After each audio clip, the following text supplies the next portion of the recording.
Wow. Thank you, Ethan Klein. Let me just say, the rent is paid, you know. Woo-wee! You know, because like as a creator, you know, we usually get paid once a month from our various platforms, right? And let me just say, for this month,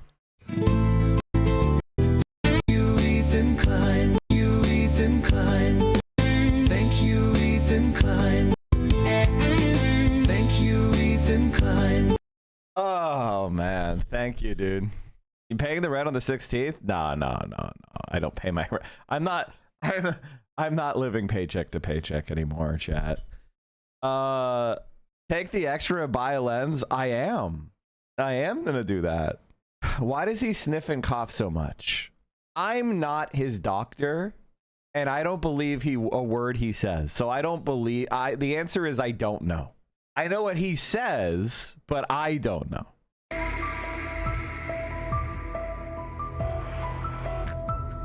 Oh, they're saying they're not terrorists. The Hamas is saying they're not terrorists. Yeah, I'm surprised they haven't made that argument before. Are you going to buy an EV, Mike? Of course. Did you see China's economy is up 5.4% in the first quarter? Well, I read something recently on Twitter, and I can't remember who it was by, but they were saying how the US is expected to grow like less than 1%. China's growing at 5%. So we're talking about, like, when you compare new economic opportunity, China is at somewhere like $800 billion in new economic opportunity, and the US will be at most like 120 or so. And it's just like the United States of America is tapped out, and it's totally unreliable place to trade. Welcome on in, everybody. We've got a lot to talk about today, chat. iDubbbz is releasing the content cop, emerging from quiet. iDubbbzTV. When, how, why, I don't know, but I will be. I noticed this wasn't in your title. Are you covering this today? I don't know who Guargura is. Unfortunately, chat. I don't know who this is. International today. I'm on day 2 of my 5 10-hour shifts this week. Jesus, Peace Frog. Get that overtime. My state is RK Monkey in Louisiana is reporting us that demonstrators have gathered near the Jeddah ICE facility to support Mahmoud Khalil. Yeah. Did iDubbbz drop his content cop? Not yet. Not yet. But we are waiting with bated breath for the content cop. So if it happens, great. If it doesn't, it is what it is. Long-term bipolar, thank you for the tier 1. And Dallas Hockey Dialectics, thank you for the prime. I appreciate you. Guy Wumbo, thank you for the prime. I appreciate you.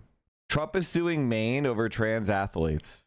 The undeniable physiological differences between males and females provide boys with inherent advantages in strength, speed, and physicality that predetermine the outcome of athletic contests. That's objectively not true.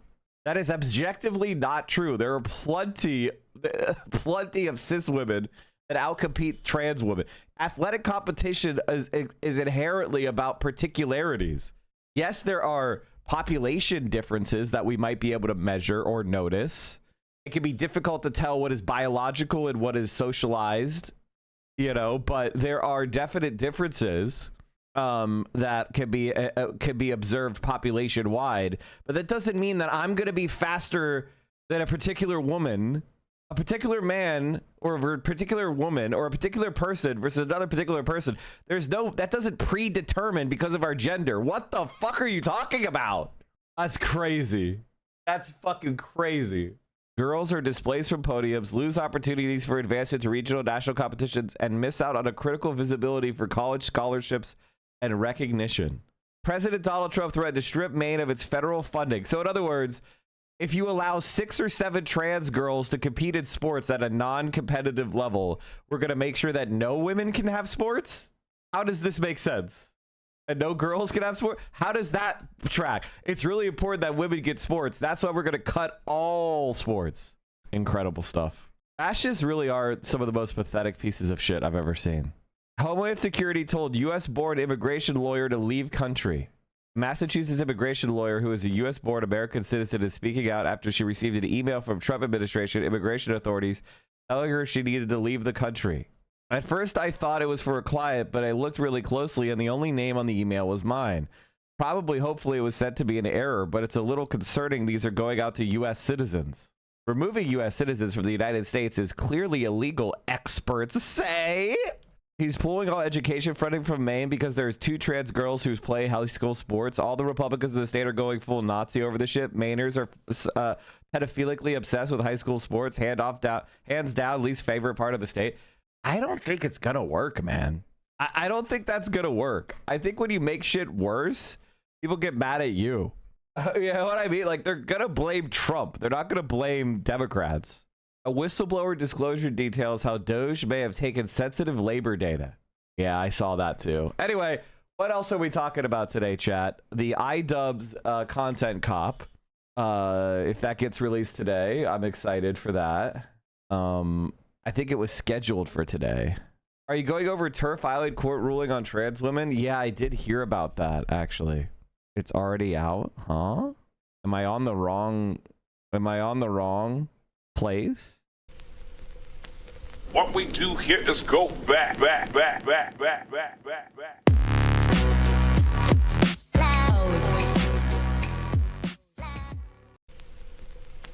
What we do here is go back. Here's Keir Starmer.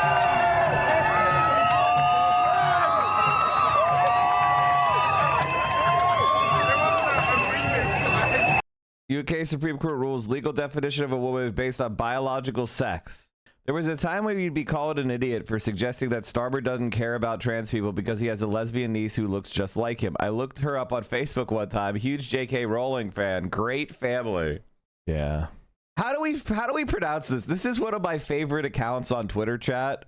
iDubbbzTV, which is just a legendary poster from the United Kingdom. Again, we highly appreciate this poster. Incredibly great poster. He's on one about he's an Owen Jones hater, and I respect that. E-up?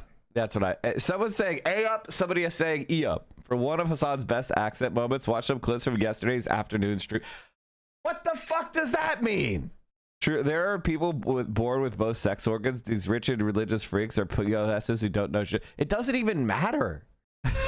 It's just some conservative nonsense. All right, what else are we talking about today? Court, Trump is basically doing saying fuck what the courts say. Now remember, chat, the Democrats, this is true. The Democrats gave the Republicans the White House because of a court order. They stopped counting the votes. Now Donald Trump is like, court order? Who gives a shit? Nice flyer die. Did I miss the content cop? It's fucking 30 minutes into the stream. Are you crazy? Of course not. I think Asmongold would be a great content cop target. But if I had to put my marker down, if I had to bet who I think the new content cop is on, if you put a gun to my head, if I had to put a gun to my head, like if you made me do it, I think the algorithm is all over. Let me just give you an example of what I'm talking about. The algorithm wants you to shit on Ethan Klein. I noticed this because I just started posting on my YouTube channel again. Because I want to, I'm splashing around on various platforms, trying to figure them out. Like I figured out Twitch. I posted a couple videos on mine. And let's take a look. Did AB sell out 14K views in one day? I only have 13,000 subscribers on YouTube. So I'm already out. My views higher than subscribers in one day. W. Ethan Klein to lose millions in huge defamation lawsuit. 15K views. Mike's ops are imploding. Thank you, Ethan Klein. 11K views. And you can see like my other videos are getting like 1K because, or 3K. Right? Not that, you can see that the algorithm wants anti-Ethan Klein content. And if you go and like look at it, and if you look at it, it's like positive comments for me. Thank you, Ethan Klein, for helping Mike create a YouTube channel. Hey, Ethan, pay your housekeeper. Judge us by our enemies. Like these are pro Mike from PA, anti Ethan Klein comments. Why are Mike just lying about Ethan? Like the first people that jumped on the video. I think this guy is a long time Destiny viewer chatter. Like it's very funny how much Ethan Klein's defend, but you can see, as you can see, once you started reading the bullet points for narcissistic crisis, I need to start replying. Yeah, it's pretty obvious. Yeah, it's pretty obvious. That's what is going on. I need to do that. You need to like if you really want to get algorithmic boosts, you need to reply to comments and like interact and like them. Pay your housekeeper, Ethan. Thank you, Ethan Klein, rent payer. Ethan decline. You know, I have to like I have to interact. I have to interact more with the comment section. Anyway, that's something that I'm learning. Anyway, long story short, based on my own experience, as the algorithm massively boosting me for making Ethan Klein like clips of my stream, which by the way YouTube doesn't like, the fact that that's getting massively boosted. I think you could have AI do that for you. I would never do that. I would never do that. What the fuck? No. Did you see the news that Chris Van Hollen is going to El Salvador and Sean Fain talked to Jacobin? It sounds like he's asking for a new party. Can link you both? Yes. Link me them both. I am going to talk about the El Salvador. Chris Van Hollen is what you should expect a Democrat to be at the bare minimum. And he's the best Democrat. And that's fucking pathetic. And Sean Fain is right. We need a new party. NSR made a new video about Ethan Klein, so maybe that's what people are thinking about. All right. This is going to be, I think if I had to put my money on it, basically conclusion, I think the content cop is going to be about Ethan, if I had to guess. But I think there's so many good candidates for what it is, what it could be. It could be anybody. That being said, we're going to find out shortly. So all this speculation is meaningless. I think that if I were iDubbbz, I would content cop Ethan Klein. I would content cop Asmongold. I would content cop Destiny. I would just go through all these right-wing grifters and just obliterate them, because that'll get a lot of controversy. I don't know if he can handle all that. I'd say Amaranth. Nah, no shot.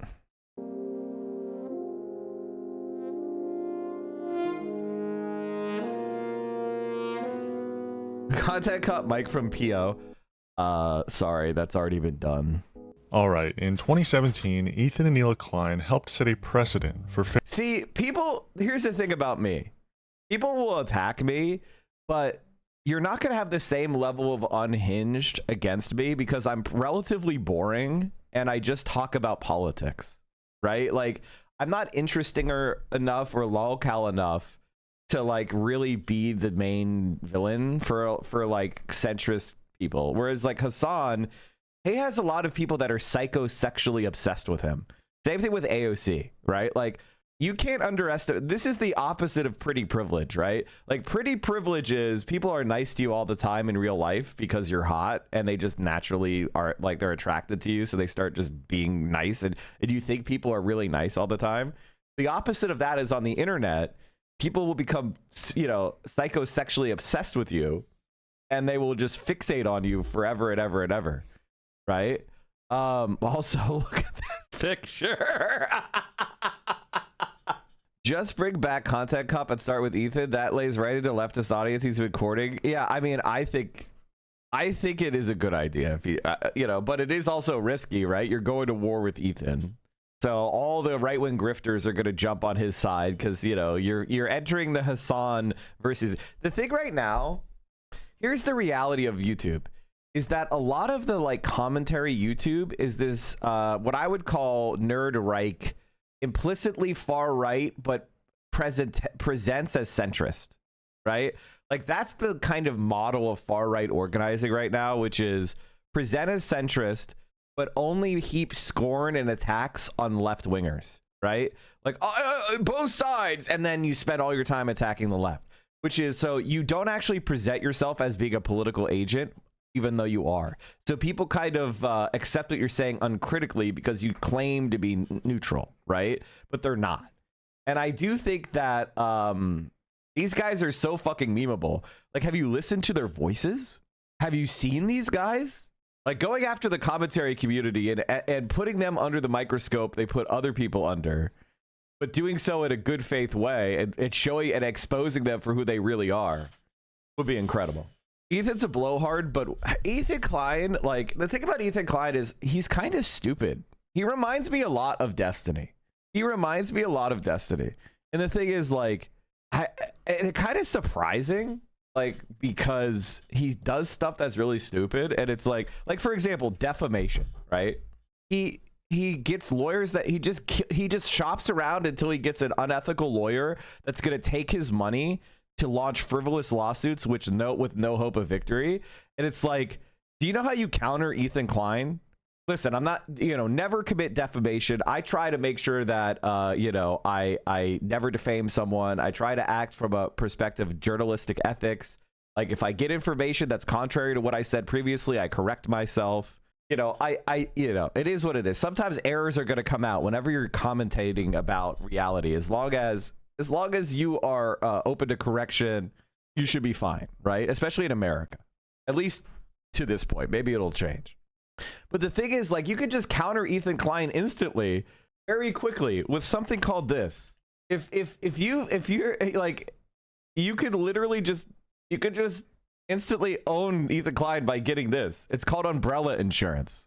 Just get umbrella. You should probably have this. If you have any money at all or any assets, you just get umbrella insurance. And it's like, it's going to be $25 a month or something, and you'll get $1 million in coverage. And if anybody sues you, your insurance company handles it all. And it's just like, umbrella insurance, sometimes called personal liability umbrella insurance, is protection for your savings and other assets. It provides extra liability coverage beyond the limits on your existing policies, such as car or homeowners insurance. If you're at fault for injuries or damage and your other policies aren't enough to cover the cost, an umbrella policy helps pay what you owe. For example, umbrella insurance may pay for legal fees and damages if someone accuses you of slander or libel. Good luck, bro. It's kind of disappointing that you're hyper-focusing on H3. I thought you'd be using your platform to be talking about more important issues going on.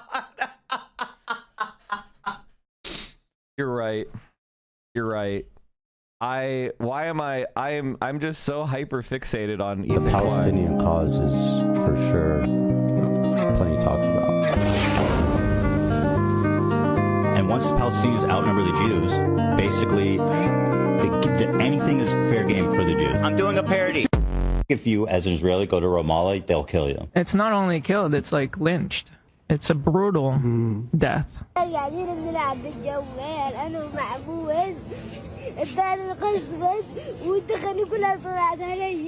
to Israel in June.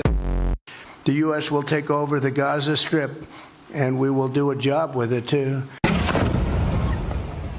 Communism. Me talking about this doesn't mean I don't care about what's happening in Palestine, okay? I'm not talking about that at the moment because it's ruining my life. It's ruining my life.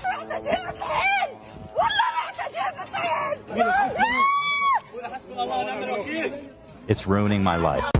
Hila's service in the IDF was as vanilla as it gets. And it was super boring and I really hated it. So I tried to change my role. And if I don't like the second one, then I'll just find a way to get out of the army. Once you went on like a mission with them, to like a terrorist city? The soldiers in that brigade, they would go every night in Armada to arrest terrorists. So one time I wanted to go with them just to experience it. The soldiers just walk into the house and look through their shit and find guns. And I just wanted to see what it's like. It says, because of constitutional security, military, and political catastrophe to the Arabs. I'm reading it. To the Arab and Islamic nation, it must be finished. I can't hear you. Ethan. The Palestinian cause is for sure. Yeah. By the way, chat, that wasn't planned. That was just my For You page. That being said, like, it's so funny to be like, oh, I can't believe you're hyper fixated on Ethan Klein, right? I can't believe it. All right, hold on. Let me see if I can find this shit. Where is it? The crash out of Ethan Klein. Oh, that's not it. Where is this clip? This is taking me longer than it should. I guess it's because I post about so many things else than Ethan Klein. Oh, here it is.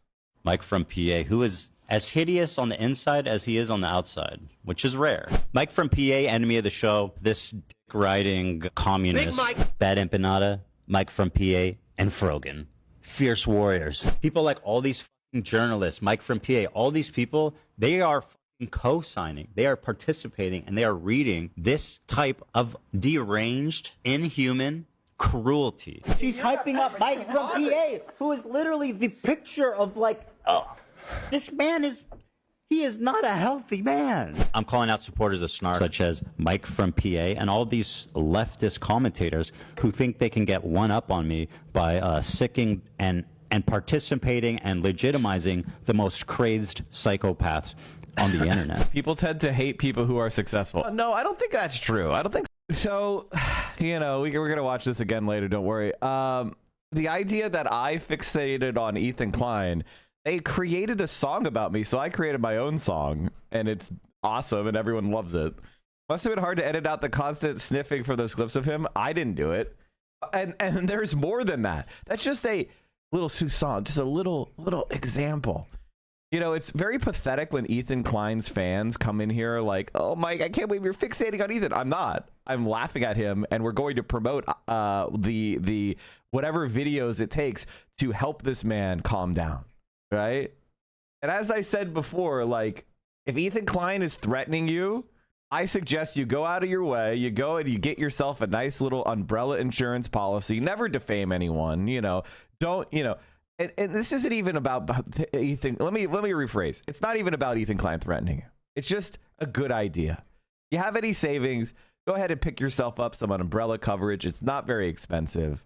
And if somebody tries to put you into, you know, some bullshit litigation that's meritless, your insurance company will be the one that deals with it. Your insurance company has the resources to sue their lawyer for the ethical breaches and get sanctions, and to, you know, take them in front of the bar association. And, you know, the insurance company is incentivized to get their own money back, whatever they have to deal with. Vexatious and meritless litigation. So it's not just you fighting them, it'll be your massive insurance company and their law firm pissed off that you're getting sued for no reason. This is the stuff, you know, this is why Ethan Klein, you know, and I recommend this to all content creators, that they should pick this stuff up, because you have weirdo obsessed freaks. And, you know, I deal with it, Hassan deals with it. It is what it is.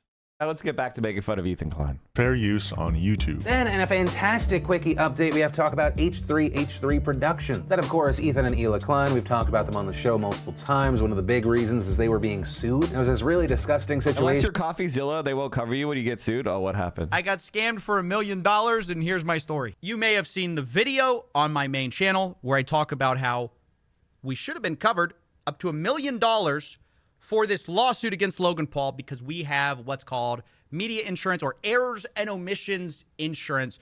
The reason I got this, the reason most media companies get this, is because of defamation lawsuits, especially. Oh no, did he get? Okay, don't undermine my point with the case of the insurance company not covering him. It's an insurance company. 62% of Americans feel behind on emergency savings. Yeah, it's not good, folks. It's not good, folks.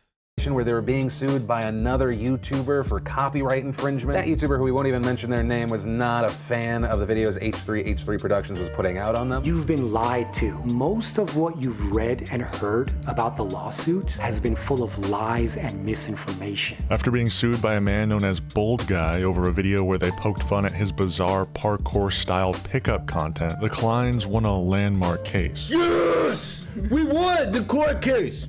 Yes! I never thought we'd be making this video. It was a genuine David vs. Goliath moment. Two relatively small creators crowdsourcing legal funds from their own audience and standing up against an expensive, censorious lawsuit. I swear to God, it felt like this would never happen. It was 1.5 years we were waiting for this. And I'll tell you what, through all the grief, all the drama, man, now I'm so happy we did it. Because this is a landmark case. God, I can't believe he got popular from this shit. Not just for us, but and now that he has power, he's trying to wield it the same way as this guy did.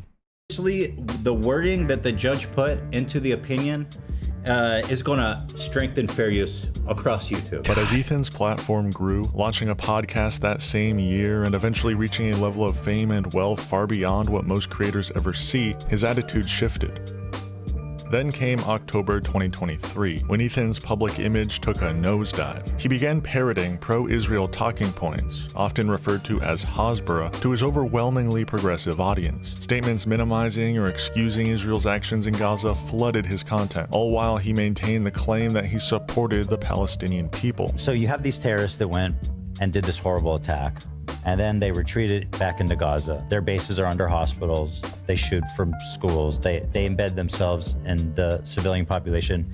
They even dress as civilians when they fight. As his audience began to shrink and his professional relationships publicly unraveled. It doesn't matter if Jews find it offensive, Ethan. Doesn't matter if a minority group finds something anti-Semitic? Yes, of course, because we're not talking about Jews at all. We're talking about Israel. I'm gonna go. And do you see, that's exactly what AB tried to do to me, is it's like, well, you're saying an Arab man shouldn't support Ethan Klein's Hasbara and Israeli propaganda? Aren't you just a white man? And it's like, no, I didn't. I think that nobody should support genocide. But don't you think an Arab man should be able to do what he wants because you're a white man? How dare you criticize him? And it's like, who does this work on? Who the fuck falls for this? Who falls for this shit? Ooh, you know, it's like we live in a society with plenty of Clandis Owenses out there. You're going to come in here and try to pretend that identity alone dictates correctness? I mean, what the fuck is going on? The conservatives have been taking advantage of this stupidity for decades. Clarence Thomas on the Supreme Court. Like, what are you talking about? Who does this work on? Go find a group of black people say the Confederate flag isn't racist. I'm gonna go find. Ethan, please stop. No, don't do that. Don't do that. You're being ridiculous. This point is Ethan, you're making a conflation that makes you look horrible. Why don't you see this? Ethan grew increasingly hostile towards anyone who dared to criticize his. By the way, chat. Okay, now that this is all firmly in the rear view mirror. Now that this is firmly on the rear view mirror, I was sawing through my tongue. This is one of the few times I've ever self-censored. I'm going to tell you a time that I self-censored. When Hassan was like being charitable to Ethan Klein, I was typing or I was yelling to Vio about how much this guy is a fucking Zionist scumbag and he's a liar. And I don't know why Hassan is trying so hard to be charitable to him, because there's no fucking way. And the thing is, I'm glad I held back. Because I could see it was going to implode. You know what I mean? Like, I could see that this was not going to work. I knew it was going to implode. Hassan just had to go through the grieving period of a former friend is actually a white supremacist who believes in the extermination of the Palestinians. He just needed to go through it. And if I had injected myself going, and like yelled at Hassan, it would have made the process slower and it would have just alienated me. As long as I could see that things were it was going to get better. Hassan was going to figure it out. It was over. So I learned an important lesson here. Prior to this moment, throughout my life, I swear to God, I never hold my tongue. I always give people what I think with both barrels because it just feels good to do. It's not even like it's not a good plan. And then I step back and I've started to think as I've gotten older, what are your objectives? Pursue your objective. And so that has been my new mantra. Pursue your objective. And if something is going a certain way and you can see it's going a certain way and that way is the way you want it to go, you don't need to jump in and like interfere. So I'm learning how to be a human being as a 40-year-old man. The process of growth never ends. But at the moment, I was biting my tongue so hard and I was like, fuck Ethan Klein. Fuck this piece of shit. I tried to censor myself for Edgermentum, but I couldn't. Like, Edgermentum was the one that I couldn't do. The guy was just so bad at this and was getting elevated and was just saying the dumbest liberal shit, which he still does, by the way. Edgermentum, the most anti-AOC political commentator on Twitter, promoting Gretchen Whitmer and Andy Bashir. And by the way, guess what's happening? We're going to talk about that in a bit later on, chat. But AOC she's it. As I told you, she would be. The entire, you know, all the past few years when I've been criticizing her, I've just been like, I try not to be anti-AOC unhinged because she's going to be Bernie's successor. And that's, you know, it serves us poorly to totally destroy her, you know, unfairly. And so, as I predicted, she is going to be Bernie's successor. And you know what? She's better than Bernie. She has, you know, she has a few things that I disagree with her about. I just need her to be a little bit more connected with people on the online left that are good faith, but also willing to give her constructive criticism. Because right now, I think she's scared of the online left because, you know, she's online too much. She's traumatized. I disagree that she's better than Bernie. She objectively is, man. She objectively is. And I want her to, for example, she needs to be told to endorse Zoran. She needs to be told to endorse Zoran. Like, it is what it is. She might be waiting until closer to the primary, but she needs to endorse Zoran. Like, that would be stupid not to do. If AOC and Bernie endorse Zoran, he wins because of their favorability. They should campaign. Yeah, no shit. It's stupid. But here's kind of my hot take on Zoran.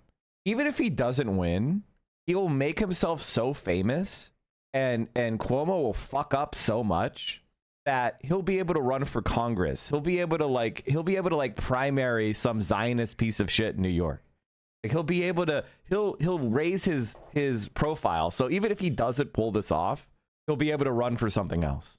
So I am, you know, in New York. So I'm not, you know, I consider this to be what we call in the gambling business a free roll, right? Where you go for something, but you also have the ability to get something else out for free. So whether you win or lose the bet, you know, you still it didn't cost you anything.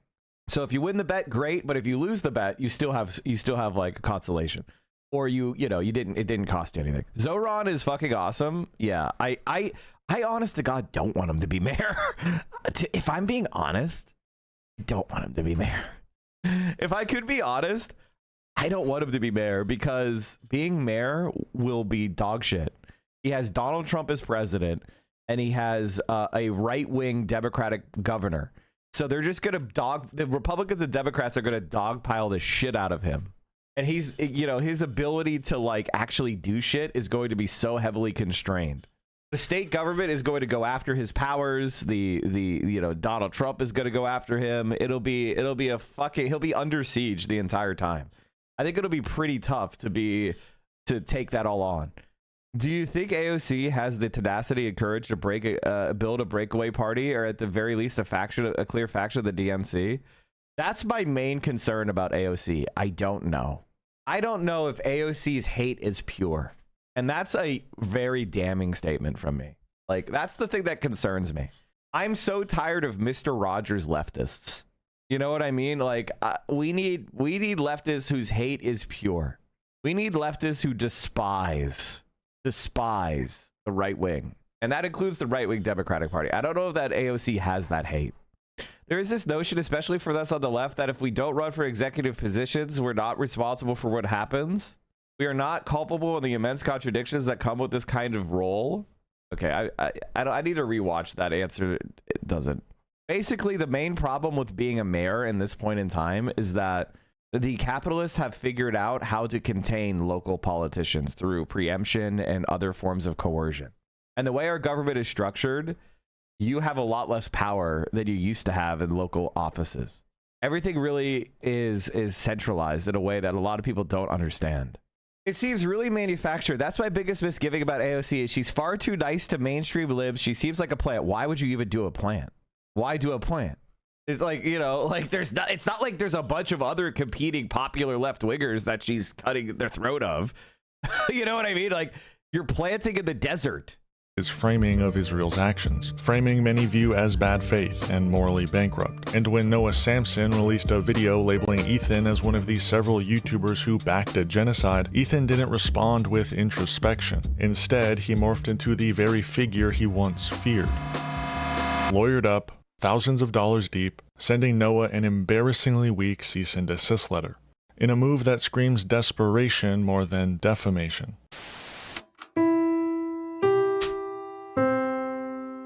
Today's broadcast is brought to you by viewers like you. Become a member today and unlock exclusive content at patreon.com/NorthstarRadio.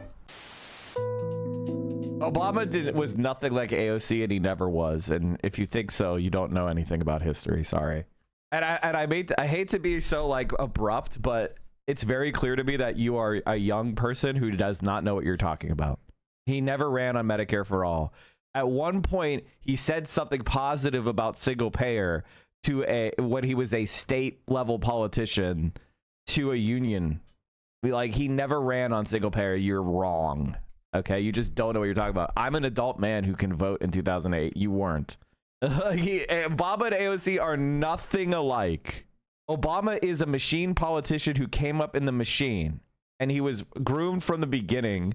And he was a machine politician, and that's that. He was always, and that's why he got so much billionaire money when he ran against Hillary. There was no like, oh, he's gonna be a super left wing. That was just a fever dream that people put onto him. He never called himself a socialist. He never ran on single payer. You guys just inventing. You're having a fever dream, man.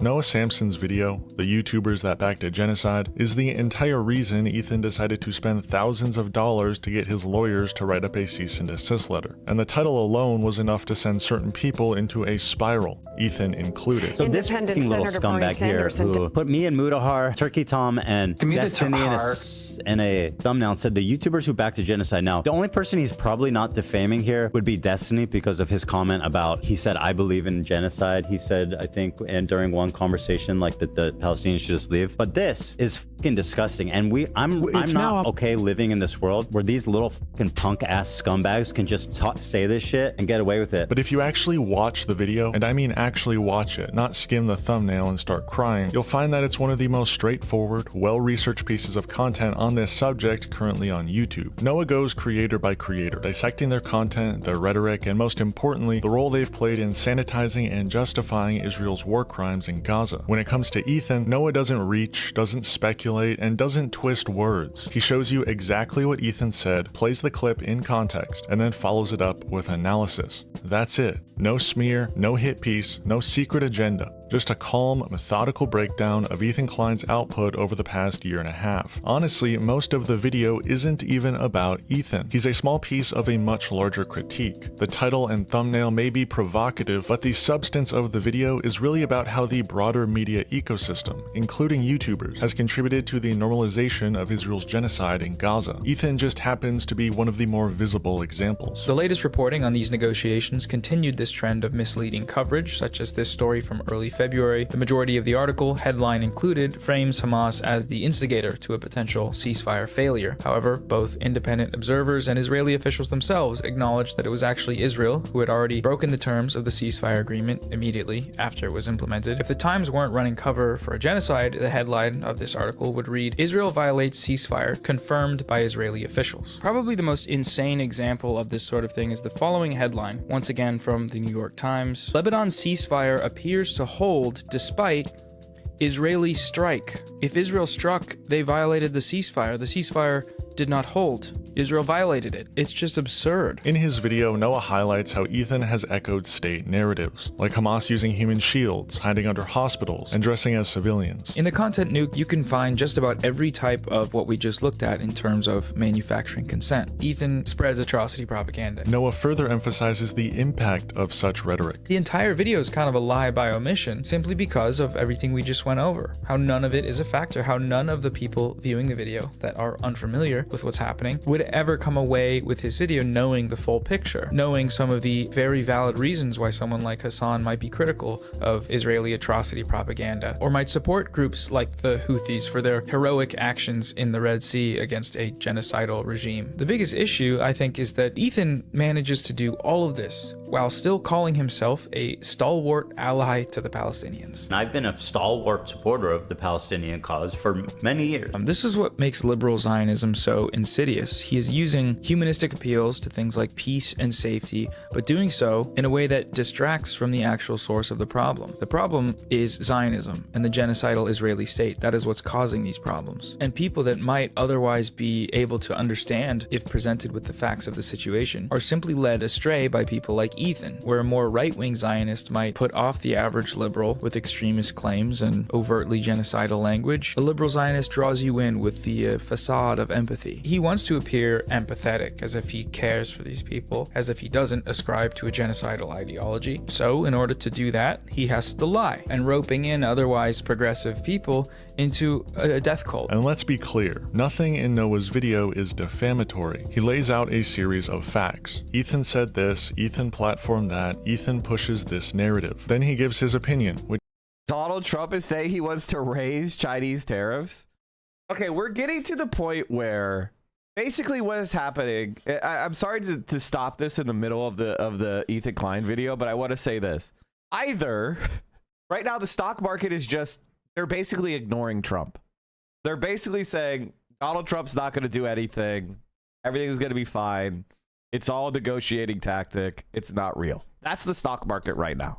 If they actually did any of this, the stock market will have an absolute blowout crash, the likes of which you've never seen.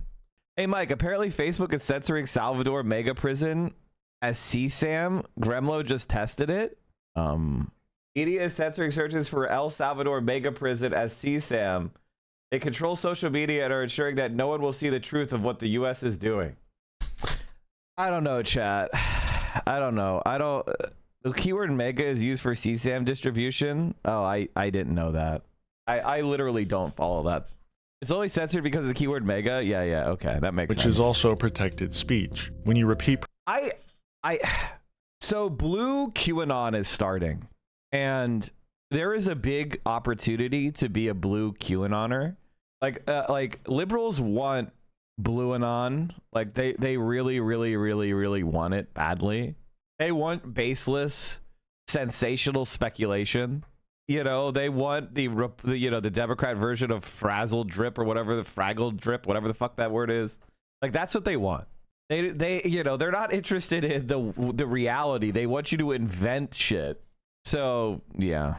Propaganda that justifies and excuses the ethnic cleansing of Palestinians, you are backing a genocide. That's not slander. That's a morally and politically grounded conclusion. And yes, we'll get into the legal side of things, specifically how this fits the definition of a slap lawsuit and what that means for Noah later in this video. Ethan isn't mad because Noah lied. He's mad because Noah told the truth in a way that people actually listen to. The video doesn't need theatrics, doesn't rely on personal attacks, and doesn't even— Mike, did you ever put stock in Russian election interference? Or was I really stupid? The answer to that is it was not Russian election interference that elected Donald Trump in 2016. I'm sure the Russians did some sort of influence operations, but on the grand scale of the presidential election, they were de minimis at best. The reality is that if you want to know the #1 election interferer in the world, her name is Hillary Clinton. She as Secretary of State oversaw a number of coups, of massive political interventions. You know, election interference was her fucking middle name. So, you know, it is what it is. I think that in the gigantic media space that is America, it's very difficult to even make a dent.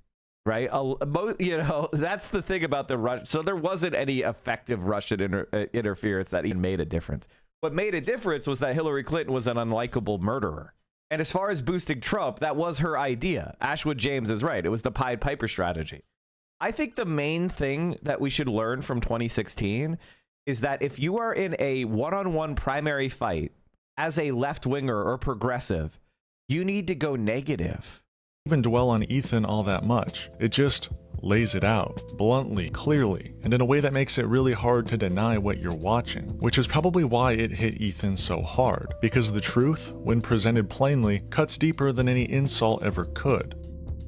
So beyond the cease and desist letter, what was Ethan's initial reaction to this video? What was his explanation for wanting to sue Noah Samsen in the first place? Well, on March 11th, Ethan made his first statement on, you guessed it, Instagram stories. God, these bread tubers are such pathetic fucking rats. When the f did I ever support a genocide? I criticize your idol Hassan, and you all resort to straight up character assassination and horrific lies. He then goes on to deny the claim on his following H3 podcast episode, very likely having not even watched the video beforehand. So this fucking little scumbag here who put me and Mudahar, Turkey Tom, and God, why is he sniffing so much? To me, Destiny in a thumbnail and said the YouTubers who backed the genocide. Now, the only person he's probably not defaming here would be Destiny because of his comment about, he said, I believe in genocide. He said, I think, and during one conversation, like that the Palestinians should just leave. Somebody said it's a Tourette's thing. He didn't used to do it. So if you're talking about defamation, that's like an easy out, right? For legally speaking. But this is fucking disgusting, and I'm not okay living in this world where these little fucking punk ass scumbags can just say this shit and get away with it. Like accusing people, usually defamation can be all different types of things. Someone supporting genocide, we throw this term around a lot. That's one of the most. I mean, can you say something more fucked up about somebody than that? Great video. Give it a watch from Hassan Piker. Great video. Yeah, Hassan restoried it. Great video. Give it a watch. It's funny because on one hand, everyone was trying to give him credit, like, oh yeah, I'm against CPS. Don't call that. That's crazy. On the main screen. Which I agree with, and I was like, good, thank you. But at the same exact time, he's restoring a video entitled "The YouTubers Back to Genocide" with a picture of me in it, contributing directly to the environment in which people think it's acceptable to call CPS on me. And again, bro, you just did a content nuke calling all of us violent terrorist sympathizers who should be deplatformed, implying that we support murdering civilians and shit. What a cry bully bitch. And I'm not taking any prisoners. Is it Disney? I honest to God, I'd have to look. My attorney thinks there's anything in here. If he thinks that there's like a decent shot of defamation, I'm suing this fucking piece of shit. It's a little scumbag. When did we ever back a genocide? Apparently, Ethan's attorney did find grounds for defamation, or at least saw a decent opportunity to charge him a few grand, writing up a cease and desist letter, and Ethan going on to title his next podcast episode, Noah Samsen is Screwed. I don't know how many of you know who this guy Noah Samsen is.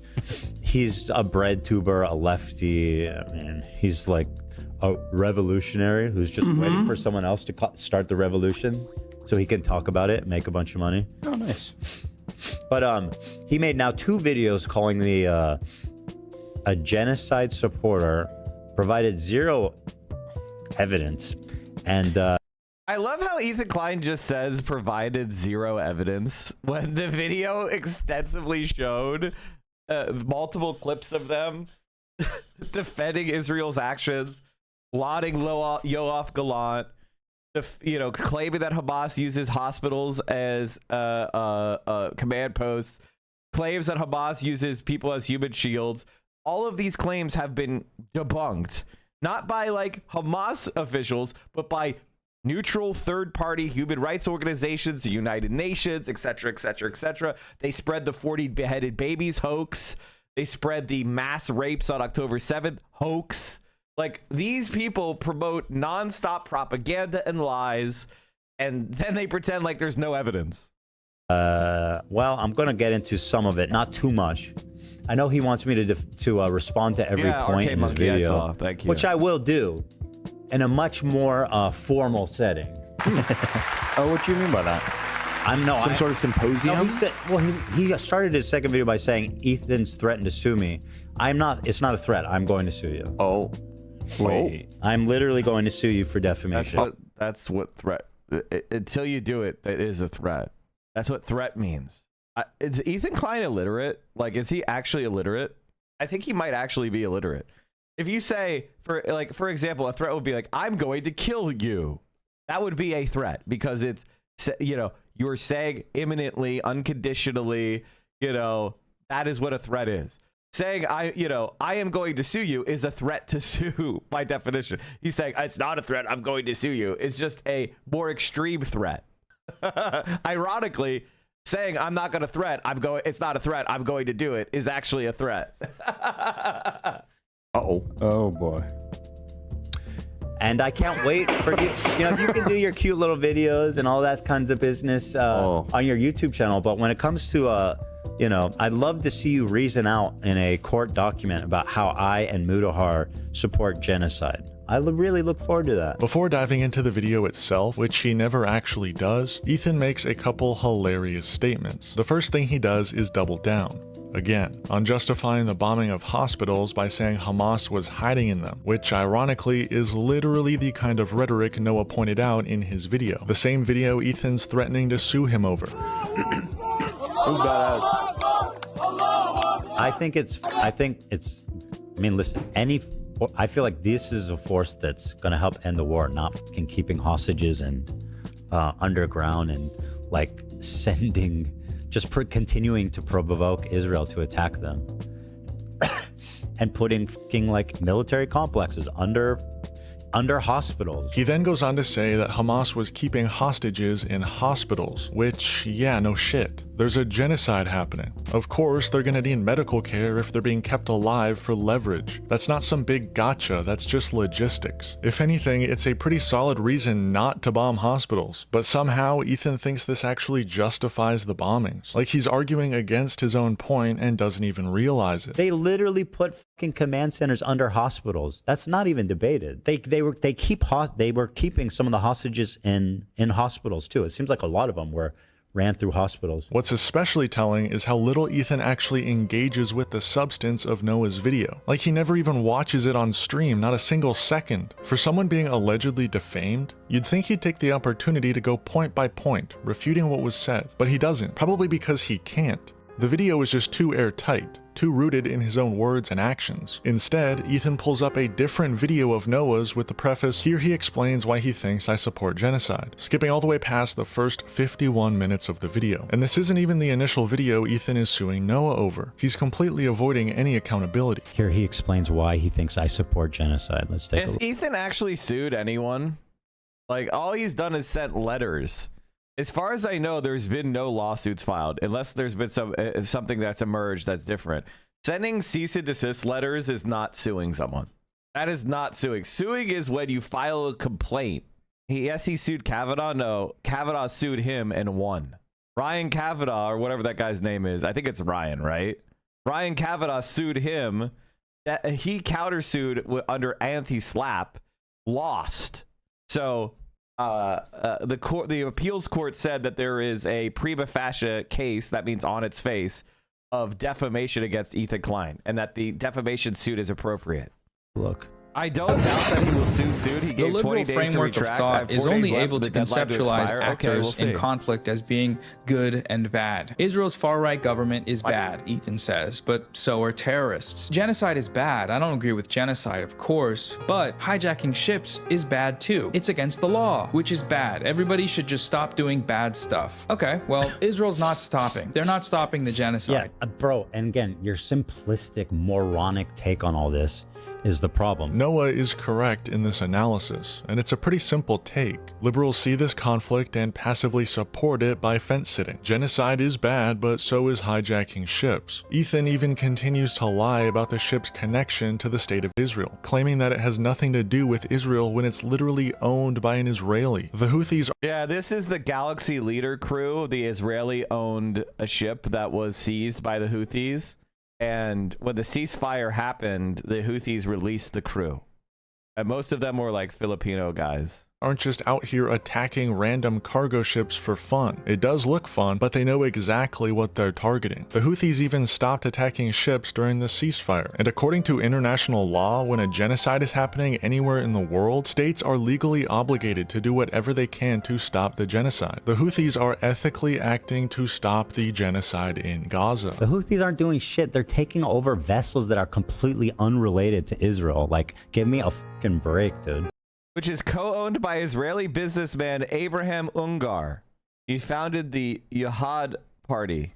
I mean, he's not only Israeli, he's like an incredibly influential Israeli businessman involved in their politics. You know, The U.S. What else did he doing say? hijacking ships, terrorists, good and bad. Israel's far-right government is bad, Ethan says, but so are terrorists. Genocide. Imagine, what a crazy opinion. You're nuts, dude. Yo, get a load of this genocide You are actually supporter. fucking unhinged. Genocide is bad. I don't agree with genocide, of course, but hijacking ships is bad too. It's against. Yeah, when you're yes, it is. I'll say it. Well, and he goes on to say because it's against the law. No, Dan,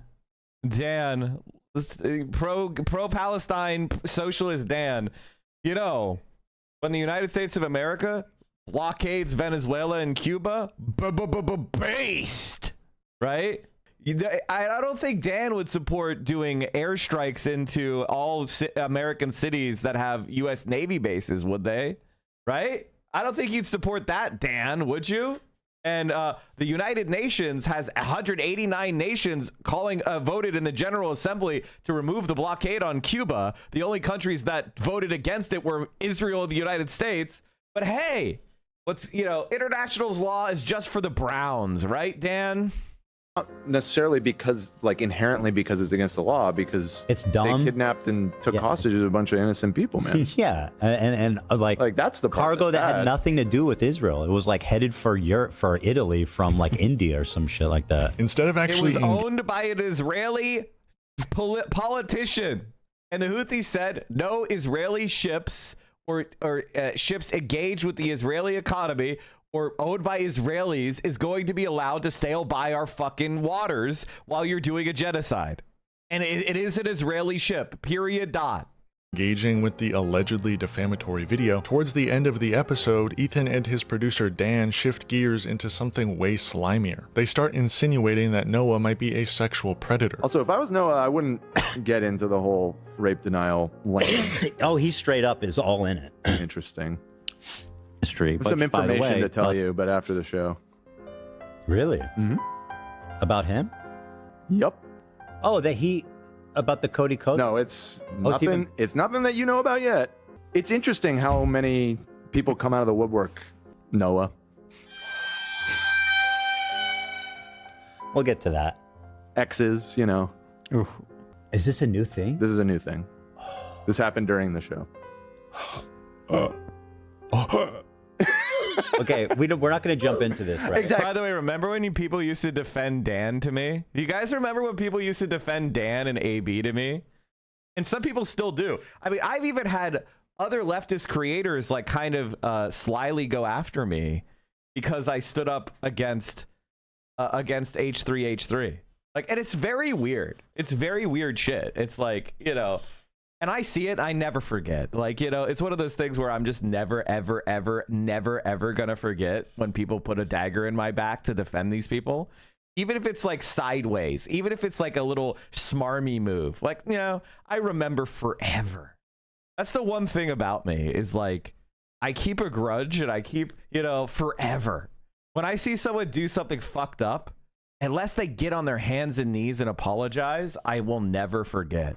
Exactly. I want to do due diligence and everything, but upon initial examination, it seems you will remember. But can you forgive? Yes, I will forgive, but I never forget. And the thing about forgiveness is forgiveness doesn't repair the damage. If you sever my friendship of you, that's permanently gone. You and I might be cordial in the future, but I'm never going to trust you again. You've shown yourself to be an untrustworthy, bad friend. You're gonna have to do extraordinary shit to get back to where we were before.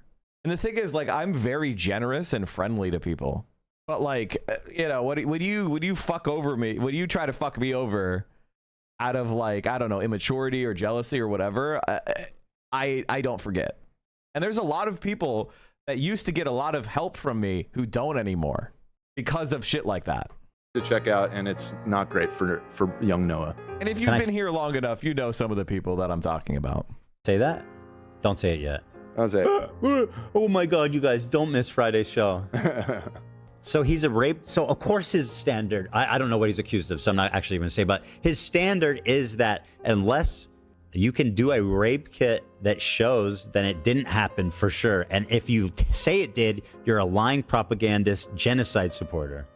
What they're actually talking. Okay, that's not what we're saying. First of all, they just can't even. This is how you know they're liars, right? This is how you know they're liars. Because nobody has said it's absolutely impossible that any sexual-based violence happened on October 7th. What we said is the belief, the argument that Hamas used rape as a political and military weapon on October 7th as a consistent, as a systematic, directed war crime is not true and is being used to justify the mass murder of Palestinian civilians, right? That's what we said, that it was atrocity propaganda, lies, so that people would feel that the Palestinians have lost their right to their humanity. So when you kill a kid or you kill a woman or you kill a civilian, you could go, well, they support mass rape. Right? They're Nazis. They support mass rape. They support genocide. So you're really only committing self-defense, right? And there is no civilians. There are no uninvolved. That's what the Israelis say when they kill kids, okay? Innocent babies. And so what people pushed back and said, no. We should take stock of what actually happened. And we should punish the war crimes and the violations of international law that happened. But the thing is, the Israelis like Ethan, they don't believe that any armed resistance to Israel is justifiable, right? They don't. Because like if you fight Israel, which was doing a blockade, even Ethan Klein admits that Gaza was under an Israeli blockade and under Israeli control. Now, under international law, if somebody is blockading you, you can shoot at them because that's an act of war. And Israel has been enforcing a blockade on Gaza. So nobody can argue that fighting Israeli troops is a crime. Talking about is a situation where Noah had a miscommunication with someone he was hooking up with. Something that involved no assault, no And by the way, it's been admitted by Israel they have no evidence whatsoever of anyone being raped on October 7th. No victims have come forward. The one guy who testified that he saw it has been debunked by Israeli journalists, calling him a liar. There are no videos of rapes happening on October 7th. I'm not saying it's impossible that it occurred somewhere and the victim was killed and their body destroyed, and that is of course hypothetically possible. But as far as I'm aware, there has emerged no articulable cases of rape done on October 7th, let alone mass rape. Again, I'm open to the idea that sexual violence occurred because when a paramilitary organization does a mass attack like this, discipline can falter. This is known of in every single military force ever assembled ever, including the United States Army invading France. Do soldiers rape civilians? That happens. There were tens of thousands of French women that were raped by American service members in World War II. I think they executed like 50 or 100 guys for rape in the U.S. Army in World War II. This is something that happens. So like the idea that, Hamas was doing mass rape as a weapon and that justifies bombing hospitals. That's the narrative they're trying to spread. Violence, just an awkward misunderstanding about whether other partners were involved. That's it. So instead of defending himself with facts, Ethan deflects with character assassination. Ironically, the very thing he claims he's the victim of. Now, again, just to make it clear, because people get very, Yes. people like to take things and run with it. So he's a rape. So of course his standard, I don't know what he's accused of, so I'm not actually going to say, but you are not accusing him of committing any crimes or doing R-word or anything like that. The accusation is that he's a sleaze. Absolutely. Noah Samsen, as far as I know, is not a rapist. He, our relationship that we had was mostly consensual, obviously, other than the fact that I didn't know other people. Yeah. So you have someone who was dating Noah Samsen, slept with him, and he wasn't exclusive, and they brought them on the H3 show. Do you see how this is the thing about Ethan Klein, is he's an absolute sleaze. And it's true of all of these YouTube slop content creators. So whatever they get, like the fact that they get your attention it's always a fucking depressing reality, because all they are is a fucking sleaze. I'm going to go and try to find your exes to try to slander you. Pathetic. What a loser, dude. So I want to make that very clear that is not, I'm not making any allegations against him. So she wanted to be exclusive. He didn't want to be exclusive, and they broke up, and she's bitter about it. So she like, what? You know what, Noah, you dodged a bullet. This person sucks shit. People can portray themselves one way online, and that's not who they are. Disgusting. All right, let's dive into the lawsuit, because this is where things get really interesting. It's not even clear that there was cheating. It's just that she wanted to be exclusive and he didn't, and so they broke up. Like, what? Like, if you're an adult who dates... So here's the reality of... Can we be honest about the internet for a second? People like Ethan Klein understand that there's a lot of people on the internet who are involuntarily celibate. They never learned how to date. You know, they don't know how to take care of themselves. Maybe they have certain like social anxieties, and so they don't put themselves in situations where they can find partners, and they're really distressed about it, because finding an intimate partner is a human need for most people, unless you're asexual, right? And so even asexuals oftentimes have romantic instincts and want to have relationships. And so there's a lot of people online, especially under our fucking neoliberal capitalist alienated society of always staring at screens. People are having a harder and harder time finding romance, right? That's the reality that we're in. And so Ethan Klein understands that there's a lot of people like that. And so if you're normal in any way, and I say normal to mean, and I don't mean this to be an insult. What I mean is somebody who is capable of dating, somebody who does date, somebody who does have intimate sexual relationships. Someone like Ethan Klein knows that there's a significant portion of their audience that has, let's just say, unhealthy perspectives towards relationships and dating in general. And so you can get people to support any kind of lunatic shit. I want to tell you this. And this is a point blank statement of fact. Get ready for it. Deal with it. People date, and sometimes they have relationships, and then they come with different expectations. And then there's a relationship that occurs, and then the two parties discuss their expectations, and they don't agree, and they break up. That's called being normal. And sometimes one of the parties is regretful because they really liked the person. They just didn't want to agree to the relationship that you were offering. So you liked everything about them, but they didn't want to agree to the type of relationship you wanted. Too fucking bad. They're not a bad person. Too fucking bad. If Noah Samsen wants to go around and have a lot of casual relationships with people, he doesn't owe them anything.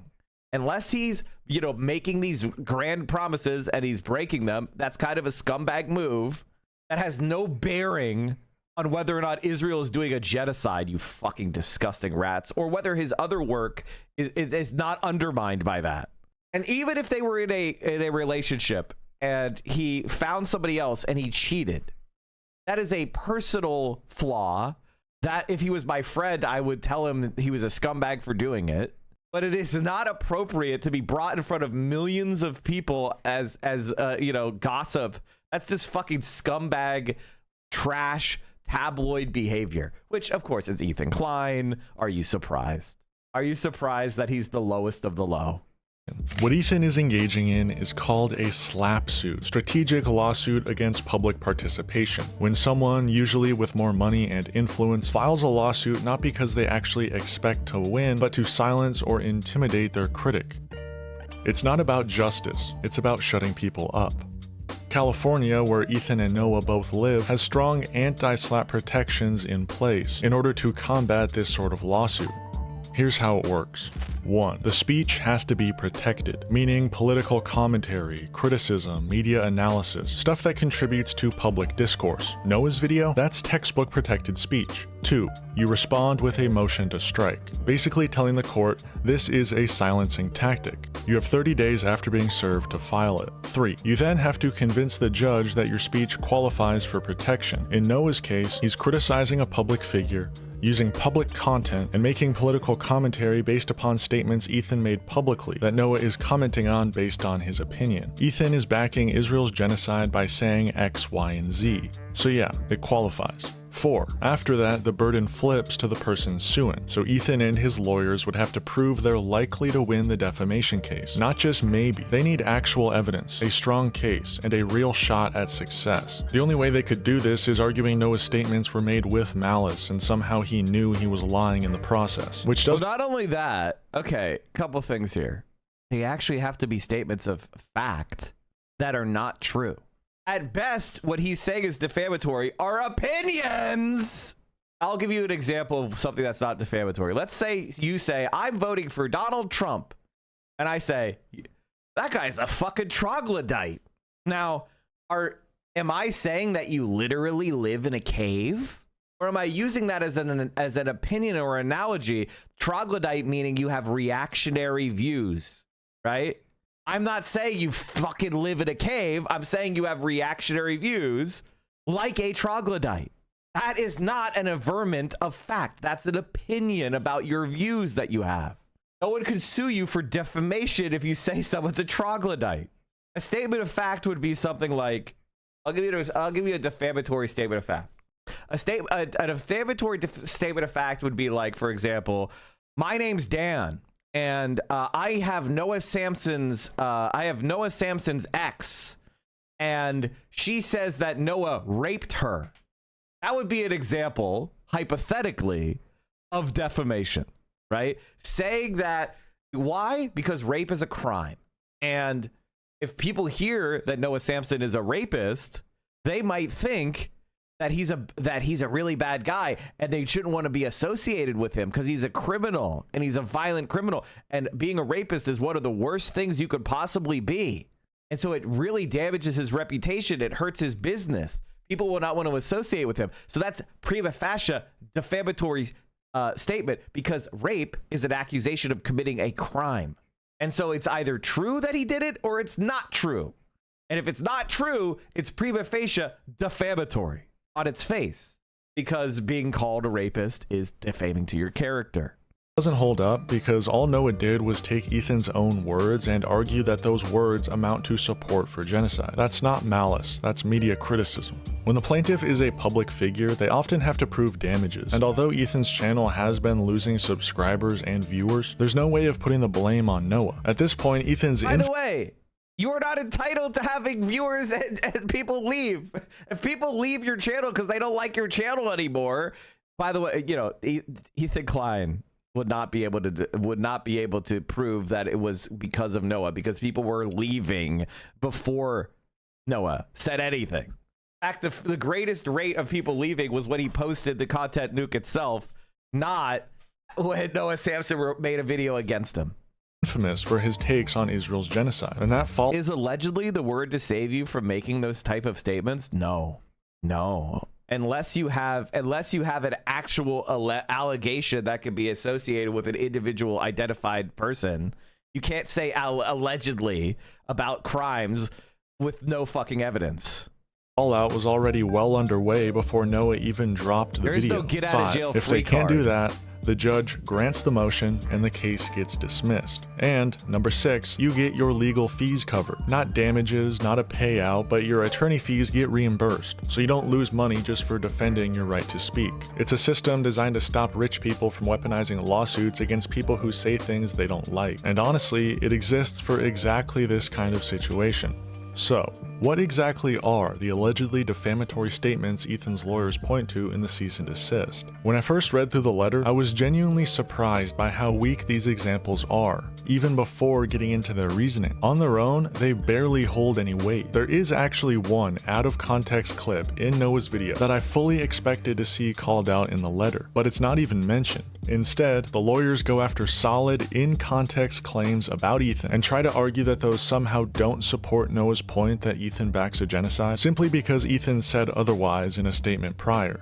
The first supposedly defamatory statement, it's the title of the video, the YouTubers who backed a genocide. So right from the jump, their defamation argument is on shaky ground. They try to treat the word backed as if it's the same thing as supported, which is debatable. Noah could have said support if that's what he meant, but he chose backed for a reason. It's a stronger, more specific word, and it leaves room for the idea that these creators might have unintentionally backed Israel's genocide through the narratives they pushed. Support, in my eyes, suggests they have outright stated stated that the genocide is good, while the word backed suggests some unintentionality. The second alleged defamatory statement is when Noah said this. In the content nuke, you can find just about every type of what we just looked at in terms of manufacturing consent. Ethan spreads atrocity propaganda. He shares the Hamas mass rape hoax, the same hoax that was used by the Western media, the US government, and the Israeli government to justify a genocide. They go on to basically argue that the quote, mass rape hoax is not a hoax, citing several paragraphs from the UN report, such as, overall, based on the totality of information gathered from multiple and independent sources at the different locations, there are reasonable grounds to believe that conflict-related sexual assault occurred at several locations across the Gaza periphery, including in the form of rape and gang rape during the 7 October 2023 attacks. Credible circumstantial information which may be indicative of some forms of sexual violence, including genital mutilation, sexualized torture, or cruel, inhumane, degrading treatment, was also gathered. Okay, so one of the big claims Ethan's legal team hangs their hat on is the idea that Noah dismissed the Hamas mass rape narrative as a hoax. But here's the thing, the entire debate around this isn't about whether rape took place. No one's denying that sexual violence could have occurred. What's in question is the claim that it was a coordinated military tactic orchestrated by Hamas. That part, still unproven. Even the UN report, which they cite in the cease and desist letter, doesn't confirm that. In fact, it literally says the mission team was unable to establish the prevalence of sexual violence and concludes that the overall magnitude, scope, and specific attribution of these violations would require a fully fledged investigation. So while the letter tries to twist it into the UN report doesn't say Hamas didn't do it, the reality is the UN report also doesn't say Hamas did do it. It's inconclusive. The whole thing is very speculative. Even if Noah had called the entire thing a hoax, and let's say for argument's sake it wasn't, Ethan would still have to prove Noah knew it wasn't, and said it anyway with malice, which is basically impossible considering the UN's own language is vague at best. They say there's reason to believe sexual violence happened, but no clear evidence, and absolutely nothing tying it directly to Hamas as a governing force. So the legal argument here, paper thin. No, I would just say there isn't evidence. There's no evidence. The UN report doesn't prove anything. And it says it in and of itself that it doesn't prove anything. So it's not, point blank is not in support of what Ethan said at all. At the end of the section on the alleged second defamatory statement, Ethan's legal team makes a critical error in the comprehension of Noah's video. Immediately after the second defamatory statement, you cite materials that you claim support your assertion that the same hoax that was used by the Western media, the US government, and the Israeli government to justify genocide. The materials you cited only discuss conflict-related sexual violence in general, and did not discuss Israel's actions in Gaza whatsoever. The source Noah cites to make that point is a White House fact sheet, and he's not using it for any reason other than to show that the US government helped spread the hoax. The fact sheet literally says the vice president hosted an event that included a partial screening of Screams Before Silence, a documentary entirely based around the Hamas mass rape narrative. He shares the Hamas mass rape hoax, the same hoax that was used by the Western media, the US government, and the Israeli government to justify a genocide. He cites the same sources that these parties cite when they go on stage to legitimize more military killing machinery shipments to Israel. And October 7, last year, Hamas committed horrific acts of sexual violence. Cheryl, I thank you for all your work to bring to light the horrors of this issue and for your film about what happened on October 7. Ethan's lawyers completely miss the point here, and I'm honestly having trouble even understanding what they're trying to say. The materials you cited only discuss conflict-related sexual violence in general and did not discuss Israel's actions in Gaza whatsoever. Like, yeah, Noah never said they did. He's just showing that the government is spreading the Hamas mass rape hoax by showing this documentary at a White House event. Alright, the third alleged defamatory statement is when Noah said this. In his video, Ethan spreads overt misinformation, just straight up lies, about Hezbollah and Ansar Allah, or the Houthis, in order to delegitimize their struggle against Israel's genocide. He cites baseless claims from Saudi state propaganda outlets to attack the Houthis. He also cites a documentary about Ansar Allah, which he uses as proof of the claim that they brought. By the way, this isn't a documentary about the Houthis. This is about slavery in the government that the Houthis rebelled against. This isn't about this is not a documentary about the Houthis.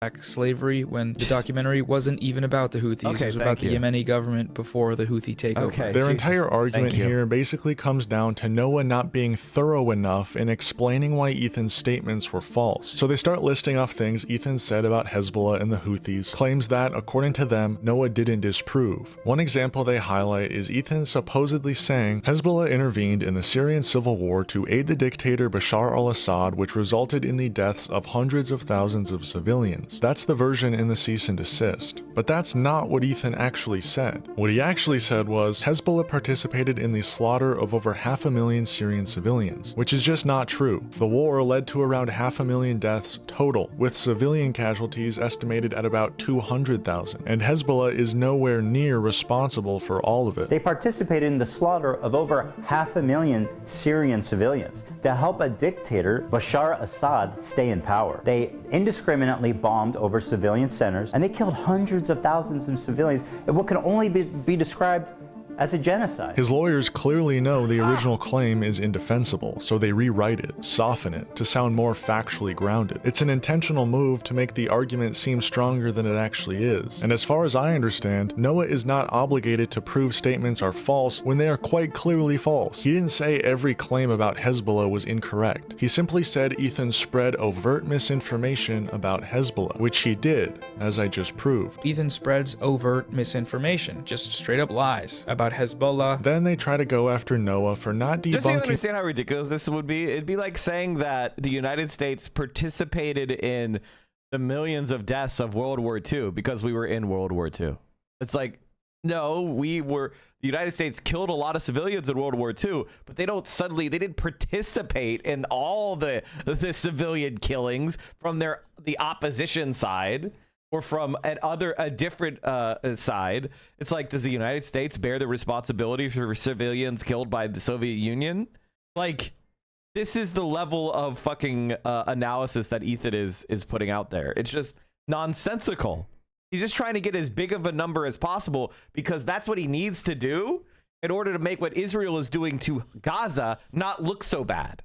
Ethan's claim that the Houthis are bringing back slavery, and instead just questioning the credibility of Ethan's source. That source being a newspaper owned by the Saudi royal family. You know, the same people actively committing genocide against the Houthis. All Noah even says is Ethan cites baseless claims from Saudi state propaganda outlets. That's simply a fact, or at the very least, arguably true. He cites baseless claims from Saudi state propaganda outlets to attack the Houthis. Personally, if your sources are, quote, sources close to the group, or several local reports without any direct quotation, that's a baseless claim. They also argue it's misleading to say the documentary Ethan cited wasn't about the Houthis because it came out in 2014, and technically the Houthis controlled some parts of Yemen as early as 2011. He also cites a documentary about Ansar Allah, which he uses as proof of the claim that they brought back slavery when the documentary wasn't even about the Houthis. It was about the Yemeni government before the Houthi takeover. But the point still stands. The documentary isn't about the Houthis. And what makes it even funnier is they admit this in their own letter. They write, the documentary focused on Yemen's overall culture of slavery and the deposed government's denial of its existence. Deposed being the key word. That means the previous government. So yeah, they kind of cooked themselves with that one. Alright, I'm going to start going through these a bit quicker because the alleged defamatory statements become weaker and weaker as you go down the list. The fourth alleged defamatory statement is when Noah said this. He spreads long debunked Nakba denialist talking points that have been used for decades to legitimize Israeli colonization of Palestine. But I don't see discussed as if that in a U.S. court would people side with Noah. They don't need to side with Noah. They just need to say this isn't defamation. This isn't defamation.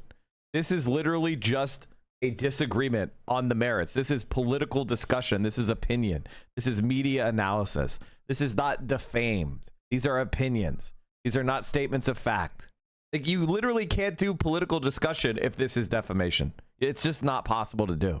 In much of this section, they go on to talk about Bad Empanada and his explanation for the claim of Ethan's Nakba denialism, as Noah suggested that his audience watch Bad Empanada's video for more information. In the case of liberal Zionists like Ethan Klein, using his weird personal Zionist crash out as a jumping off point to educate people about the ideology that he adheres to is a great use of time, I think. And Bad Empanada has done a fantastic job with that. His videos have reached pretty wide audiences and exposed them to the reality and history of the genocidal Zionist project. That's a really good thing. That's a really important thing that he's doing, and I think many of you can probably also help out. Remember, the courts don't argue who is right or wrong. They argue the law. Oh, my sweet summer child liberal.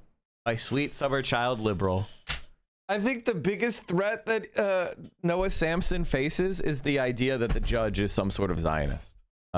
Like, that is the biggest threat for Noah, is if he's forced into some sort of Zionist court, and they're just like, aha, we have an anti-Zionist. It's time to twist the law in every way we can. And honestly, if you want to understand law, what you need to read is about legal realism. Okay, this is how the law works. Basically, judges do not consider just abstract rules or the law, but social interests and public policy when deciding a case. In other words, judges are politicians, and you may follow the right procedures. You may be correct as far as what the law says on its face, but judges are politicians and they make public policy decisions. Remember that. And they are influenced by the felt necessities of the time, the prevalent moral and political theories, intuitions of public policy, avowed or unconscious, and the prejudices which judges share with their fellow men. I've had a good more to deal with than the syllogism in determining the rules by which men should be governed. AKA, the courts are political. They are not formal, legal formalistic processes that are done. They're not judges. They're not empires. They're players in the game. Like, so that's my main concern for Noah is, who is he going to get? What judge is he going to get? Is he going to get a judge who is sane and fair and could just laugh this out of court? Or would he, that's an open question, especially in the fascist times we live in today. Their main point is that nothing Ethan said denies or downplays the Nakba, which is wild considering he literally said that more Jews were displaced by the Nakba than Palestinians. Israel is a country of refugees. If the Jews didn't come from Europe after the Holocaust, they came from the surrounding Arab countries that expelled them in massive amounts following the 1948 war. In fact, there was more Jews displaced than Palestinians during the Nakba. 1 million Jews. All of these surrounding Arab countries had vibrant Jewish communities in huge number, hundreds of thousands.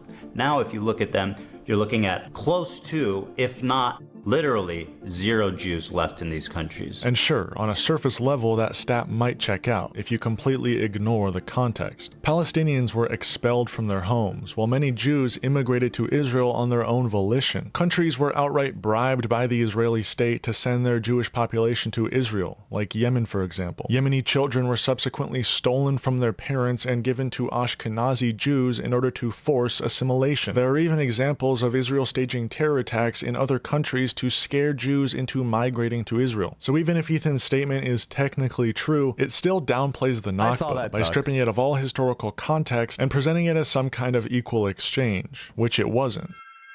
The fifth alleged defamatory statement is also about the UN report, when Noah said that it contradicted Ethan's own claims directly. Ethan cites sources that contradict his own claims directly, such as the UN report he claims proves the Hamas mass rapes allegation. There's a UN report that concludes it happened, which the report itself denies. Like I said previously, Noah's basically correct. The UN report never says Hamas committed mass rape. It never says they didn't commit mass rape. It more or less states it's inconclusive, with some information leading them to believe sexual violence probably occurred. However, Ethan states with gusto that Hamas mass raped hundreds of Israelis, which was never proven by the UN report. I can't believe how quickly leftists go from believe all women to pics or it didn't happen.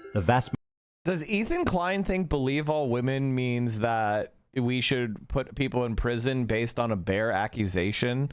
Except the other thing is there aren't actually women who are claiming it happened to them. It is the government of Israel and the United States claiming it happened. There aren't individual victims saying on October 7th, I was raped. That is like there isn't a person doing that. There was a like extreme far right Israeli who claimed to have seen someone get raped. And like, this is the thing. Do you see what Ethan Klein is doing here? Ethan Klein doesn't care about, any movement for women to get accountability for sexual assault, right? He is trying to attack the idea that left-wingers care about sexual assault against women in our own society so that he could help defend a genocide, right? That's what he's doing here. And believe women, like the idea was never believe women thoughtlessly and without any, without bothering to gather any evidence. The whole movement was about, you know, instead of demanding it be proved beyond a reasonable doubt based on an accusation, you act as if the accusation has merit and you move to make people safe first. And then through the course of a process, you ensure beyond a reasonable doubt that the accusations are true before you like put someone in prison. Everyone understands that false accusations occur. Everyone understands that people can misremember incidents or can be impaired or can hallucinate. Just because someone makes an accusation doesn't mean it definitely happened. But the way we live in a culture where women are disbelieved and accused automatically. And that is what that movement was trying to change. Like, he's such an evil piece of shit, undermining like anything good. I had a judge here take me into chambers and basically admonish me for filing motions on cases. I have 150 cases in any given time, and I've only been filed a handful. All of our clients are scumbags in their eyes. What am I going to do? Report her, then lose harder and never get a reasonable plea deal? Yeah. I mean, I can't work in that legal system. Like, once I understood what America's legal system was really about, I just couldn't do it. I mentally could not do it because it's so evil and so irredeemable. Majority of people, if not all, who were raped were murdered on the spot, obviously. Gam Goldstein Almog was kidnapped from her home on October 7th by Hamas terrorists and was held captive for 51 days. Hassan, maybe you would like to call her a liar. Please, go right ahead. Doesn't matter if rapes happened on October 7th. There are dozens of testimonies from witnesses, most of who were in hiding and heard or saw it happen. And each week, there's more stories coming out. There's a UN report that concludes it happened. Doesn't matter. But Hassan needs a rape kit from a mutilated body. It's so vile to deny the suffering and trauma of the victims just because you need your heroes at Hamas to be perfect. Now, the sixth and final alleged defamatory statement is where things get interesting, because this alleged defamatory statement is regarding none other than Timothée Chalamet himself. Noah claims that Ethan smeared Timothée as a terrorist with zero credible evidence. He spends 20 minutes in the video smearing a 19-year-old survivor of the US-backed Saudi genocide in Yemen as a terrorist with zero credible evidence. Ethan's lawyers claim in the letter that, quote, the nuke shows social media posts of al-Haddad admitted to being a Houthi terrorist and echoed the Houthis' genocidal rhetoric. Great writing in that statement. There's actually a handful of grammar and spelling mistakes throughout this entire letter. It's really quite profound. Okay, so Timothée has social media posts admitting to being a Houthi terrorist. Let's see the social media posts in question. Let's go ahead and take a look at his social media and see if that lines up. All right, let's see here. Tel Aviv will burn in the coming hours. Ready for sacrifice and eager for martyrdom. Maybe he's talking about football? Here he is singing a song with the words, do you threaten us with what we are waiting for, son of a Jew? The meaning of Houthi is a title, and it's not something to fear, but for the Jews. They are very afraid of this title. The execution we will carry out on all Zionists, with the lovely depiction of a man impaled through his asshole and out of his mouth with a pike, or how Hassan likes to say it, a pike for a cut. Okay, why would he retweet this article called Houthis use social media to boost global prominence and support? Israel falls. Wait for the new operation in Tel Aviv. The Jaffa drone, which no Israeli defense can stop. The ships we bombed and sank. I know the Red Arrow is supposed to be a cool military Hamas thing. This is a butt plug. Just saying. To every Zionist, I will put this into your stomach. And let me state the obvious. Jew and Zionist is clearly interchangeable to this guy. Okay. Can you imagine being the citizen? Like, I get it. Like, you know, Ethan Klein is an Israeli. His country is bombing Yemen. So he's tried to, you know, spread propaganda that his enemies are bad. You know, Israelis' enemies are bad. So he's just going to blatantly spread propaganda, right? It is what it is. This kid is never going to be able to speak against him. It is what it is. Like, Ethan Klein and commentary guys just looking at titles are, I mean, that's every single fucking every single video they make. Okay, but hating Jews doesn't make you a Houthi. Are you a soldier?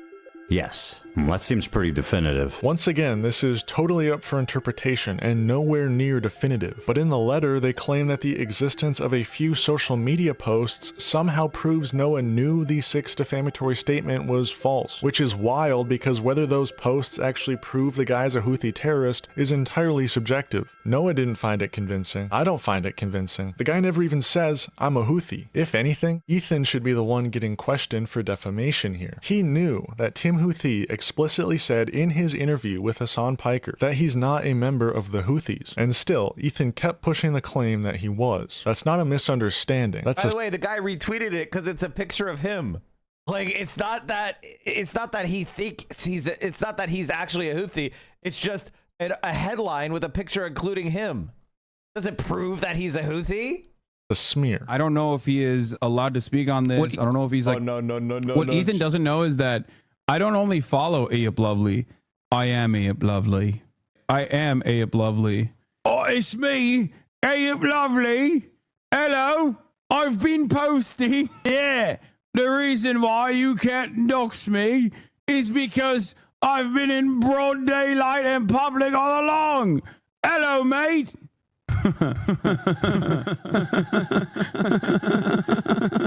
I don't know that. Now we know.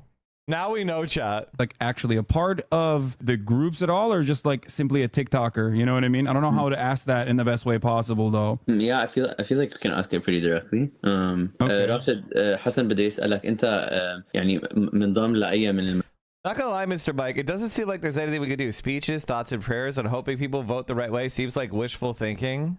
What are you crashing out over? What are you crashing out over? Here's the reality.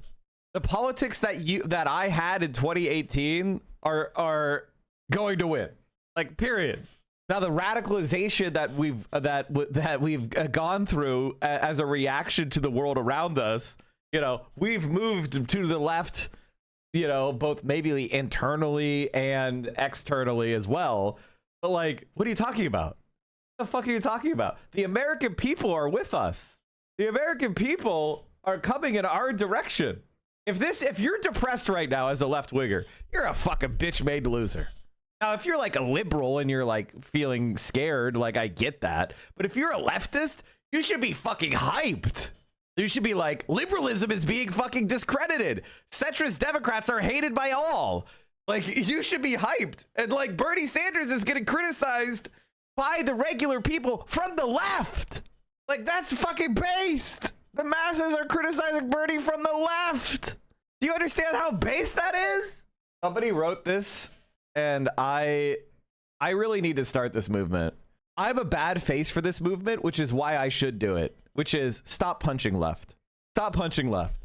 We need a call for solidarity. Now, that call for solidarity is going to require us to do a little bit of gatekeeping. There's going to have to be a little bit of gatekeeping. So we need to gatekeep a little bit, but primarily not punch left. This is my goal. I don't want to see anti-communism anymore. I don't want to see anti-anarchism anymore. As much as it pains me, I need to stop doing that because it's just damaging. All right. But here's some gatekeeping that we need to do. You have to be anti-Zionist. You can't support the United States fucking foreign policy goals. You need to be in favor of a robust social safety net in this country. Those are the things that are non-negotiable. If you're with me on those things, then I don't think we should ever fight, at least at this point. If you could agree with me that Zionism must go, that the genocide in Gaza is happening, if you could support with the idea of a vast expansion of the social safety net, and of course, the United States is a malign influence in our foreign policy and needs to be reined in. If you could agree with me on those things, I don't want to fight with you. If you can at least reach that level, I don't want to fight with you. And I think that's what we need. I'm just so tired of the constant whiny bitch-made circular firing squads that I see. Mike, why wasn't it damaging when Lennon Punch left but inappropriate here? It's because we need to grow the movement. They had a party. Do you have a party?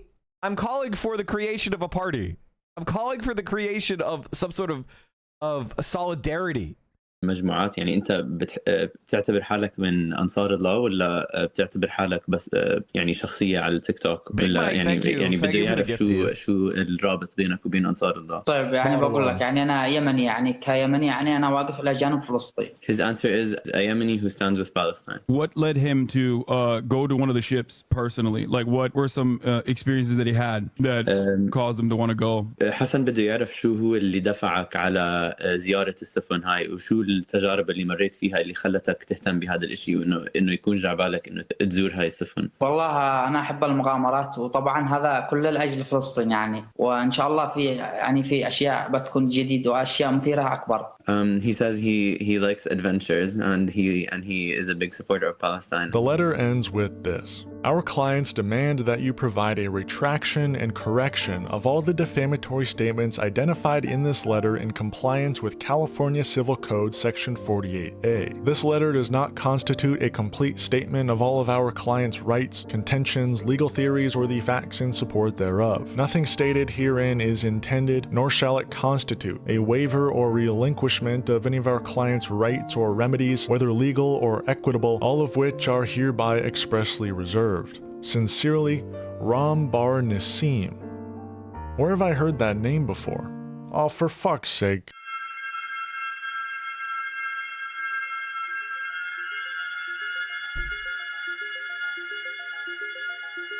I genuinely do not think this case is going anywhere. Ethan is a public figure with a large media platform. He's infamous across the internet for his takes on Israel, long before Noah entered the picture. The core of Noah's video is political critique, built on public statements made by a public figure. The claims are backed by direct quotes, publicly available sources, and clear analysis. This is exactly the kind of case anti-SLAPP laws are designed to shut down. Because this was never really about defamation. It's about ego. It's about Ethan getting publicly called out in a way that actually stuck.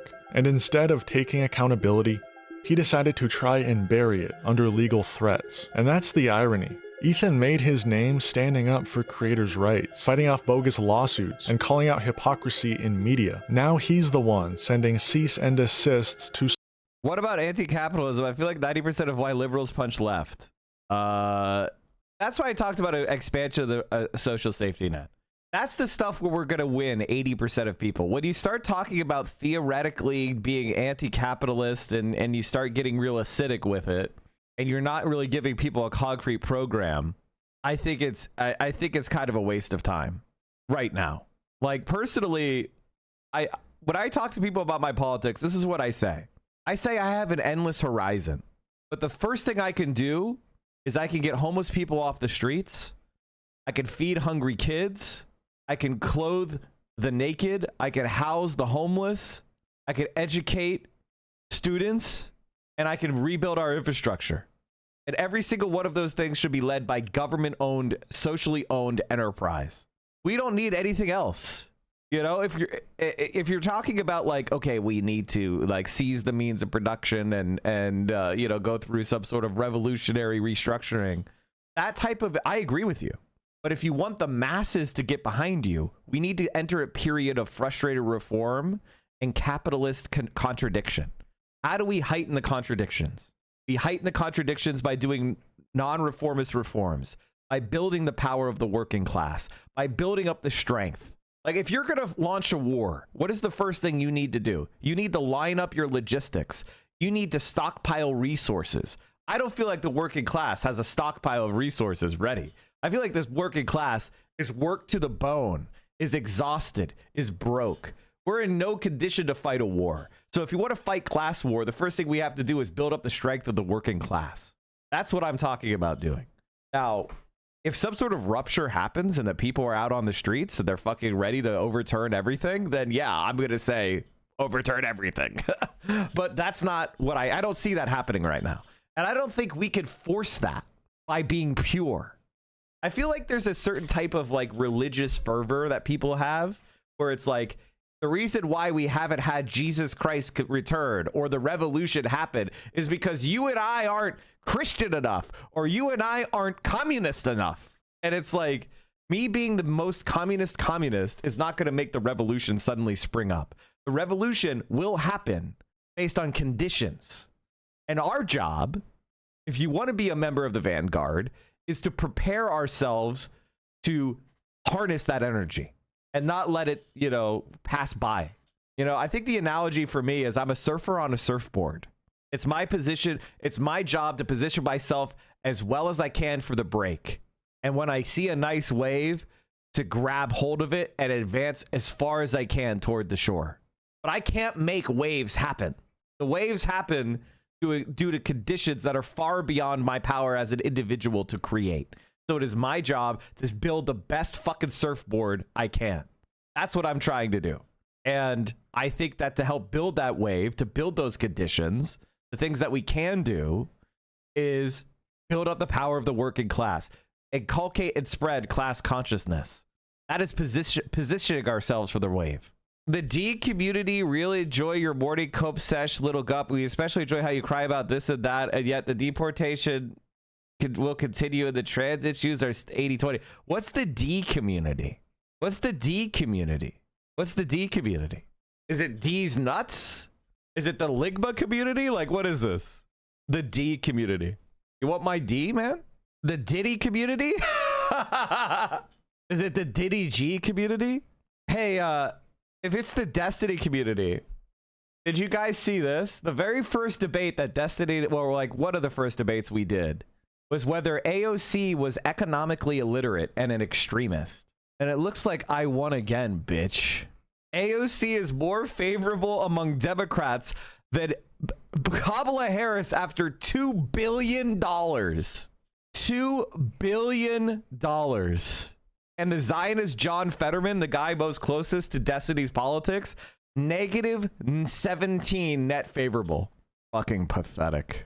Looks like we're winning again. Looks like we're winning again, little gup, whatever the fuck that means. AOC had her strongest quarter ever, raising $9.5 million from 266,000 individual donors for an average of $21 per donation. 64% first-time contributors. My point of this is this. I have my criticisms of AOC, and I continue to have my criticisms of AOC, but I have always seen her as the clear successor to the Bernie Sanders movement.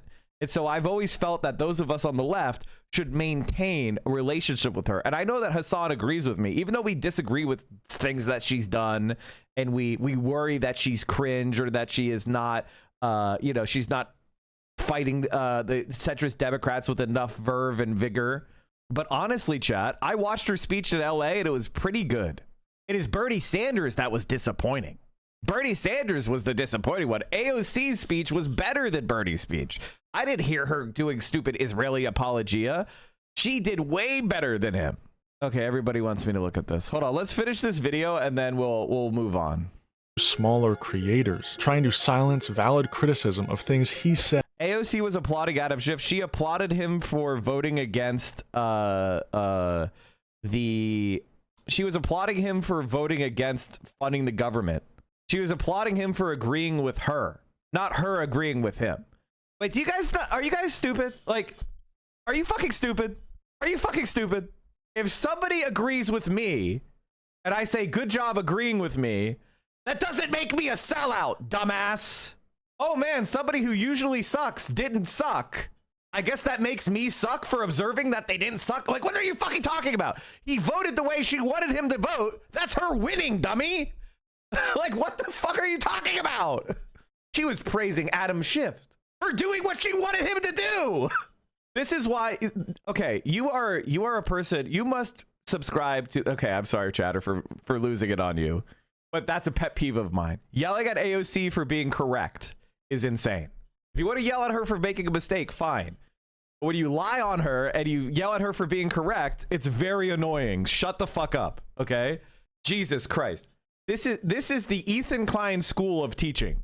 This is the Ethan Klein school of dog raising. See, the reason why Ethan Klein's dogs shit all over the house is because Ethan Klein doesn't praise them for going and shitting outside. He doesn't reward the dogs for doing what he wants them to do. He just yells at them when they shit so they don't understand what they're supposed to do. Treat a politician like a dog that you're trying to house train. When the dog shits outside, you praise the dog and say, good boy, good boy, good boy. So when Adam Schiff voted with AOC against funding the government, she said, good boy, Adam Schiff, good boy. She was treating him like a dog shitting outside where he's supposed to shit. You don't want to live like Ethan Klein. You don't want to have dog shit everywhere in your house. Okay. Do we understand my point? Yes. I do think that people, you know, it's like people have these weird fucking takes. And it's like, you hate Adam Schiff? I hate Adam Schiff. I voted against Adam Schiff. I tried my hardest not to get Adam Schiff elected.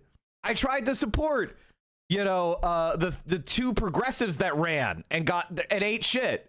I tried my best to be like, hey, we should support, you know, Katie Porter, even though she's not perfect. She's better on a lot of this other shit. She's a lot better than the average Democrat. But guess what? All the money was behind Adam Schiff. So Adam Schiff is in. Congratulations. Hillary Clinton won again. But when Adam Schiff does the right thing, okay, yay. When the dog shits in the house, he doesn't yell. He scolds them on an Insta story that blames Hassan. I swear the woman I'm learning about positive reinforcement will help save the world because of how it I mean, we're all the same. Dogs are a lot more similar to us than we think in our hubris, which is like, if you want a dog to do something, praise it for doing it. It's not that complicated. My only gripe on AOC is I hated her dick riding Biden to the ground. Me too. Me too. I said she was dead wrong about that. It was a huge mistake. Tomorrow, the U.S. Senate will have a very significant vote on a CR, a 6-month CR.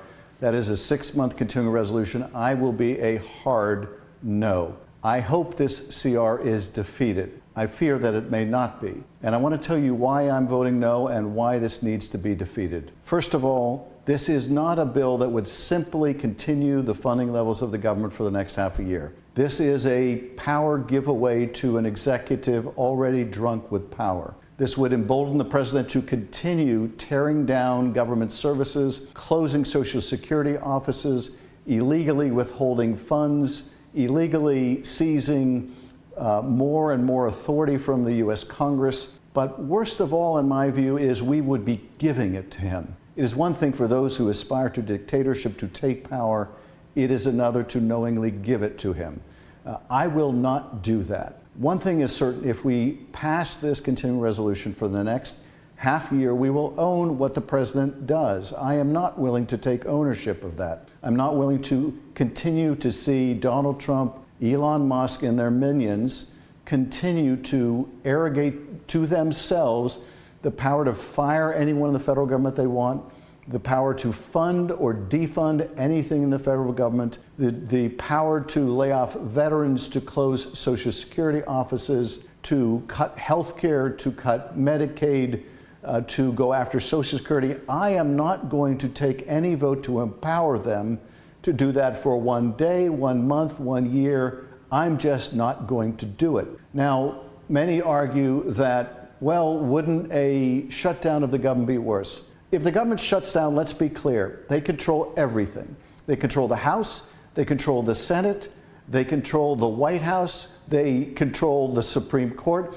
If they shut down the government, it is on them. That is their decision. If we give them power for the next 6 months to do whatever they choose, that is our decision. I am not going to make that decision. Now, I don't know what happens if they shut down the government. And some argue, and I understand their concern, well, wouldn't they have more power to do more wreckage, more damage if the government shuts down? The answer is we simply don't know. They're violating the... Imagine that you could take down Destiny like Ella Giggle. He's already been owned.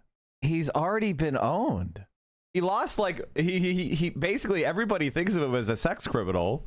He's lost a massive amount of his fans. He's already been owned. I guess you hope that he gets away with sex crimes? Is that what you're trying to say? Also, he's been sued and he's going to court. He had to hire Prince Andrew's attorney.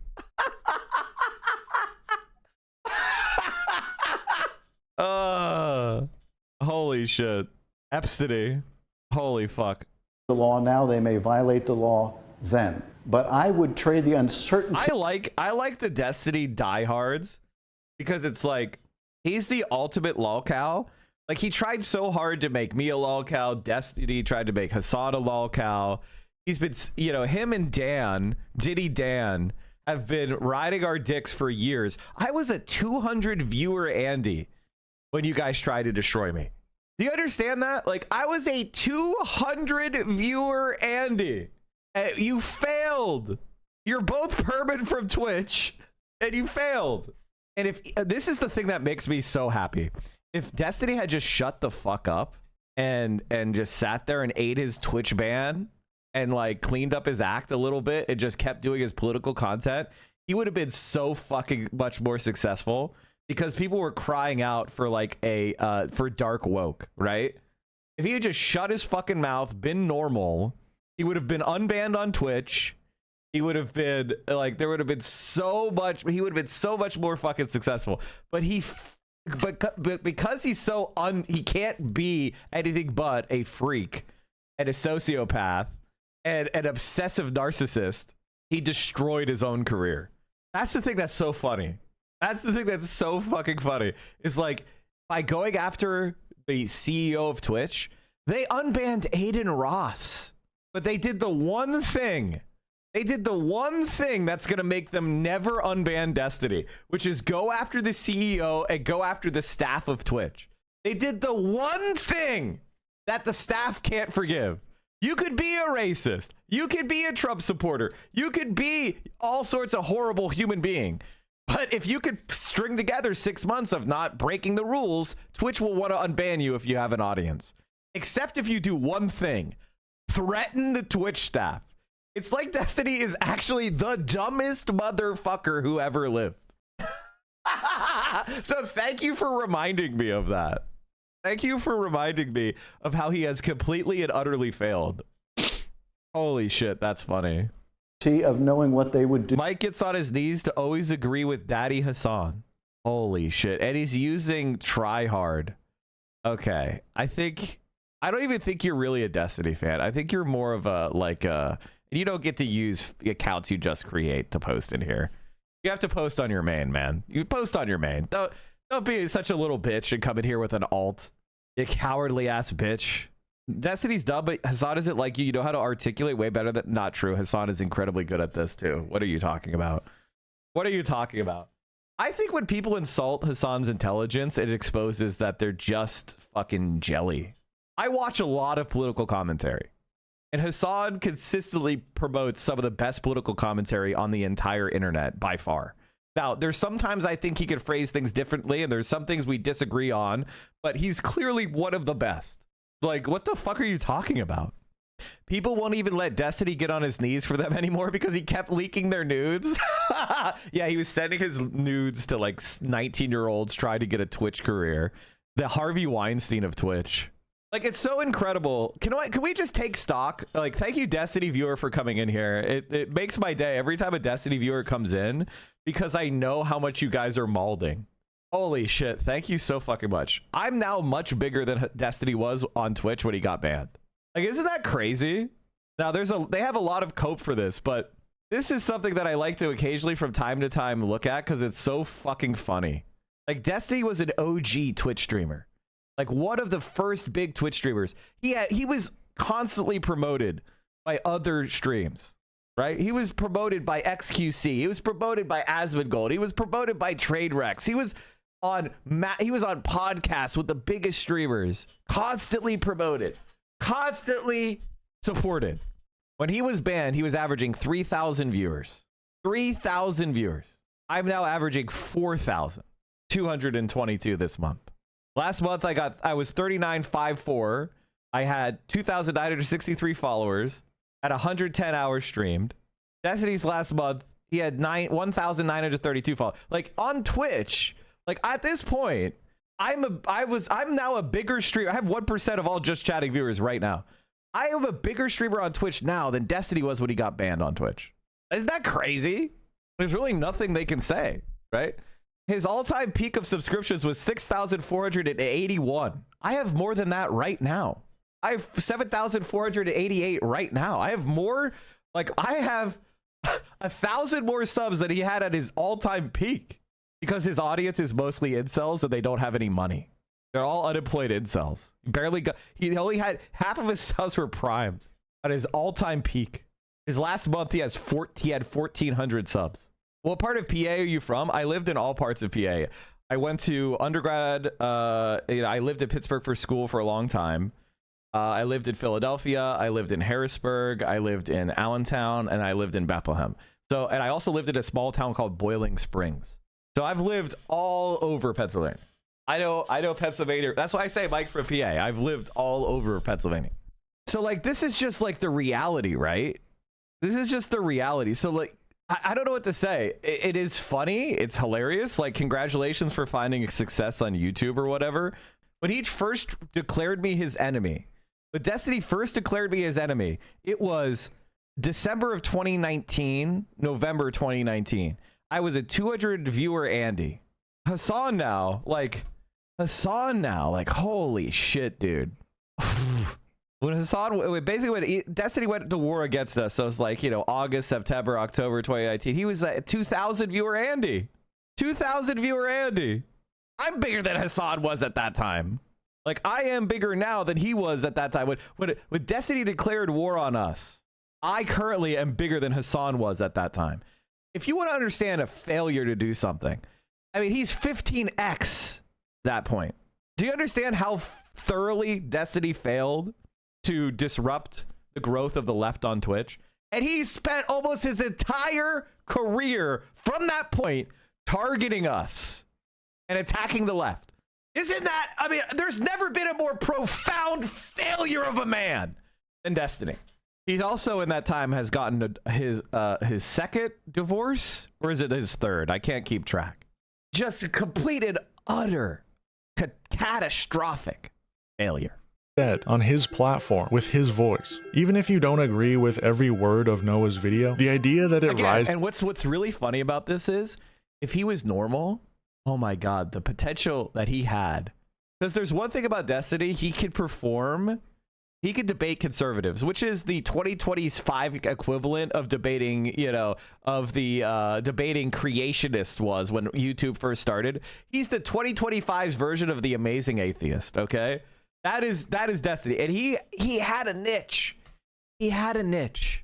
There was so much demand for a liberal content creator because they you know, nobody in our generation likes liberals, right? So the liberals are searching desperately.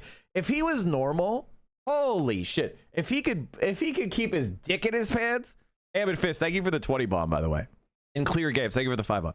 If he could like not target 19-year-olds and it was like actually normal, my god, he would have been unbanned on Twitch. He would have been promoted massively, probably by the Democrats. Like, all this is gone now. He can't get this, and he never will, because he's also made us his like dire enemies. You know what I mean? Like, he's created lifelong enemies. All this is permanently never going to happen now. Incredible. Thank you for the sub, Jordan. Rises to the level of defamation is ridiculous. This is a desperate attempt to save face, not a real legal argument. Fees, thank you for the 5 tier 1s. So no, this probably won't hold up in court, but it already Mike, my biggest criticism of you is anytime you give D any credit or say the creature has an ability for anything, I think that if you're going to talk about charlatans like Destiny, you shouldn't just, you know, deny they have any ability, right? Like, he has an ability to speak fast and confidently, right? And to posture. He's stupid. He's a dumb fuck. If you know what he's talking about in any way, you understand he's a dumbass. And he structures his content for a very specific type of underachieving NEET. So basically, upper middle class white men who were, you know, always told that they had some sort of like really strong potential. You know, they you know, maybe they were gifted and talented as small children or whatever, but ultimately never amounted to anything. Like, he's their ultimate avatar of like the, you know, squandered potential overachiever incel NEET. That is who Destiny is, right? That's who he appeals to. So like, guys that are upper middle class, their parents have some success, so they have money, so they can live in the basement forever, but don't actually know anything. Mike from PA rules for building a stream. Get into a feud with Destiny. Do not end your feud with Destiny. If someone accuses you of being a small streamer, drop everything you're doing and get into a small feud with that. Honestly, I don't think it really helped me that much. The only thing that, like, I think that it actually did cause some amount of damage to me, like, without a doubt. I think I just persevered and won anyway. I'm sure there's plenty of people that he's defeated who ran away because they're weak-willed. But, like, for me, it didn't work. I don't want to be the moral superiority guy here, so instead understand that trying to understand where Destiny comes from contact with his audience, regardless of if it works on Destiny himself. This is appealing to his viewers. Method enlightens them because you don't demonize them. Yeah, I don't think you need to I'm not trying to demonize them. I'm just saying I'm just describing who they are. They know who they are. They know I'm telling the truth. And the problem is that Destiny just creates this like hug box world where they're really the smartest ones, right? They're really the smartest ones. Everybody else is a normie cuck, while they're led by a literal cuck. It's pretty impressive. I think the biggest thing that built your stream was doing loud politics in the 10 a.m. Eastern slot.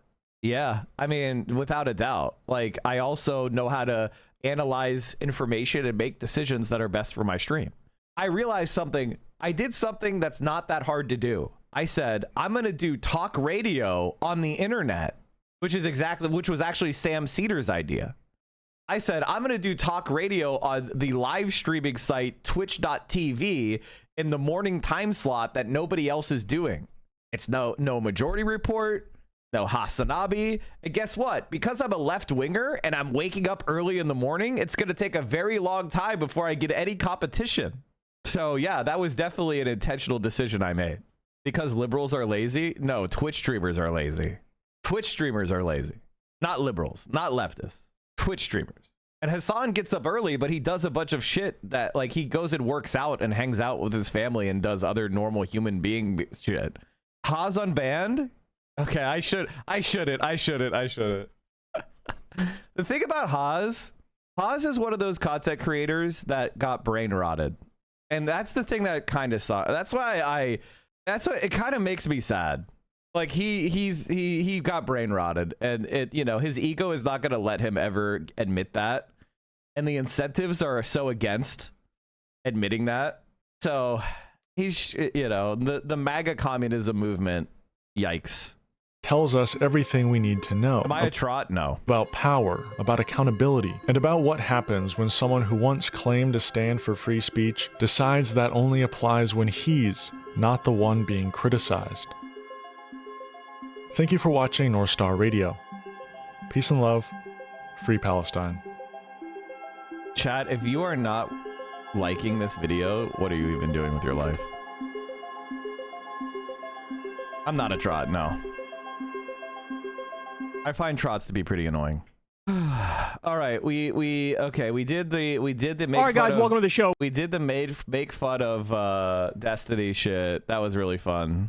The majority of people on planet Earth would look up to somebody like you that screams. The overwhelming majority of people on Earth screams in a microphone. Yes, they would be much more sympathetic with my human direct aggression than your disgusting, arrogant, passive-aggressive remark. Because I'm a fucking human being who speaks with their fucking chest, speaks with their heart.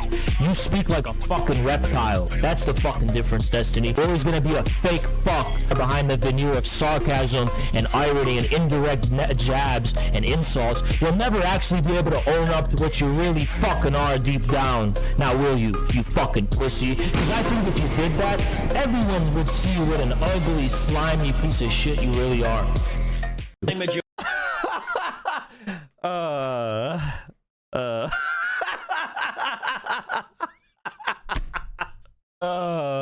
Yo, dude, Haas, man. I don't believe in watching people for lolcow reasons, but Haas has some bangers, man. He really does. God damn, that's so funny. You're a lolcow, you're scared to... I'm not scared to talk to Haas. I just have nothing to say to him. There's just nothing for me to say to him other than like because what are his main takes, right? MAGA communism pretty clearly was wrong, right? Like, Trump is trying to declare a trade war against China. Trump failed to deliver a ceasefire in Ukraine, like, which is what he promised, right? So the MAGA communists were just wrong. Like, Trump was terrible for the international left and, you know, the so-called socialist states. They were just wrong on that. Did they acknowledge that? Did they say we were wrong? Trump sucks? Maybe they did. Meeting the masses where they are is not supporting Trump. They're called MAGA communists. You're picking every Passover to mess up our Jewish homes, windows, cars, all forced to remember forever shalom. Okay, dude, calm down. How about Israel stops killing children? All right, where are we at? Would recommend. On July 21st, 2020. Okay, that's not. I'm not watching that. I'm not watching that. The thing is, of all the content creators, I was probably the most sympathetic to Haas until what happened to Haas is he fell down the debate pervert rabbit hole, which is what happened. And then he started to hang out with like these weird incel-y red pill creators like Zerka and shit. And he just had his brain completely rotted. And he started chasing that kind of like weirdo fucking space. And then, you know, the politics they almost became a caricature of themselves. He was doing stuff that was, you know, get him the most engagement, the most hate engagement. Like, what was the key to be getting hate engagement? Supporting Russia during the Ukraine invasion, right? And posing all sorts of like laughable arguments about Putin being good. Now, I'm not saying that I like the United States or that I support, you know, the expansion of NATO. I firmly oppose it. Putin is not our ally. He's an anti-communist reactionary. So it's just what could have been an interesting creator got sucked into the worst parts of like the debate pervert sphere, the lolcow sphere, and now they're just caricatures of themselves. Good luck with your niche unpopular online leftism. Okay, what are you talking about? Communists lead the masses, not pontificate over Ethan Klein for months. You're talking about Haas, bro. Come on. All right, let's make fun of, let's watch some liberal secular talk. Oh, we got a lot to get to today. Some of the stuff absolutely blows. I will say this about the MAGA communist guys. I don't know if they're a Russian agent. I suspect they are. I don't know if they're feds. I don't think they're feds. I do give them credit for fucking going to like Yemen and shit. Like, that's crazy.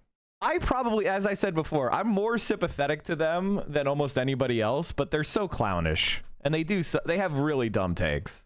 So I just can't. I can't be good faith. You know how I said don't punch left earlier today? I don't even want to punch at them. That being said, their takes are just, I can't. Hinkle is like the only one I think is a Fed. He had too many connections to Tulsi. Yeah, it's like the Tulsi Gabbard shit. Hinkle is absolutely a Fed. Maybe. Hinkle is one of these people that he's a charlatan. He's a charlatan. And a lot of the the MAGA communist guy, like the guys that are in that movement, I feel bad for because it's a charlatan movement that sucks. But I just think of them about what they could have done with their content and what they actually ended up being, and it's like look at you guys. Like, what are you doing? I think there is validity to their perspective on MAGAs in the US. They are still proletariat. We need to educate them and radicalize them to our side instead of write them off. Yeah, I don't think you should write off the masses ever. However, I think you should recognize enemies, right? And if somebody is a dyed-in-the-wool, dedicated, MAGA supporter, they hate the left. They're not the prime target for radicalization. We should be going to the disillusioned and atomized and disengaged masses. Hideous stuff, if I'm being honest with you. So in just a second, Trump goes mask off fascist with zero plausible deniability next to Nayib Bukele, the president of El Salvador, in the Oval Office. I'm telling you, man, the stuff I'm going to show you is absolutely despicable. I mean, this is a new low, even for him. I know how loathsome this guy is. I know how pathetic he is. This is above and beyond anything that we've seen to this point, man. And it has gotten... dangerous is not the right word. We need a new word, which is above and beyond dangerous for what we're witnessing here. So we're going to talk about that in just a second. We also have the Republican Speaker of the House decides to go after gamers. Gamers. Bad idea, dude. They're a very active bunch politically. Then we'll get to red-faced Jordan Peterson, blubbers over absolutely nothing to Piers Morgan's face.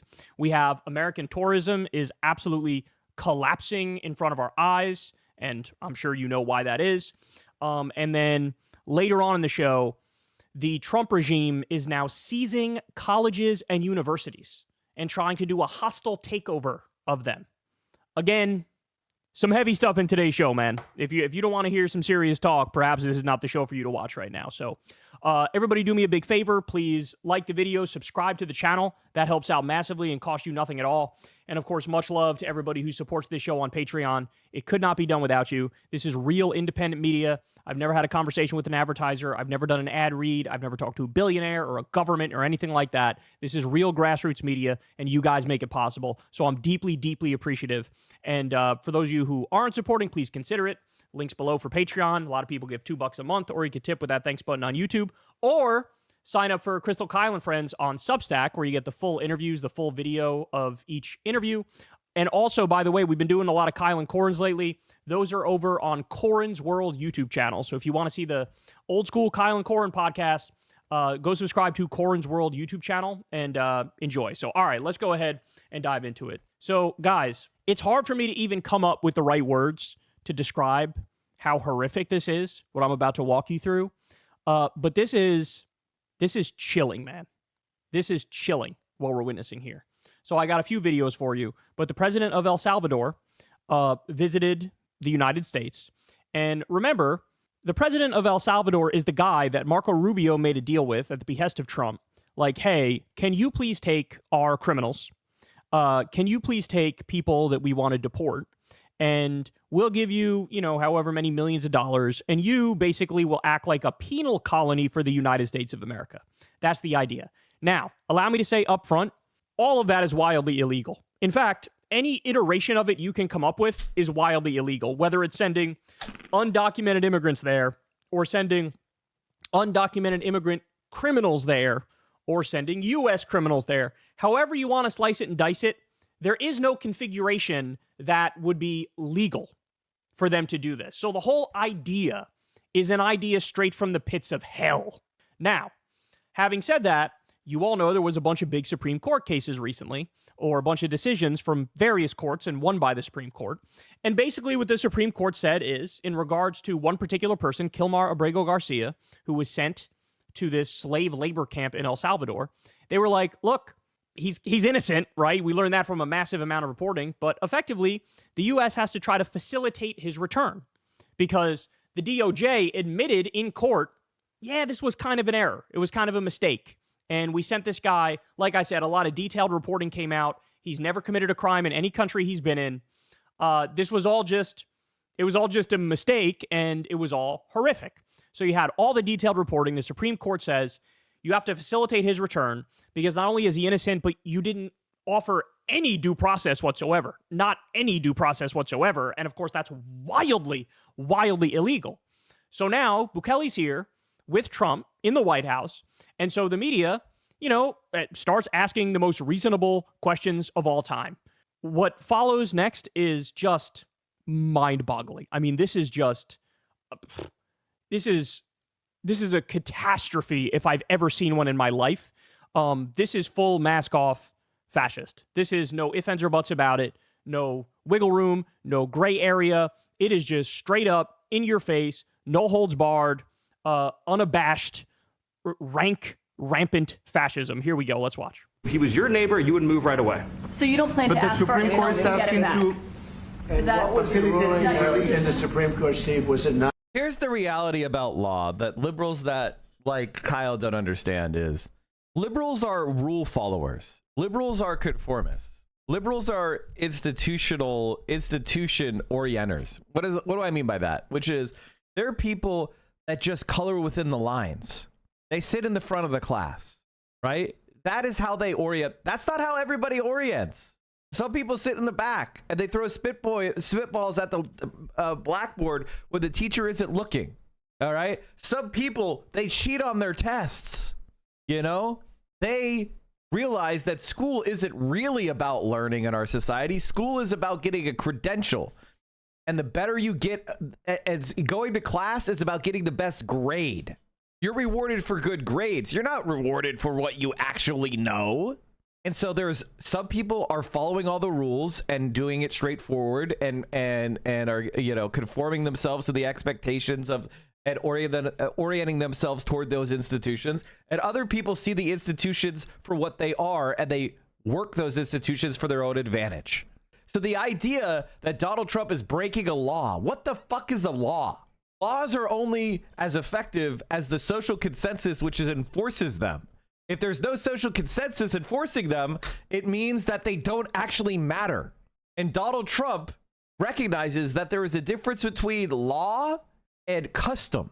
And there's a difference between law and executive authority. And so Donald Trump is taking advantage of the executive authority that he has been granted because of the custom of following the president to overturn the very laws that supposedly give him power. And Donald Trump, and this is what fascists get that liberals don't, Donald Trump understands that he's the president, so that gives him powers in men's minds that are actually supersede the laws that supposedly grant him those powers. He's in the White House now. People salute him. People call him Mr. President, so he can make orders that are in contradiction to the laws that make people call him president. It doesn't even matter at this point. And we will just pragmatically and incoherently go along with it. If you think these laws matter, you're wrong. Unless men and women with guns are going to stand up and enforce those laws, they don't exist. I'm sure you know of plenty of laws that you ignore. Why do you ignore them? 9-0. Yes, there's a 9-0 in our favor. In our favor, against the district court ruling, saying that no district court has the power to compel the foreign policy function of the United States. As Pam said, the ruling solely stated that if this individual, at El Salvador's sole discretion, was sent back to our country, that we could deport him a second time. Well, no version of this legally ends up with him ever living here because he is a citizen of El Salvador. That is the president of El Salvador. Your questions about it, per the court, can only be directed to him. Okay, all of that is wrong. Literally all of that is wrong. So first of all, the whole reason he came to the U.S. is because he was escaping the gangs and the cartels and the criminals in El Salvador. So he has an asylum claim. There was a special law. It's like a withholding law. Like basically, it's a protection from deportation law, which says you can't deport him. That's what it was. So he had that legal protection. Then these guys swoop him up, lie about him, ship him to a El Salvador slave labor gulag, and now they're unapologetic about it. He lied and said it was 9-0 from the Supreme Court on our side. No, the point that the Supreme Court made is you, the federal government, the executive branch, you need to facilitate this man's return. That's what they said. It's only a minor difference from what the lower court said, which is you need to facilitate and effectuate his return. I would make fun of him for vaping, but I'm a caffeine addict. So, I mean, am I any better? I mean, it's just stimulants, right? A stimulant is a stimulant. You know, we have these like AB tier stimulants of nicotine versus caffeine. Same fucking shit. Elon, Wall Street Journal. Okay, why are you linking me Drew Pavlov? You're getting 10 minutes. You're getting 10 minutes off. Hopefully this is a wake-up call about who the fuck you're interacting with. So basically what the Supreme Court is saying is, look, we have no jurisdiction on foreign policy matters, but this isn't really a foreign policy matter. El Salvador is acting like a contractor. So at the very least, you have to ask to get him back. You need to try to get him back. And they all agreed this man's due process was ripped away from him. They all agreed. The other thing is, these guys keep lying that he was a gang member. There is zero evidence he was a gang member. In fact, it's been proven it's the opposite. He's never had legal problems in any country he's ever been in, and he takes care of multiple special needs kids. All right, but we're just getting warmed up. So I was Stephen Miller, a.k.a. modern-day Goebbels. This is Pam Bondi, the Attorney General, and here's what she says. Let's hear the question from this very low-rated anchor at CB. So Trump, of course, doing the whole fake news, low-rated anchor, as they're asking, like, hey, could we have basic due process in this country? Do we have a constitution at all anymore in this country? To ask President Bukele to help return the man who you're mistakenly deported. The man who was mistakenly deported to El Salvador? Well, let me ask Pam, would you answer that question? Sure, President. First and foremost, he was illegally in our country. He had been illegally in our country. And in 2019, two courts, an immigration court and an appellate immigration court, ruled that he was a member of MS-13. That's a total fucking lie. They did not rule that he was a member of MS-13. That's point number one. Point number two is his executive order is about Tren de Aragua, not MS-13. So even under the law that he's invoking, that wouldn't fucking make any sense. And they said the evidence to declare him a member of MS-13 was he was wearing Chicago Bulls attire. That's what they said. Oh my God. And he was illegally in our country. Right now, it was additional paperwork had needed to be done. That's up to El Salvador if they want to return. It's not additional paperwork. It's that you gave him no due process. He didn't have a hearing. The whole point of having due process and having a hearing is to make sure you're abiding by the law and getting things right. And by the way, they've done zero due process for any of these people, which is why 60 Minutes reported a minimum of 75% of the people, the 238 people who were sent to the slave labor gulag, are totally innocent of any wrongdoing whatsoever. The low number is 75. The high number is 90% of the people. And by the way, of the ones that have a criminal record, most of them, it's totally nonviolent. So it's lie on top of lie on top of lie on top of lie. It's been proven this man is completely and utterly innocent of any wrongdoing, and they're just casually letting him, Lord only knows what's happening to him. He's in a slave labor camp. He's probably fucking getting tortured. And so these people should all be charged with kidnapping and torture for what they did to this poor innocent man. And by the way, I'll go a step further, because the way the law works, even if he wasn't an innocent man, even if he was somebody who was an undocumented immigrant and had committed a crime and was in a gang, this is still wildly illegal because you're not giving anybody any due process whatsoever. That's not how civilized, developed, modern countries work. They're shitting all over not just the Constitution, the fucking Magna Carta is now gone. Well, that's exactly actually a really good point. Is I think there's this thing in leftism where you're like, fascism is just leftism unmasked, and or liberalism unmasked. And it's like, how does he know he's innocent? Where is this data coming from? The Trump administration. The Trump administration said it was a mistake and that they have no evidence. That's where it's coming from. That's why it's a crisis, because they didn't have any reason to get rid of this guy other than race. And it's a fair question to be like, wait, how do we know he's innocent? Well, because there's no evidence whatsoever, and the government admitted it was a mistake. So if the government admits it's a mistake and there's no evidence, why the fuck won't they bring him back? And that's what brings the troubling question of like, why the fuck? First of all, if this, why are they sending innocent people in the first couple batches? Why are they? It's because they don't give a shit. They're just grabbing people off the street and sending them with no due process. That's why we have due process. That's why we do this, Asmund Goldwasher, because we force the government to prove what they're doing beyond a reasonable doubt so that innocent people aren't harmed. And here's the thing. If you're one of those people who goes like, I don't care if non-American citizens are abused, how do you know you're an American citizen? You have a passport? What if you lose your passport? What if you're walking outside your house to take out the trash and you don't bring your wallet, and and in the space between your front door and the curb, a cop stops you and you don't have any ID? How do you know you're a citizen? What if an ICE agent is corrupt and they throw your passport in the fucking a storm drain when you try to present it? The idea that, oh well, I'm an American and therefore I'll be fine. It's like, well, they're not giving people the right to due process. That's what due process means. Due process means you have an opportunity to have your arguments heard by a non-biased arbiter. And so you get to prove your identity. You get to challenge your accusers. You get to assert your rights. If you get rid of due process, then it's just arbitrary and rights are gone for everyone. Because if you don't have the due process right to prove who you are, then citizen versus non-citizen no longer matters, because citizens aren't going to be given the right to prove they're a citizen. This is basic shit. And if you're like, well, why are they doing this? And the answer is because they're racist fascists and they don't give a shit about you. And legally, you don't have to have an ID unless you're driving a car in most states in this country. We've gone full fucking emperor, overlord, god king.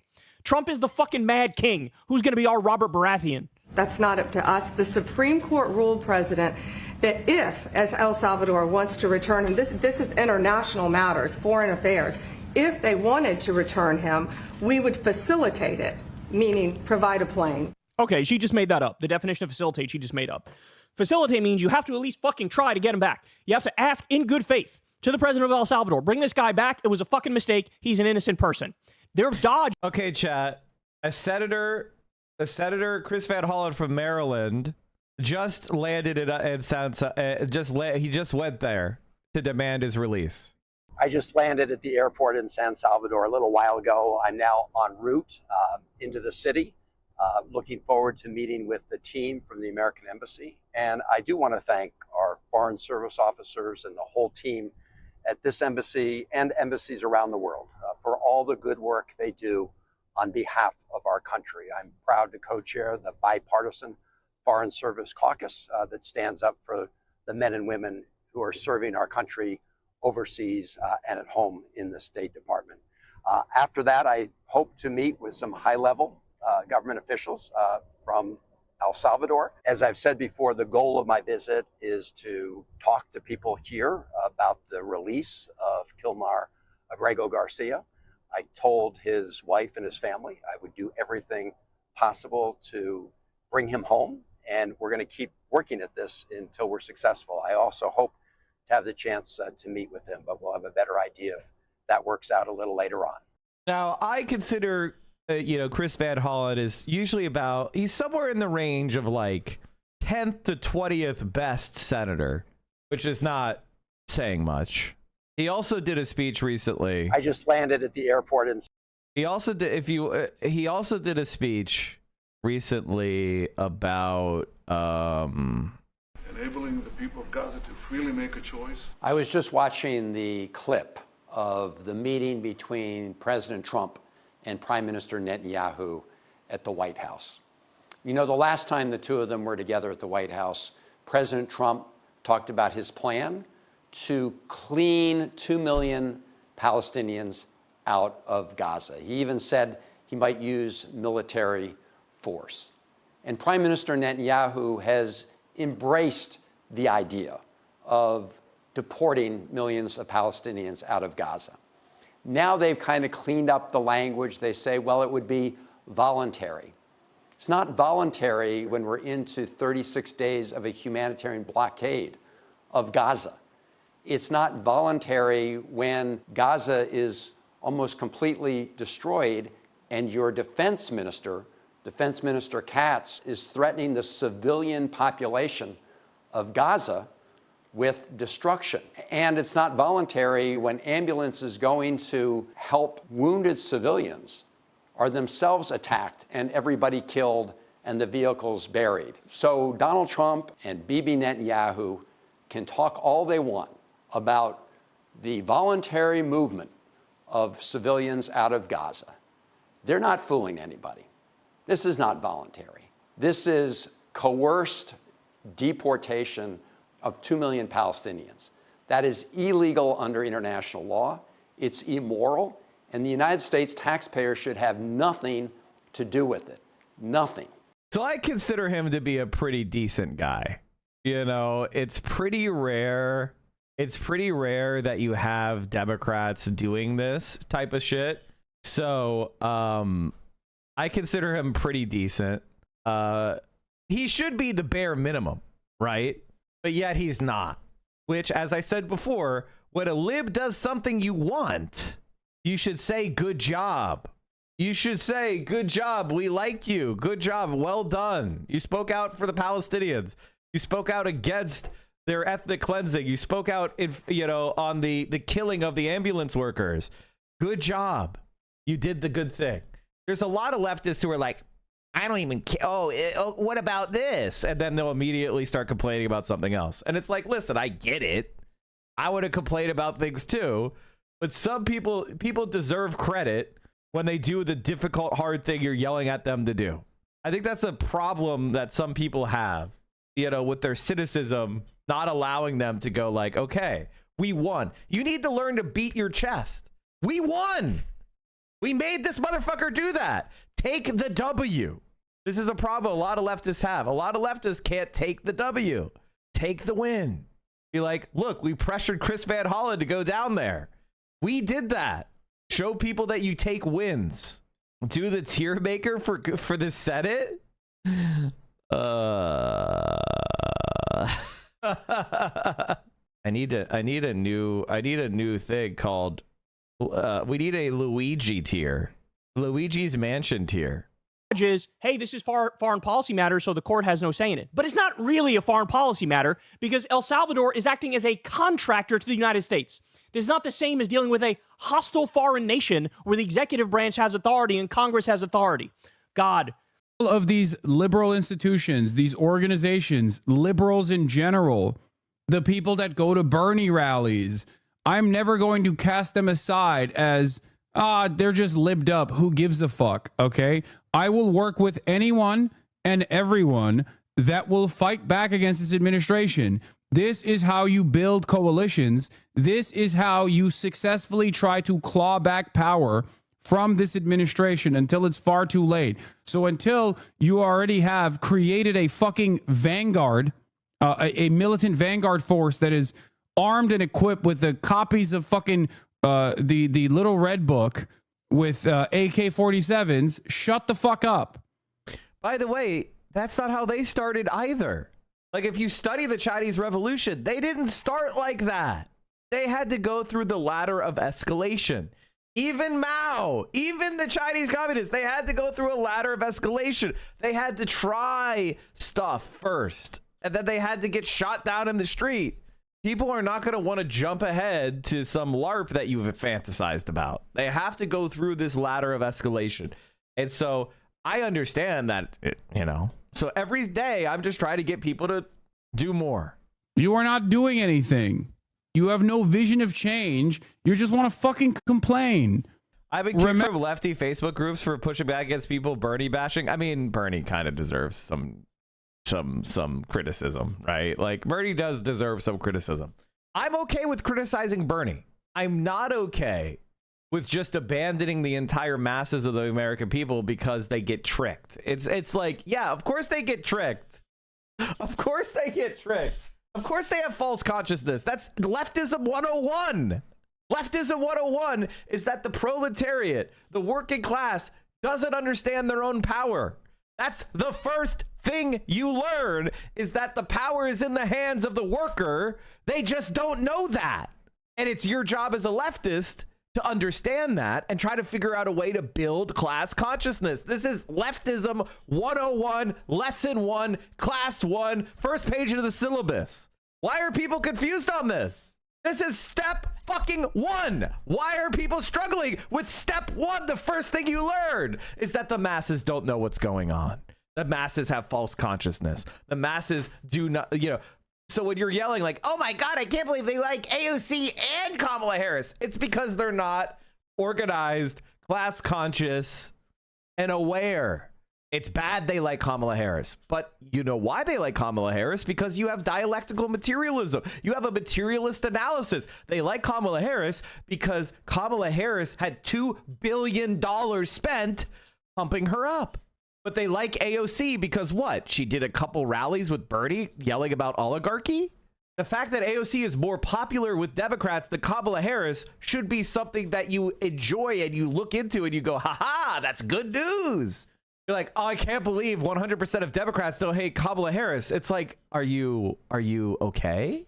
You're supposed to be the vanguard. You're supposed to be the more advanced member of the class. Why are you acting surprised that you are? That's the whole thing we're doing here.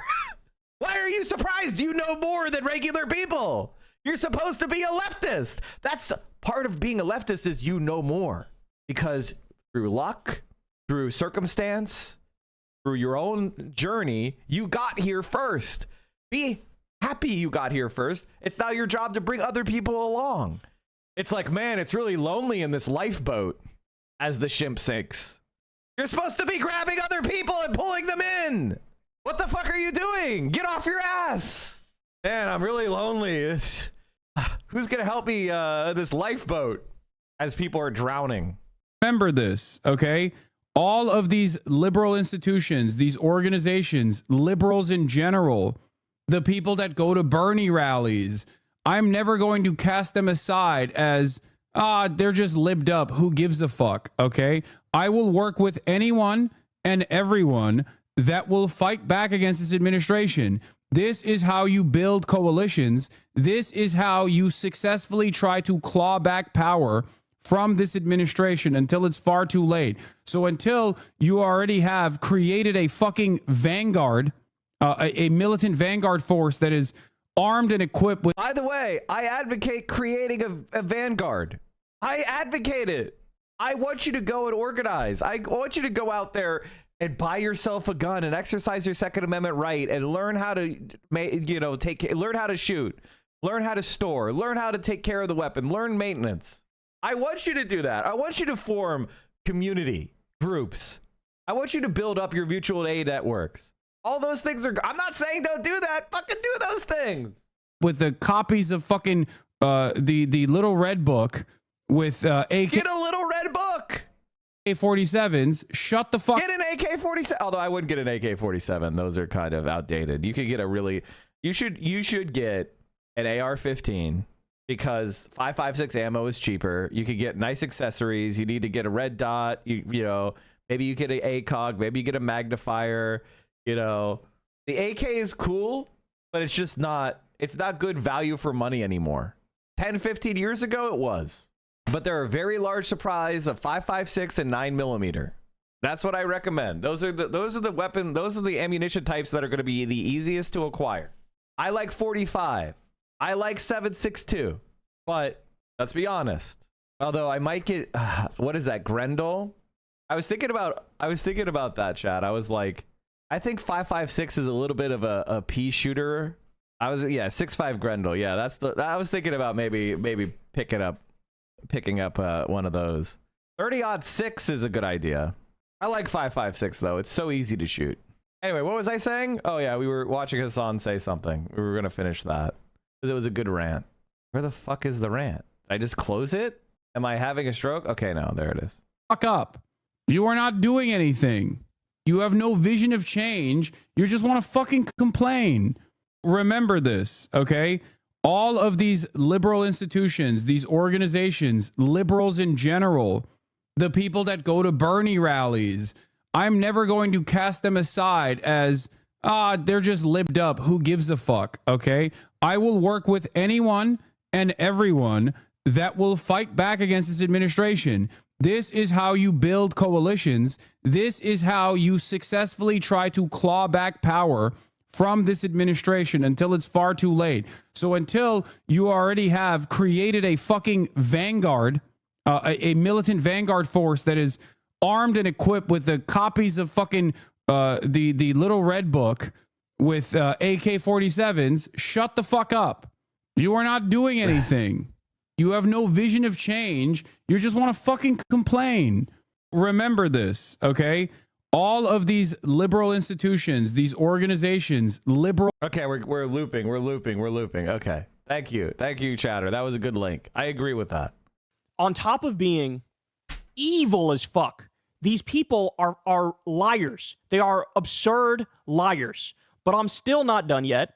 Let's go to now... I believe this is the first time that Bukele speaks, right? Here we go. How can I smuggle a terrorist into the United States? I don't have the power to return him to the United States. I don't have the power to return him to the United States? Excuse you? You contracted with... He's just lying. He's just lying blatantly because they like lying, because they're liars and fascist fucks. I mean, my personal take on this is I can't really even... I feel like we're entering an era where... I think this is the best analogy. Imagine you are an oncologist, and most of the time when people come to your oncology clinic, they have stage 1 cancer, right? They caught it early during their annual checkup. You know, maybe they need a little bit of chemotherapy. Maybe they, a single surgery, but... They caught it early, the intervention doesn't have to be that extreme. and you're very likely have a very high probability of success and cure, right? Imagine you're an oncologist. And then a directive comes down and says, you're not allowed to talk about radiation therapy. Don't talk about radiation therapy. Radiation therapy, not allowed. Okay? You're not allowed to talk about it. And, you know, because 90% of the time, 95% of the time, your patients don't need radiation therapy. This is, you know, it's not a big deal. But then you get the advanced stage 3 case. Somebody who the surgeons claim they can't get good margins on the tumor, right? They're not going to be able to get rid of it all. So they suggest a radiation treatment, right? And that's where we are with politics. Because of the rules, I can't talk about radiation treatment, right? I can't say the treatment that you need. Just like that oncologist had that ban from talking about radiation treatment for some reason. You know, I understand most of the time radiation treatment is inappropriate. Most of the time, I think radiation treatment would be excessive. But the rules of the clinic are that I can't recommend radiation treatment. But I can help treat 20 cancers a day and save 20 lives. So I don't want to lose my job. I don't want to lose my position at the cancer clinic. But what I'm trying to say is we need radiation therapy in this case. We need radiation treatment. I just can't tell you to get radiation treatment or else I'll lose my job. And so that's kind of the position that I feel like political commentators are in online. Political commentators are at the position where, you know, listen, get out there, organize with your family. That's the chemotherapy. You know, go organize your community.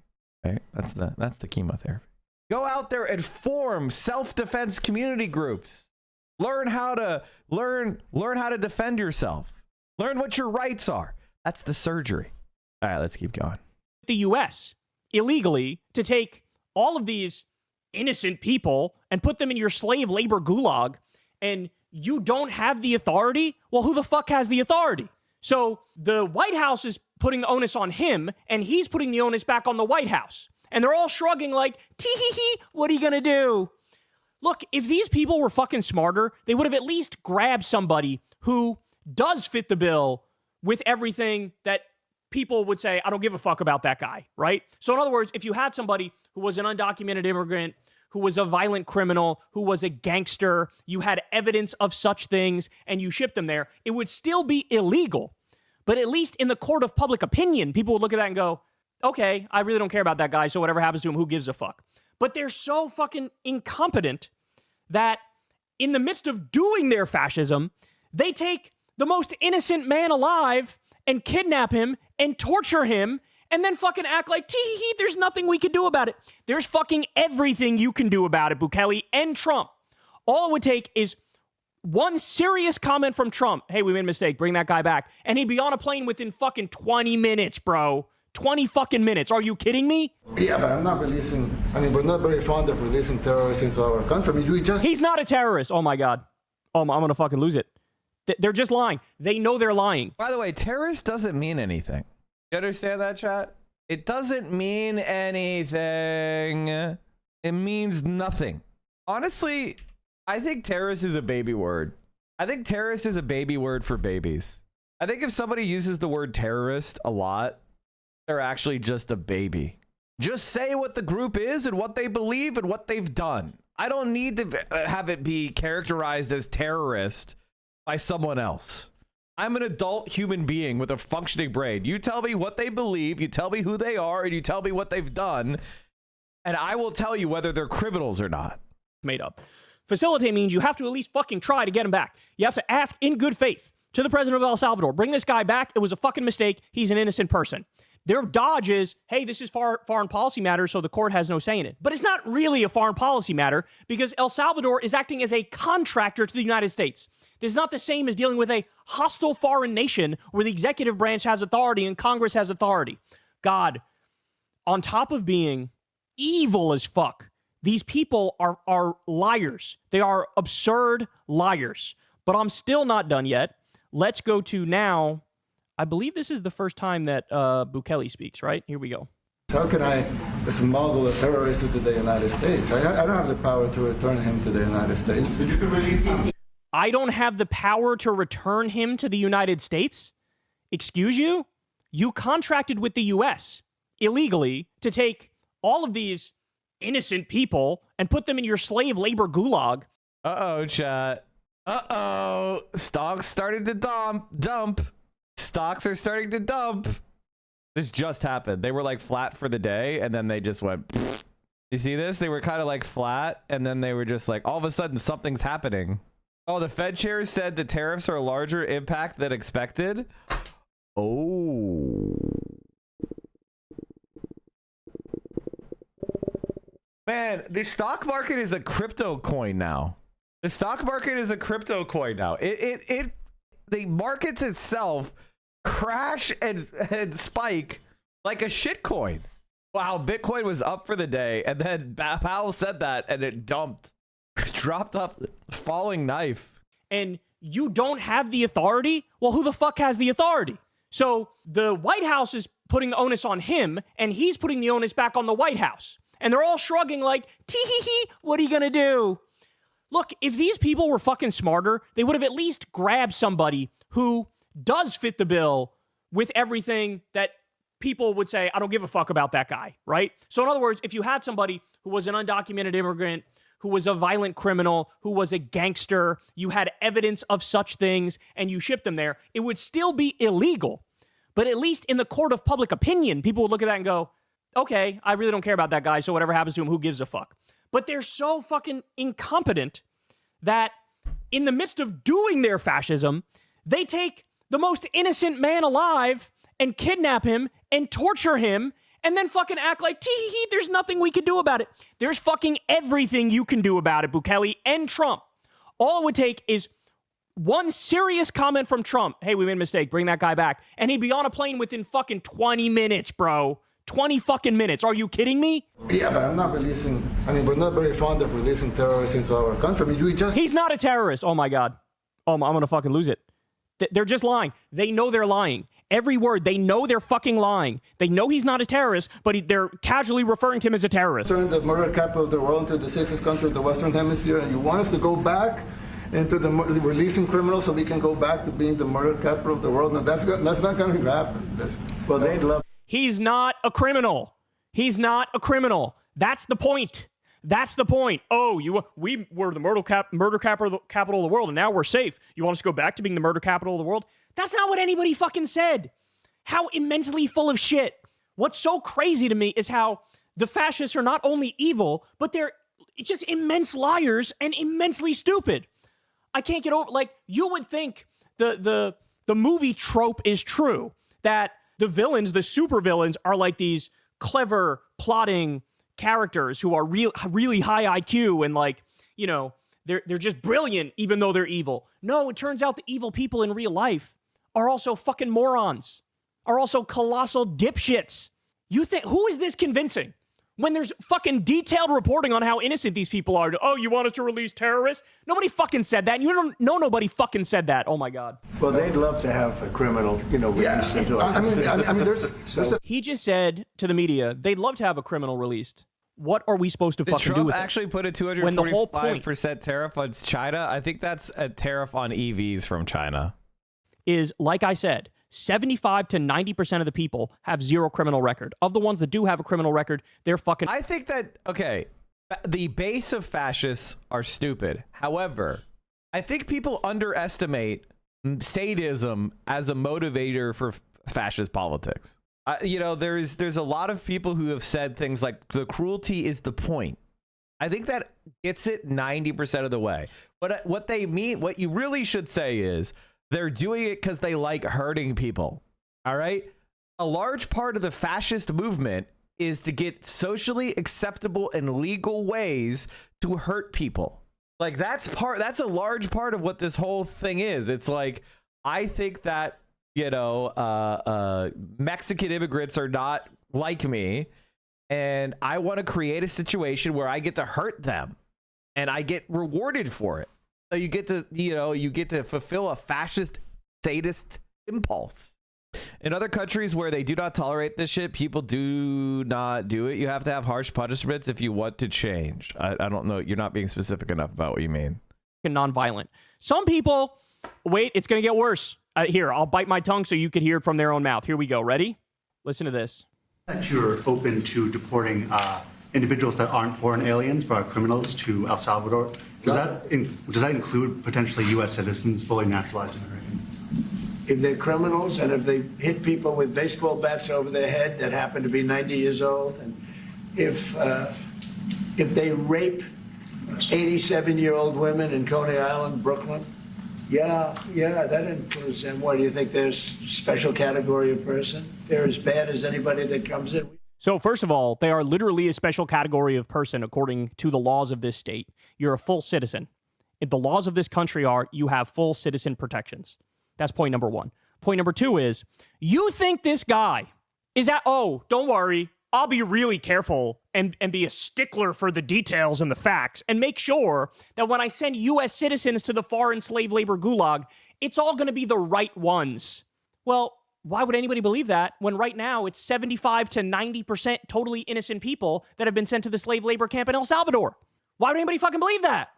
You already have proven you don't give a fuck about the facts, and then when it's demonstrated that you're demonstrably, verifiably, provably wrong, you triple down and quadruple down and say things like the media just wants us to release criminals. That's what they want. They want us to release criminals. It's not that they're really concerned about this innocent man who had no due process whatsoever and is now being tortured. It can't be that. It's got to be that they're evil and I'm brilliant. No, you're the fucking evil one. I've never seen anything more evil than this. I'm still not done.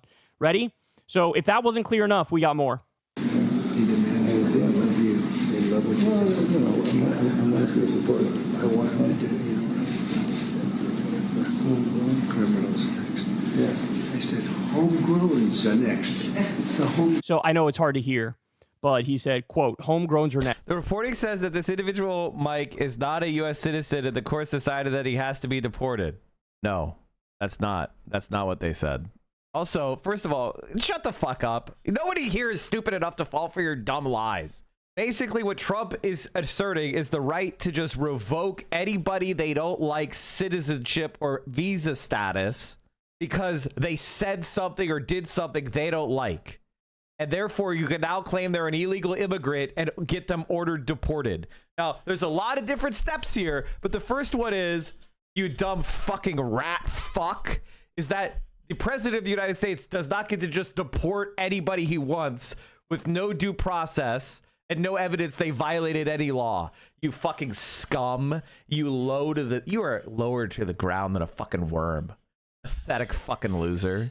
And the second thing is, the court ruled that the guy should stay. And the Trump administration said they made a mistake because they had no proof that he was a gang member. And they just lied. This is supposed to be the party, you know, again, the point of it is the cruelty. The point is they get to do this shit to people and be rewarded for it and praised for it. Okay? That's the point. And so when you see people like this in the wild, remember, chat, I'm an oncologist and we need radiation. Next, the homegrowns. You got to build about 5 more places. It's not big enough.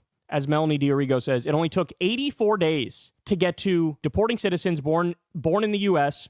to dangerous foreign prisons without due process.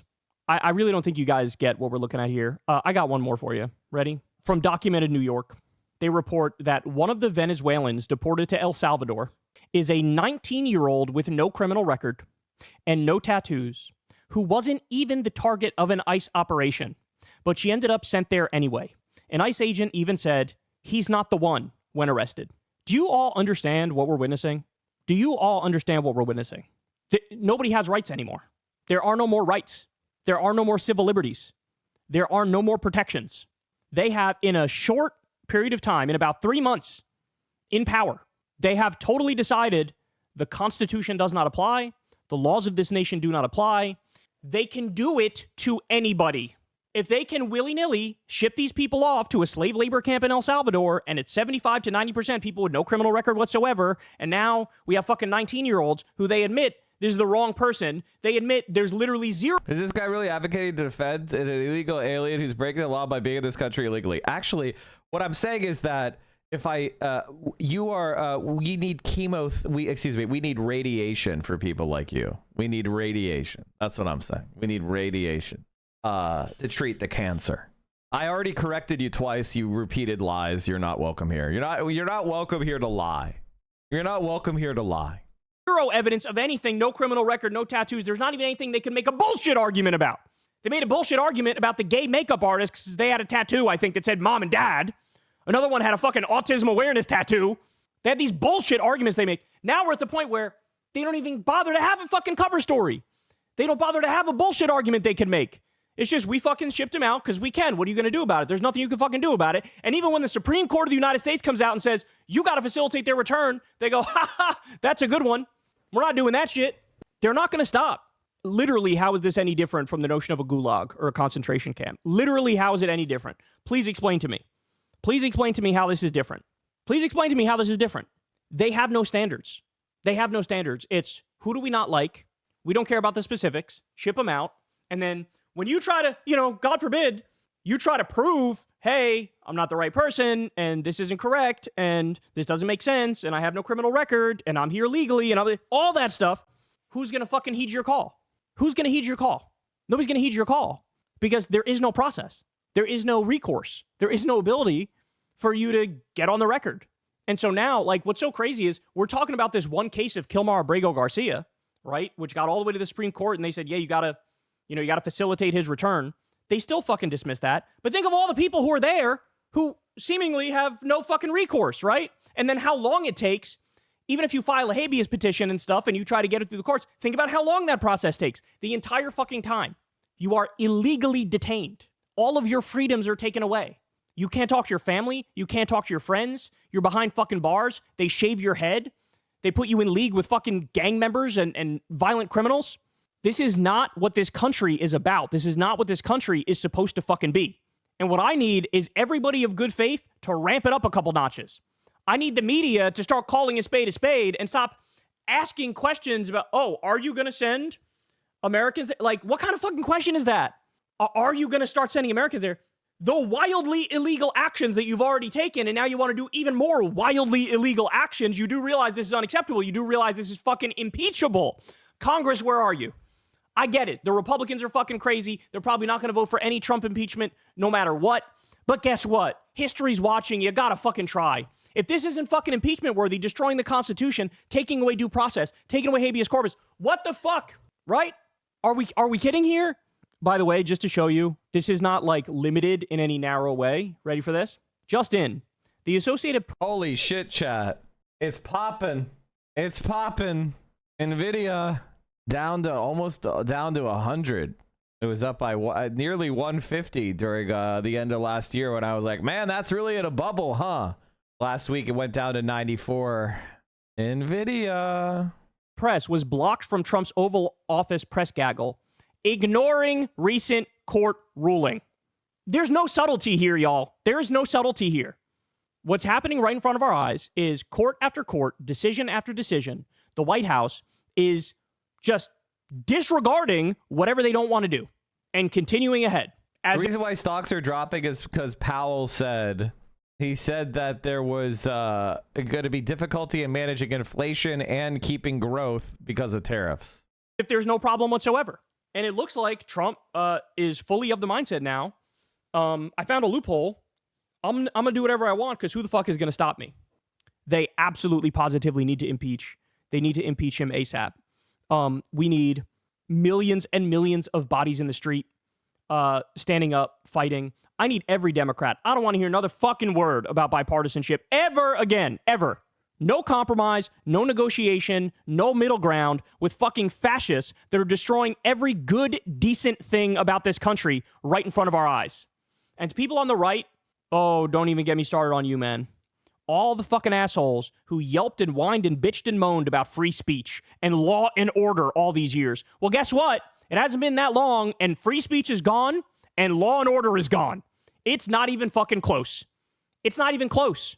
Look, as I said, it would be one thing. The public would swallow the pill of, sure, they're deporting people overseas to a slave labor camp, but they're undocumented and they were a violent criminal and they were in a gang. So whatever. I don't really care.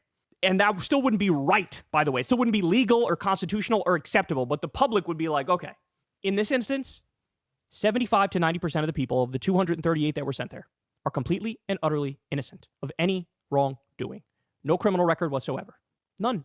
Court orders. You get nightmare stories about this guy takes care of 2 special needs kids. This one has an autism awareness tattoo because, their younger brother has autism. This one has a mom and dad tattoo and they were shipped there for that. This one is a gay makeup artist, right? You hear these horrible, that 19-year-old like we just discussed. Forgive my ignorance, but I thought the whole... It's illegal. It's unconstitutional. It's immoral. It's unethical.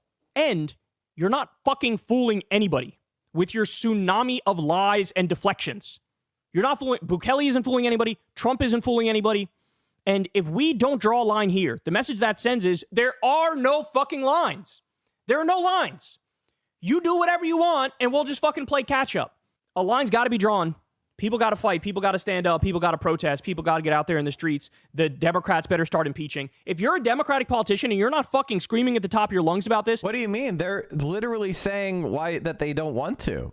The Democrats are literally out there. There was just the thing on Axios. This is the thing that Kyle doesn't get, is the Democrats are dog shit, man. I mean, Kyle knows this, right? Oh, man, where the fuck? I thought I tweeted about it. Oh, here it is.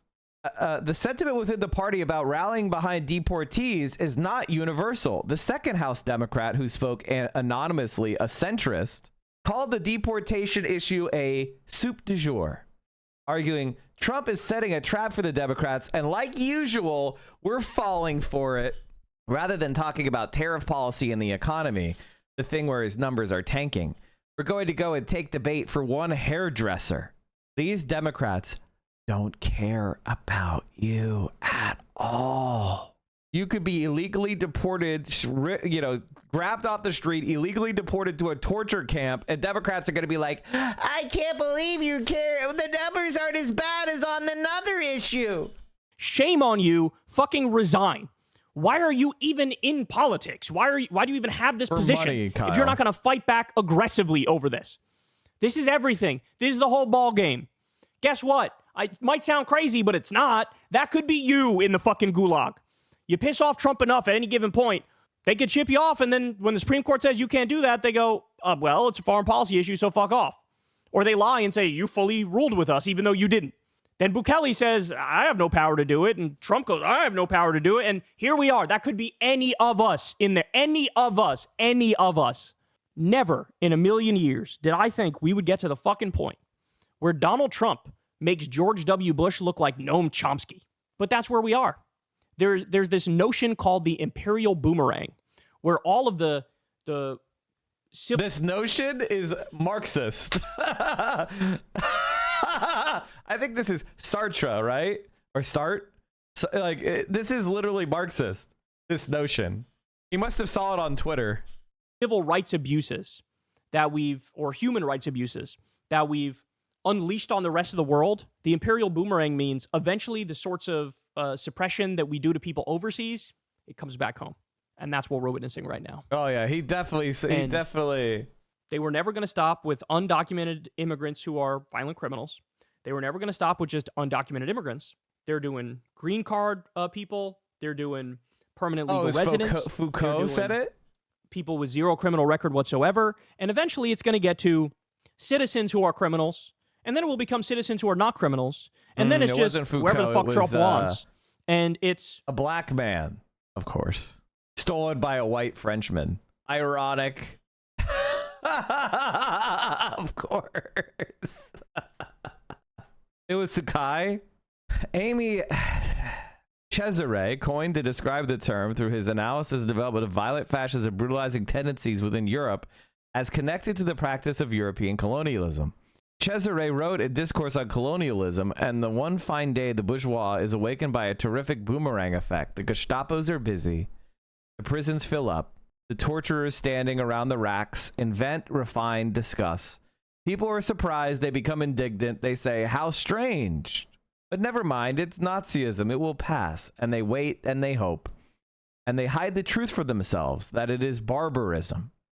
The supreme barbarism, the crowning barbarism that sums up all the daily barbarisms, that it is Nazism, yes, but that before they were its victims, they were its accomplices.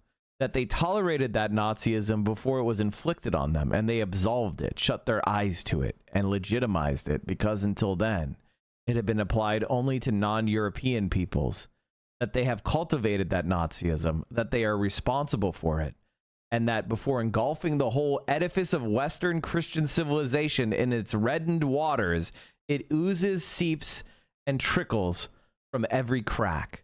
In his 1976 lecture, Society Must Be Defended, Michel Foucault repeated these ideas. According to him, white colonization, with its techniques and its political jurisdictional weapons, obviously transported European models to other continents, but it also had a considerable boomerang effect on the mechanisms of power in the West and on the apparatuses, institutions, and techniques of power.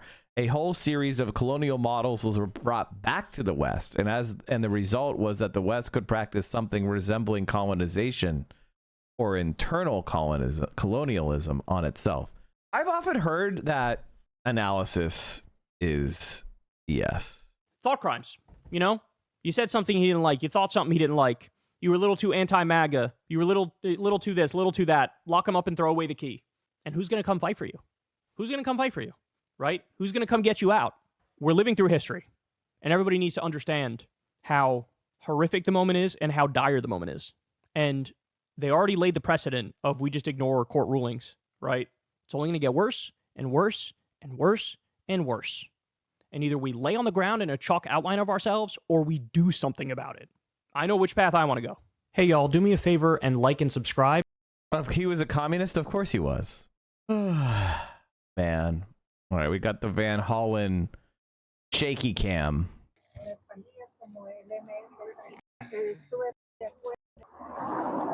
Any evidence? They illegally administration returned to. They forgot a tripod for the phone.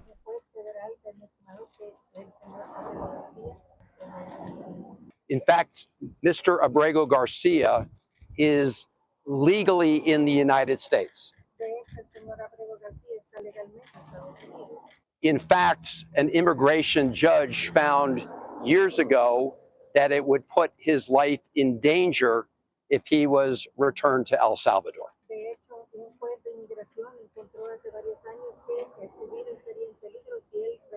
And so he was given protective status and a work permit.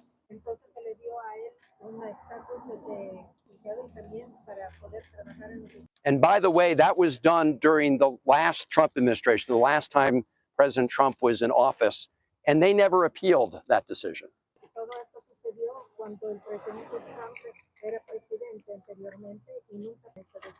So I want to emphasize that President Trump and our Attorney General Pam Bondi and the Vice President of the United States are lying when they say that Abrego Garcia has been charged with a crime or is part of MS-13. That is a lie.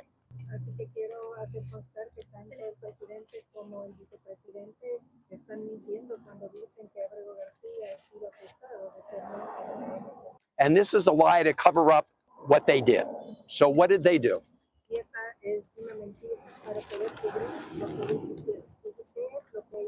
So they illegally abducted Mr. Abrego Garcia from Maryland and sent him to CICA, which is a notorious prison here in El Salvador.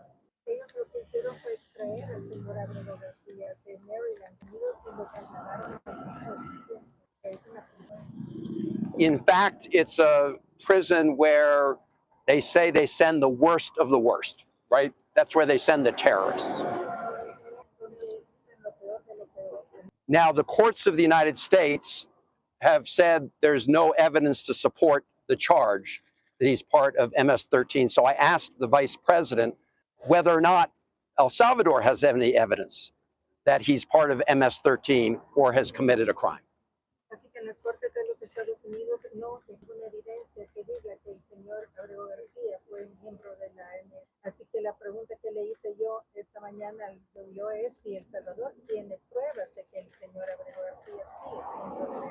So I asked the vice president if Abrego Garcia has not committed a crime and the U.S. courts have found that he was illegally taken from the United States, and the government of El Salvador has no evidence that he was part of MS-13. Why is El Salvador continuing to hold him in CCOT? Entonces, si no hay pruebas contra el señor Abrego García que entró ilegalmente a los Estados Unidos o que él sea miembro de la MS-13, porque en las Cortes de los Unidos no hay evidencia. Entonces, ¿por qué es que no lo liberan? And his answer was the Trump administration is paying El Salvador, the government of El Salvador, to keep him at CCOT. Su respuesta fue que el gobierno de El Salvador le está pagando. El gobierno de El Salvador está recibiendo un pago por mantener al señor Abrego García en El Salvador. And I pointed out neither the government of El Salvador nor the Trump administration has presented evidence to support the claim that he's committed any kind of criminal acts.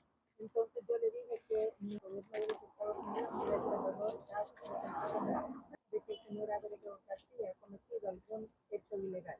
And so why not release Abrego Garcia today? Y entonces, ¿por qué no liberar al señor Abrego García hoy mismo? And he said what President Bukele said the other day at the White House, which that El Salvador can't smuggle Mr. Abrego Garcia into the United States. So all they would need to do is release him from prison. The United States of America provides him with a plane ticket to fly back in, and then readmits him into the United States based on the temporary protected status he had already been granted. Is this guy based or no? I would put Van Hollen in the, as I said, like he's somewhere around like 10 to 20th best senator. Is that based? You know, you tell me. He's better than almost every other Democrat. El Salvador no puede contrabandear al señor Abrego García de nuevo hacia los Estados Unidos. But he's based, I mean, he's the only one down there, so he gets credit for that. And I said, I'm not asking him to smuggle Mr. Abrego Garcia into the United States. I'm simply asking him to open the door of CCOT and let this innocent man walk out. Yo le dije que yo no le estoy pidiendo que él entre ilegalmente al señor Abrego García, le dije que abra la puerta del CCOT para que él pueda salir. And I pointed out that the Attorney General of the United States, Pam Bondi, has said that the United States would send a plane to El Salvador to pick him up. Yo le dije que incluso el señor Bondi, que es el fiscal general, enviaría. And why did she do that? Because the Supreme Court of the United States, in a ruling of 9-0, has said that the Trump administration has to facilitate his return to the United States. I will say that Van Hollen has been getting more based. I hate to use the term based. I've been saying he's been getting more outspoken in a progressive direction over the past 6 to 12 months. And so that is incredibly positive, and we should give him credit for going down there. This is his constituent, by the way. The guy lives in Maryland with his family. So Van Hollen went to El Salvador because the guy lives in his state and he's standing up. Now, he's not the only Maryland senator. It should tell you something that the other Maryland senator didn't go, which is a little pathetic. Now, there's no evidence that the Trump administration is complying with that order.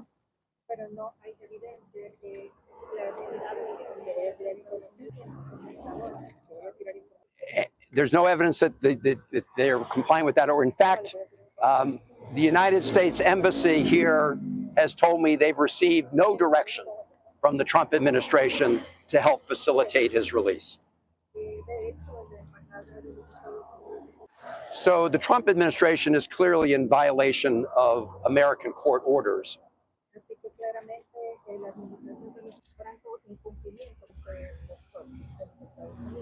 But that still leaves the question, why is the government of El Salvador continuing to imprison a man where they have no evidence he's committed any crime, and they've not been provided any evidence from the United States that he's committed a crime?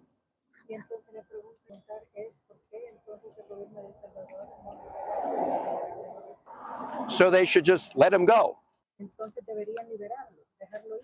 and they should let him go. And we will find a way to get him from San Salvador to Maryland, the state of Maryland. Because I promised his wife Jennifer, and his mother and his brother and their family, because he has 3 children. Some of them have severe disabilities. I promised them that I would do everything I could to get him out of CCOT. And I won't stop trying, and I can assure the president and the vice president that I may be the first United States senator to visit El Salvador, but he won't be on the this last. issue. But there will be more, and there will be more members of Congress coming. I think that's a really, really good position of leadership, by the way, by saying, like, I'm just the first one. First of all, good flex. And second of all, he's right, because we're going to keep pressuring more and more people to show up. Also, all right, there's an analysis that I need to put in here real quick, which is, Bukele is insane, or like what's going on?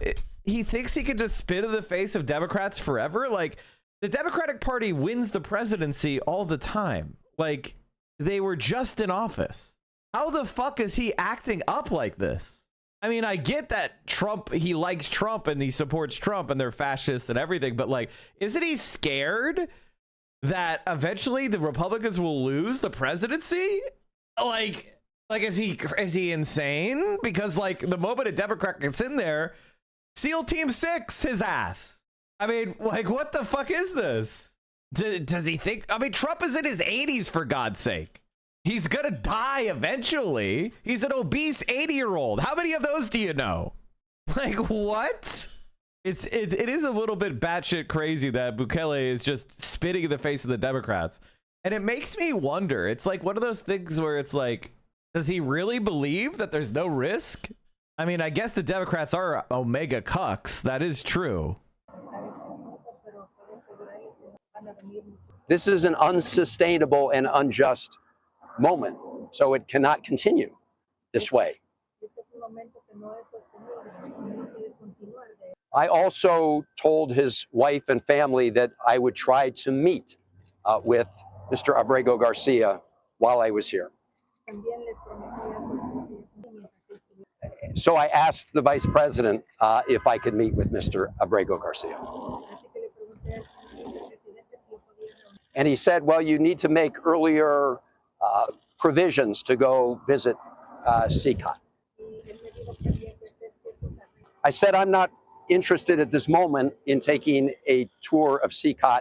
I just want to meet with Mr. Abrego Garcia.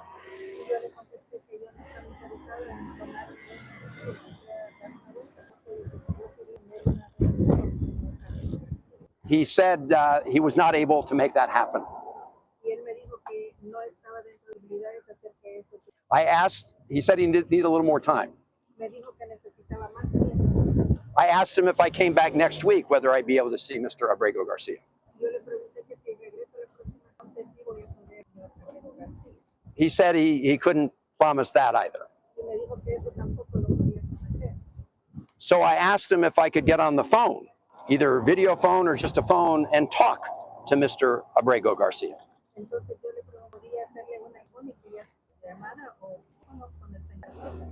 So I could just ask him how he's doing. So let's just for a second describe this for a second. So you have a guy not convicted of any crime, legally in the United States, with a family, has a work permit, is kidnapped off the street, they revoke it all, then they deport him to a maximum security prison with MS-13 gang members and rapist, murderer, killers in a separate country. They haven't convicted him.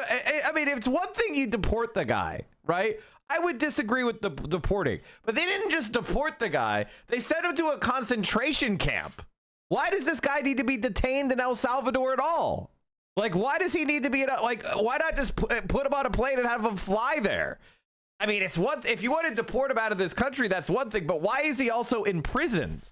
It doesn't even make sense. There's no crime proven. Now, I don't know what's happened to the guy, but the fact that they won't let a U.S. senator talk to him, the fact that they won't let anybody in his family talk to him, the fact that they're keeping him in a prison for no reason, it certainly, like, I understand why people are suspicious. I understand why people are assuming the worst. But, like, they can't be that stupid, can they? Like, the Trump administration can't be that stupid, can it? I mean, at this point, it wouldn't surprise me. But could they actually have hurt this innocent man so much so that they can't release him? Possibly even killing him? I mean, he could have been harmed by other prisoners because God knows what goes on in there.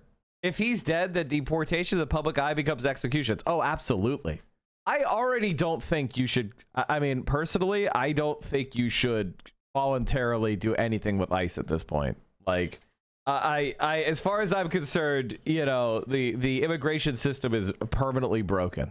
I could report back to his family. He said he could not arrange that. He said maybe if the American embassy were to ask, maybe that could happen.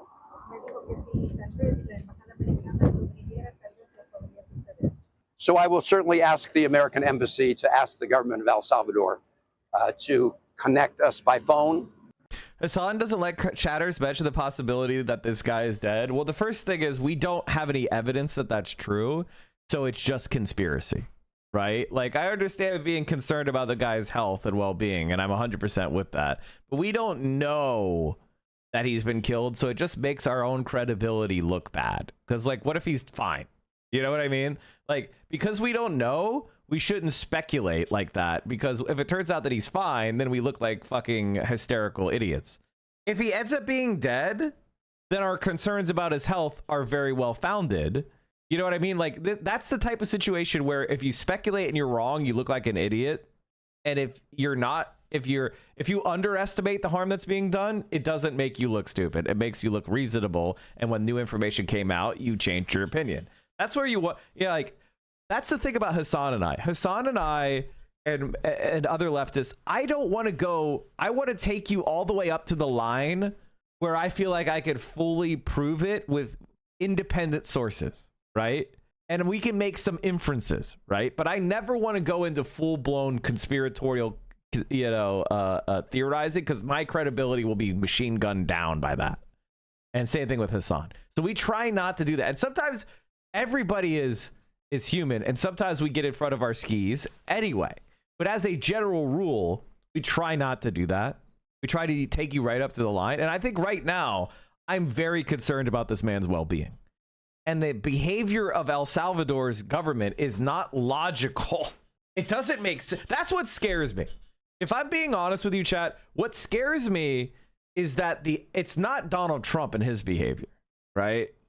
He's a fucking lunatic. He's a fascist piece of shit. What scares me is El Salvador's behavior. How does El Salvador feel comfortable enough acting this way? That's the thing that's like crazy to me. It's like, you are a fucking peasant in a puppet state and you're speaking to your betters. Like, what are you talking about?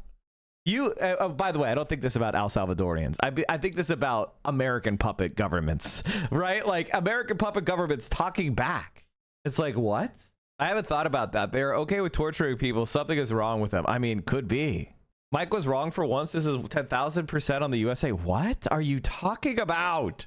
Of course it's on the USA. I'm saying the government of El Salvador acting the way that they're acting is interesting. Like, why are they doing that? Why aren't they just releasing the guy?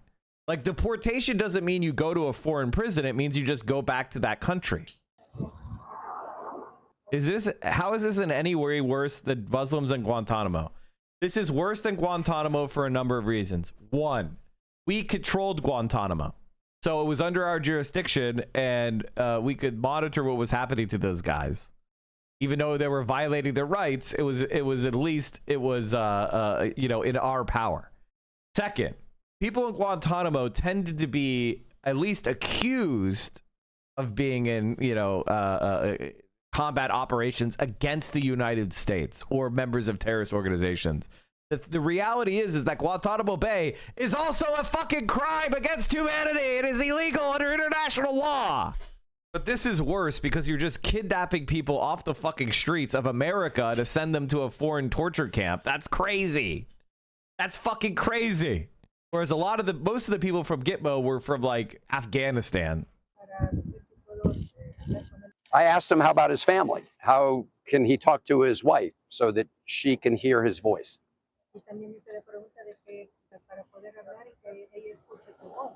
I let him know that the family has requested that. He said he was not sure whether he could make that happen. So we have an unjust situation here. The Trump administration is lying about Abrego Garcia. The American courts have looked at the facts. In fact, the Trump administration lawyer, the government lawyer, admitted to the court that Mr. Abrego Garcia had been mistakenly taken in administrative error, that it was a mistake. But instead of fixing the problem and addressing that injustice, do you know what the Trump administration did? They put that lawyer, who's a 15-year veteran of the Department of Justice, on administrative leave.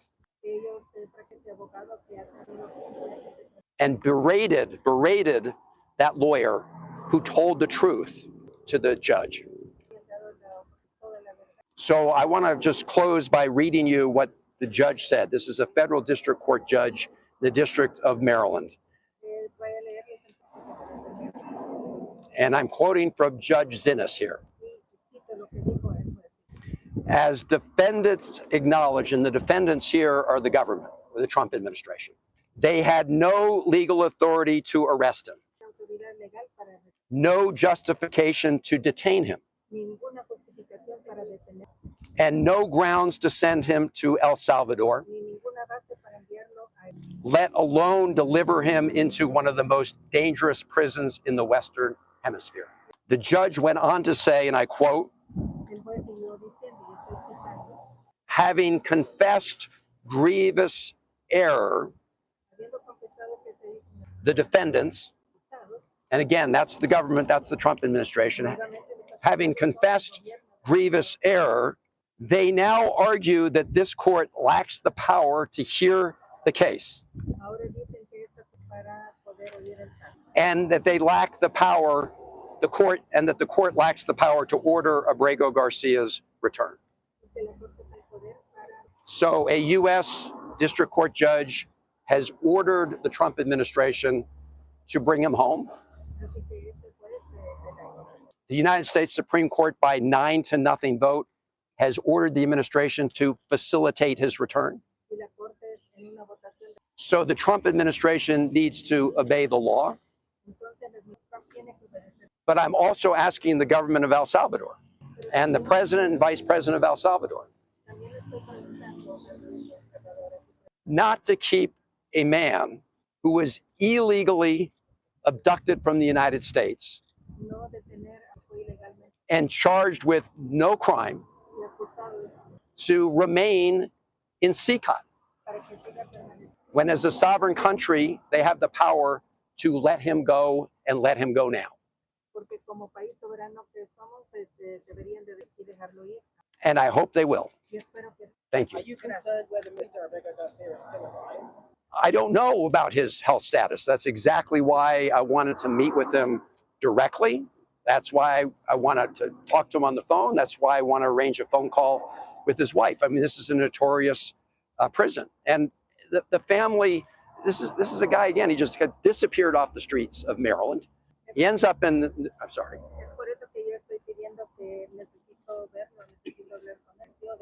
This is why I wanted to see him. I also want to say to everybody here, you may know, in the state of Maryland, we have a very wonderful, robust Salvadorian population.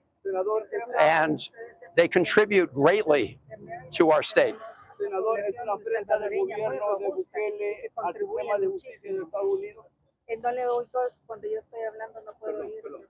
¿Su pregunta cuál es? Que si es una afrenta del gobierno de Bukele al sistema de Is it justicia a de Estados Unidos? confrontation from the Bukele administration to the United States of America?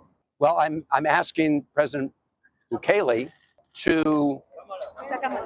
Okay, I'm asking President Bukele, under his authority as president of El Salvador, to do the right thing and allow Mr. Abrego Garcia to walk out of a prison, a man who's charged with no crime, convicted of no crime, and who was illegally abducted from the United States. Like, that's the thing that's ridiculous. It's like, kidnapped off the street, accused of something, no evidence for it, deported to a foreign concentration camp, and people are okay with this. People are okay with this. AOC and Bernie are just actors and deceivers compared to him. I would like to study this type of person's brain in a laboratory. I would like to study your brain in a laboratory setting. He's doing his job. He's a good guy. And no way does this take away from the people who agree with him. I see this sometimes as well, where people are like, ugh, fuck AOC. I like Rashida Tlaib. It's like, bitch, Rashida loves AOC. She don't know you, bro. She don't know you, bro. She loves AOC. They're besties. She don't know you, bro. I hate AOC, but I love Ilhan Omar. They're the same fucking person. If anything, AOC is slightly to the left of Ilhan. They don't know you, bro. It's like one thing if you want to be like, fuck electoral politics. I'm all about the revolution, motherfucker. I've been building improvised explosive devices every day. And I'm just, me and my 25 guys, we're just about to take over the National Guard Armory and get ourselves kitted out. We've almost completed our base camp in the Appalachian Mountains. Like, it's one thing, you know, if that's you, okay. But, you know, if you're like, I hate AOC, fuck Bernie Sanders, I like Ilhan Omar. It's like, they're the same fucking person practically. Like, what are you talking about, man? Like, calm down. Like, you're just spinning yourself into a circle and it means fucking nothing. Like, come on. Again, I criticize AOC. I criticize Ilhan Omar. I criticize Bernie Sanders. Bernie's dumb fuck with his Israel has the right to defend itself against terrorist bullshit is dumb as fuck. He's a dumb fuck. You're winning nobody over. But he's 10,000 quadrillion times better. They admit that they've thrown Mahmoud in a cell thousands of miles away from his family because he attended a protest and they did not like the content of his speech. But I want to be very clear, Folsom. Donald Trump's detention of Mahmoud Khalil for his speech is anti-American and we demand his release, along with the release of Rumeisa Ozturk, who he is also jailing for writing an op-ed in her school paper. And we also demand the return of Kilmar Abrego Garcia in El Salvador. And we tell President Bukele, if we believe in democracy, he must be returned. It is criminal that he is being held abroad. And we demand these things because we do have power in this moment. All of us do. Everyday people do. And it will never, ever just be institutions or politicians and officials alone that uphold our democracy. It will always be the people, the masses who refuse to comply with authoritarian regimes, who are the last and strongest defense of our country and our freedoms. You, Folsom, you. There are enough people at this rally that they could band together and redact it. Are we at the Rubicon yet? I mean, here's the thing. Like, as I've said before, people are not going to do what they need to do. Okay? They have to go through a ladder of escalation. People have to try protesting. They need to try petitioning. This is just how it has to go. You're not going to convince people to skip steps. Even though you and I can see that we're here and they're here and we need to be here, they're not going to skip steps. Okay, they've got to go through the steps. So it's your job to be prepared.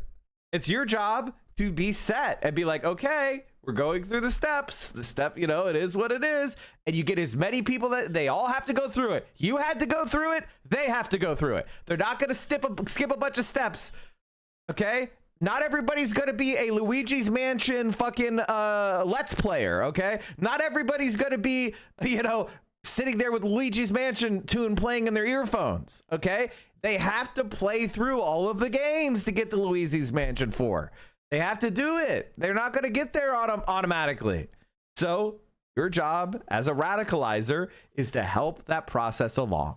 And you need to learn skills. You need to get in shape. I need to get in shape. We need to build up these networks. We need to make friends. We need to get involved in local politics. We need to build these community organizations. I need to do it. You need to do it. And when I see these mass protests, do you know what I see? What every organizer sees?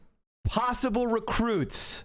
If you're looking at this and you're seeing anything but possible recruits, you're a fucking dumbass. If you're looking at this and complaining, AOC and Bernie Sanders are pushing the people toward the Democratic Party. It's 2025, bitch. It's April 2025. They ain't pushing anybody anywhere but making them come out and yell about oligarchy. You have an opportunity to go and talk to these people. Are you scared to talk to people? Are you alone? Are you in your apartment all the time? Are you scared? Go talk to them. I did. Why do you think my face is red? Because I was in the sun all fucking day. So, you know, like, don't talk to me about how you don't say these dumb fucking things unless your ass is in the street. Now, I don't trust them because I'm a socialist. These are temporary allies. These are politicians, and politicians are motivated by politics, and they're gonna, now some politicians are better than others. Learn about the process of politics in a material way instead of whining like a fucking utopian and a moralist. Jesus fucking Christ. Do you even know what these words mean? Can you calm down, Jack? I don't know what, Jack, are you okay? Are you schizoing right now? I've lost 90 pounds the past 30 weeks. And so I'm getting there, but I want to lose about 100 more. Congratulations, brother. Way to go. Hell yeah. And here's the thing. You need to let go of the idea that you're going to get everything you want overnight. Free yourself of that anxiety. Free yourself from that feeling. Okay? Everything is an incremental process. A process of think of building the left like building your own muscle. So like you need to get out there and do reps. Anyway, chat, I just realized something. We are 5 hours into the stream and I didn't chill. And the fucking content nuke never dropped. I got cock teased. No fucking content nuke. I guess it'll drop tonight. In which case we'll watch it tomorrow. L for me. My face peeled. I can't believe my face got so burned. I put 50 SPF on my face at like 8 a.m. and I didn't reapply. That was my fatal mistake. As you can see, I didn't get burned that bad. I mean, I got turned red, but it wasn't too bad. You got to reapply. Yeah. I'm a black immigrant. Gramsci's homegirl. Thank you for the 20 tier 1s, chat. If you enjoy content, I saw you at the LA rally bike. Hey, buddy, I saw you too. And when you see me out and about, you can come say hi. It's fine. By the way, chat, if you think that you have some disagreement with me, feel free to air it in the chat. Feel free to air it in the chat. I'm gonna give you loving. I'm gonna bust your chops if it's a bad take. But if you're here and you believe in left-wing shit, even if you're an anarchist, even if you're a social democrat, even if, God forbid, you're a social liberal, I will listen to you, okay? I will listen to you. I will correct you. I will give you my take, but it's from a position of love, okay? So I ask you to do the same. Pineapple on pizza, I mean, pineapple on pizza is like ketchup on a hot dog. Pineapple on pizza is like ketchup on a hot dog, which is... It's not my favorite. However, we all do it from time to time. So try not to be so fucking pretentious.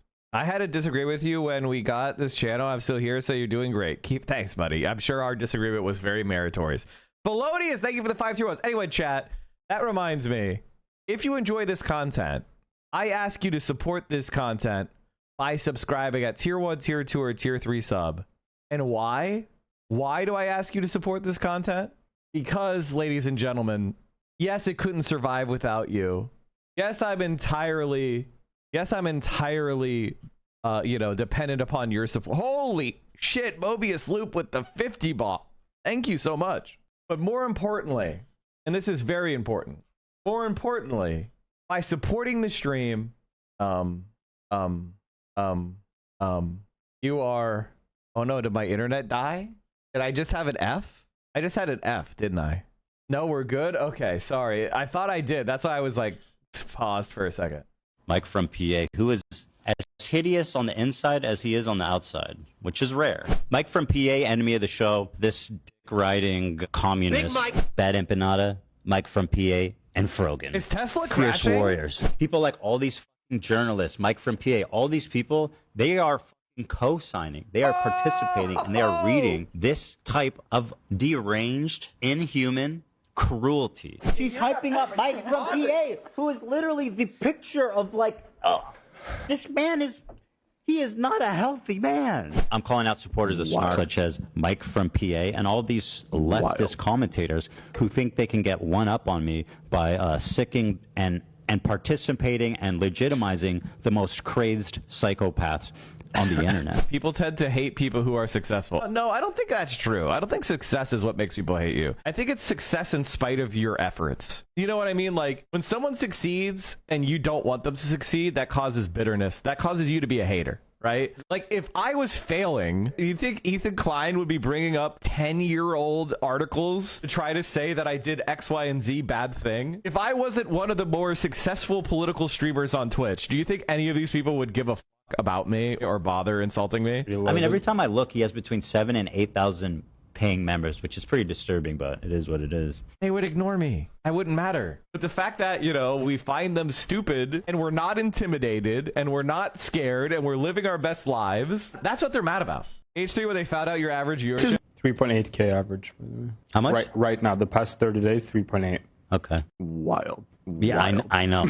Like, wild.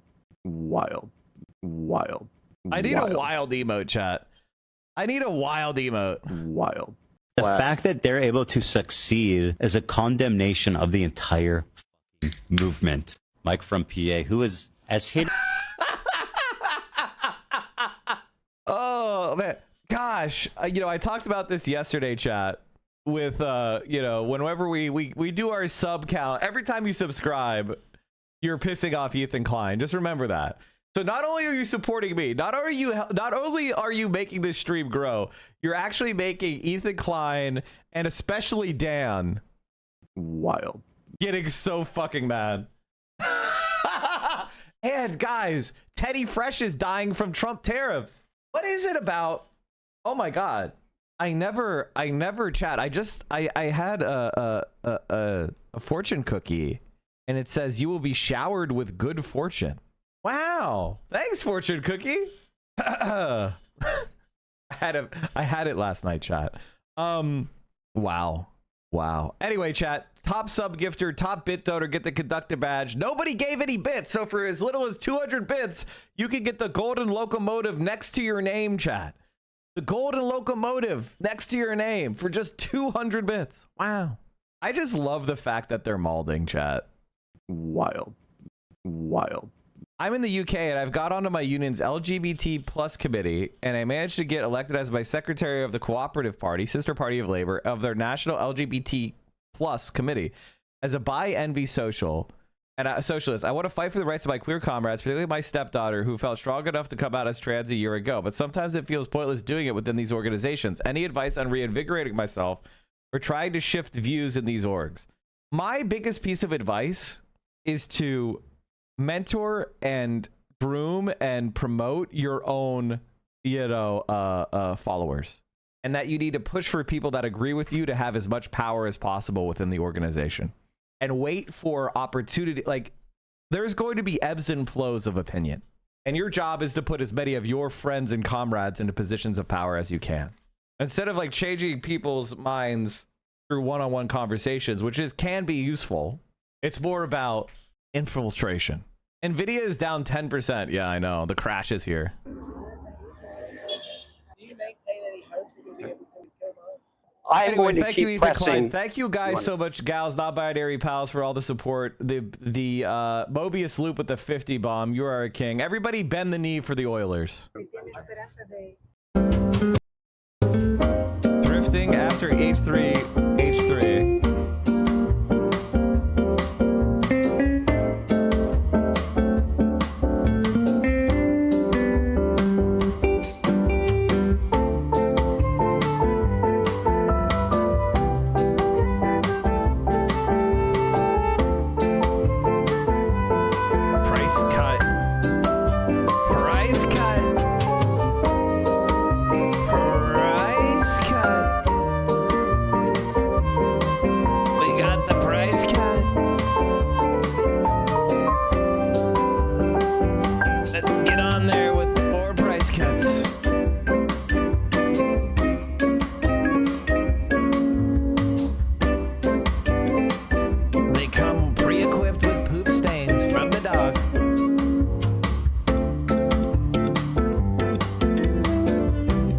Pre-equipped. Nobody wants to buy that, so they need to lower the price. I will keep pressing in my remaining time here, and I will keep pressing beyond that if necessary. Jordan Miley with the 500 bits. Don't post GoFundMe's, bro.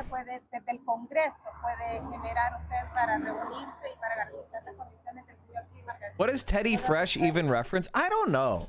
I always wondered about that. Because I know that teddy bears, you know, this may be kind of, you know, recently Ethan Klein was saying about how cheese pizza meets child porn, and I had never heard that before. Did you guys see that? And I was like, what the fuck is Ethan Klein talking about? And apparently, I got into a rabbit hole, and I realized apparently like teddy bears are also like a dog whistle for pedophiles. I didn't know this. And so I don't know why it's Teddy Fresh. It's named after their first son, Teddy. Oh, okay. Okay, that makes sense.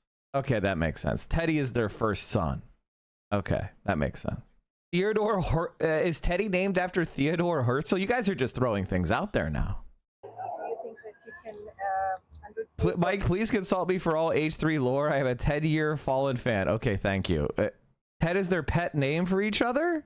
I'm getting so many different pieces of lore here. I don't know. I'm just reading chat. I don't know any of this. What other activity are you going to undertake to have the... Whenever I see Teddy Fresh, it reminds me of these ads. Are you as proud of our president as I am? That's got a set of balls this big? Well, guys, pick these shoes up on the TikTok shop and represent your president. They're very comfortable, flexible, nice material, true to size. Guys, awesome shoe. I'm gonna drop the link down below. Pick you up 1 or 2 pair. Show your president that you got his back. I have no idea if that's a joke or not. I legitimately don't know if that's a joke or not. I legitimately don't know. I don't know. Does this guy just make ads for like 400 viewers? So when I'm charging the batteries on the camper, I picked this up off the TikTok shop. Solar panel, 100 watt. Actually has the indicator right here. It shows you that it's in. Comes with the battery terminals right here. All you have to do is just take your battery out of the box and charge it. If you're boondocking, or if it doesn't have sufficient, I'm gonna drop a link down below. A single 100-watt solar panel is enough for your camper? That's like one light bulb. That's one incandescent light bulb. Now, obviously, we don't use incandescents anymore, but like, what?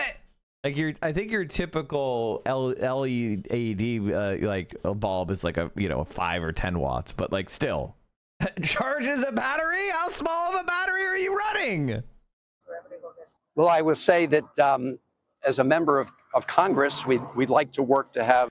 Teddy Fresh was created in 2017. Their first son is too young to be a reference. I have no idea. Okay, so I have no idea why it's Teddy Fresh. I have no idea why it's Teddy Fresh.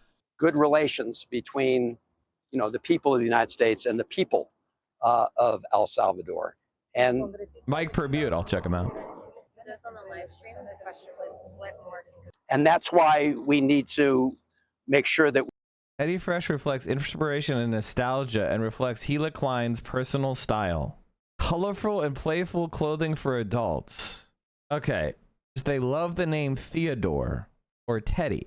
Happens to be the name of their 2-year-old son and their nicknames for each other. We always kind of thought about a cool teddy bear.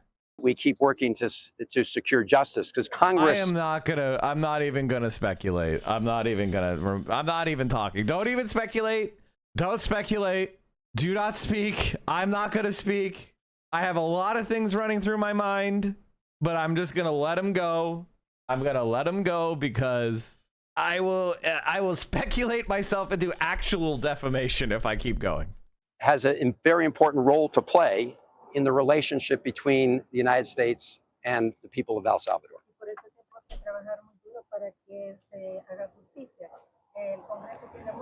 All right, let's finish this. And so, for example, the Trump administration is reportedly going to pay the government of El Salvador up to $15 million to house people sent from the United States. 15 million.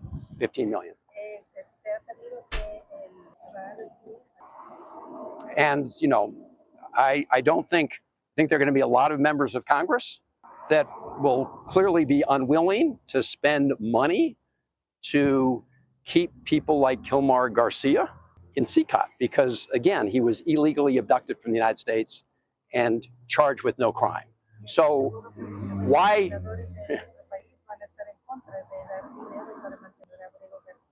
should the taxpayers of the United States pay the government of El Salvador to lock up a man who was illegally abducted from the United States and committed no crime?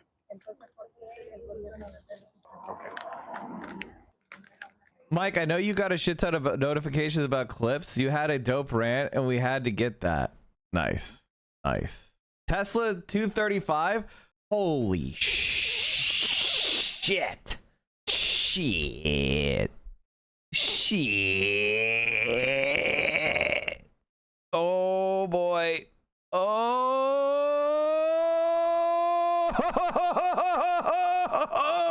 Now, chat, I had options for Tesla at 205 that I sold.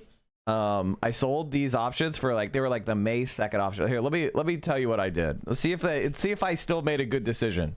Tesla option chain. Did I sell too early? I had puts. I had puts for May 2nd at 205, and I sold them for $10. I had 10 of them, and I sold them at 10. I think 1030 or 1050. So they've lost half of the value from the date I sold them, even with this crash. So in other words, I made a good decision. The reason why I sold is because I knew that there was going to be an IV. The IV was insane. The implied volatility. So I just took the double up, right? It was a 60% gain, but if I were to straddle, straddling Tesla might not be the worst idea. It's high implied volatility. No, I'm just kidding. Tesla is dog shit, chat, and the company is worthless. This is my personal take. Tesla is fucking worthless. Wow, the entire Trump bubble is gone. The entire bubble that Elon got for campaigning with Trump is gone. It was up at 480 and it's at 230. Oh my God in heaven. Holy shit. What a fucking loser, dude. Holy hell, it's down 37% year to date. It's only April. How's Nvidia doing? It's down 27% year to date. It's also eating shit today. The two companies I told you were bubbles are fucking flatlining. And things are only going to get worse. Holy shit, that's crazy.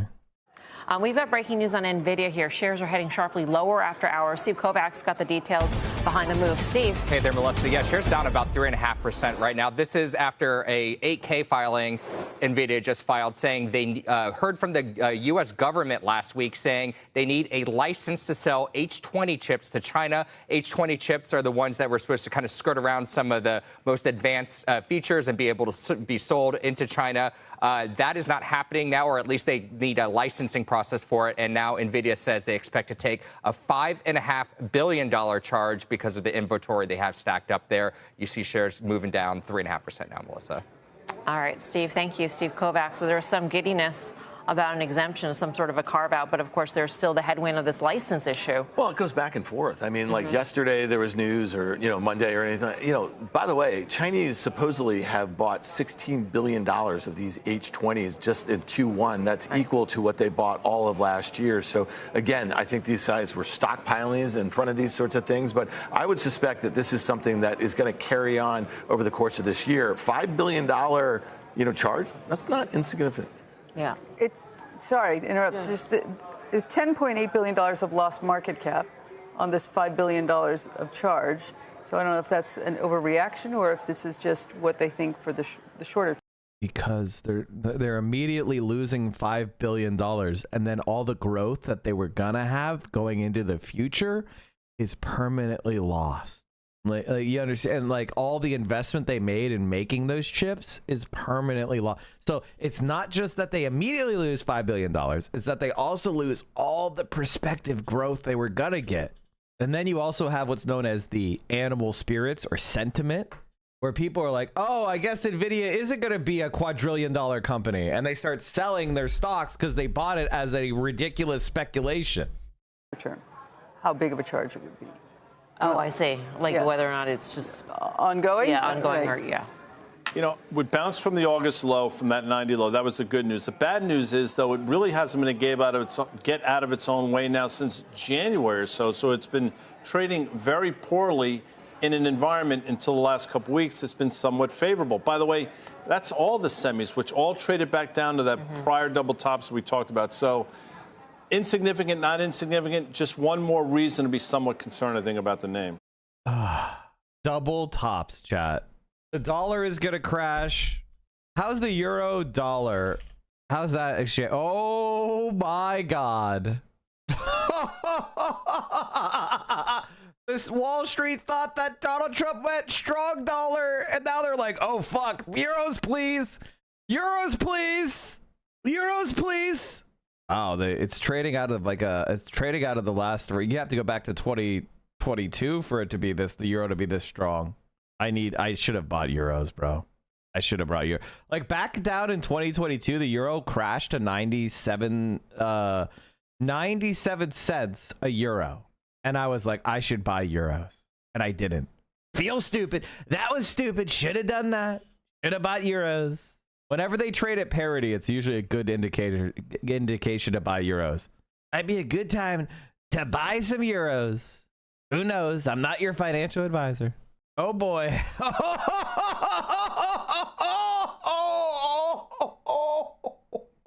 Wow, the Swiss franc has almost never been this expensive.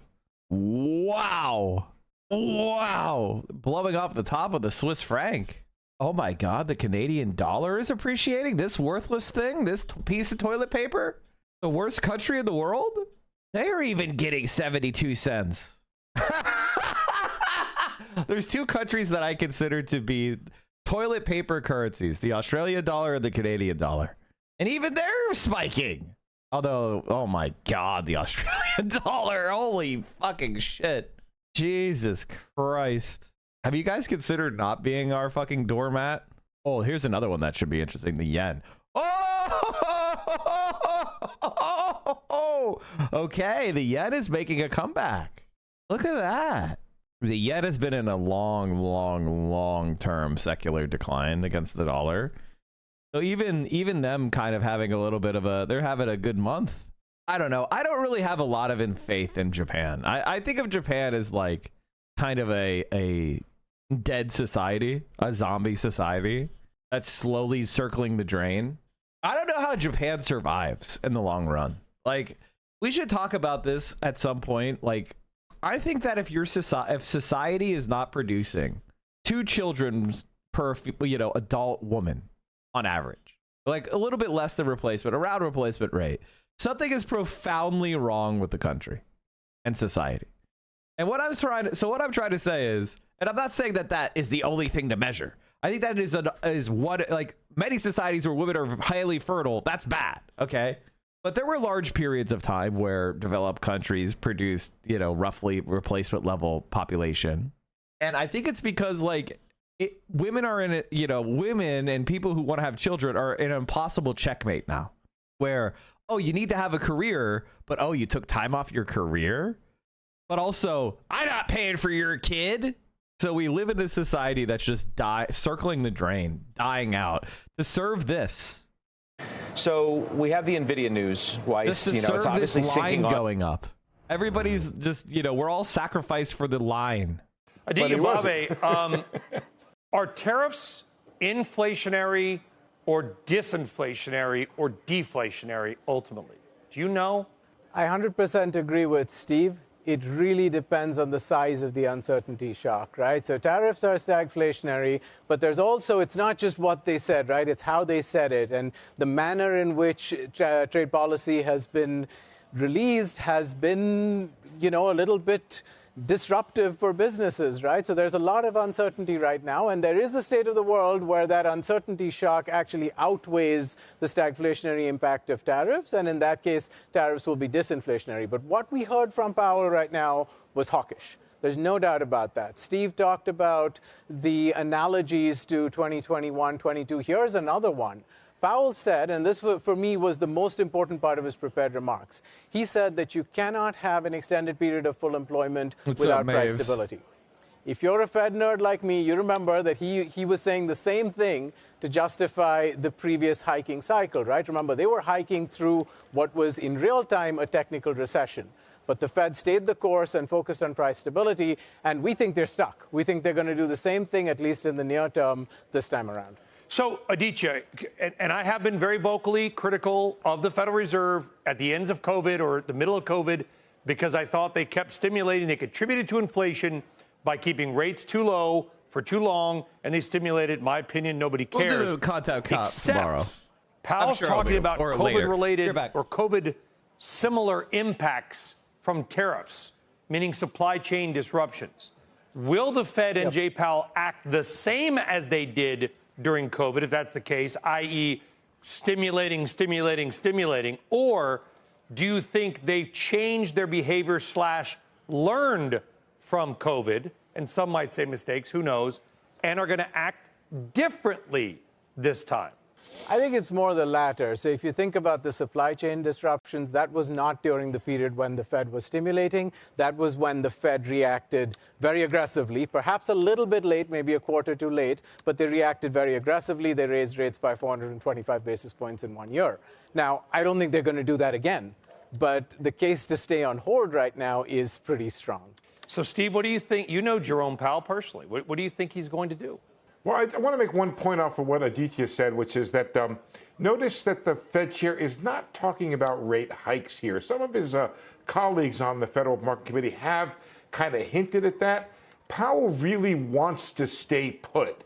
He wants to use what he believes to be existing modestly restrictive policy in order to address whatever is coming from inflation. And by the way, a little bit of Fed speak in order to do that. Talking tough now perhaps creates the possibility that the Fed... Okay, so what they're saying basically right now, chat, is that they're trying to decide with whether or not the economy is going to crash or the economy is going to crash with high inflation as well. So, they're kind of debating with, is the economy going to crash, or is the economy going to also have prices spike? So that's the main disagreement. Won't have to hike later by making clear to markets, to companies, to consumers that the Fed will Tesla not tolerate is eating higher... shit. Holy fuck. Holy shit fuck. Son of a... Okay, it's still good. I mean, I sold it for 10, chat, so... But holy fuck. People are making 60% today.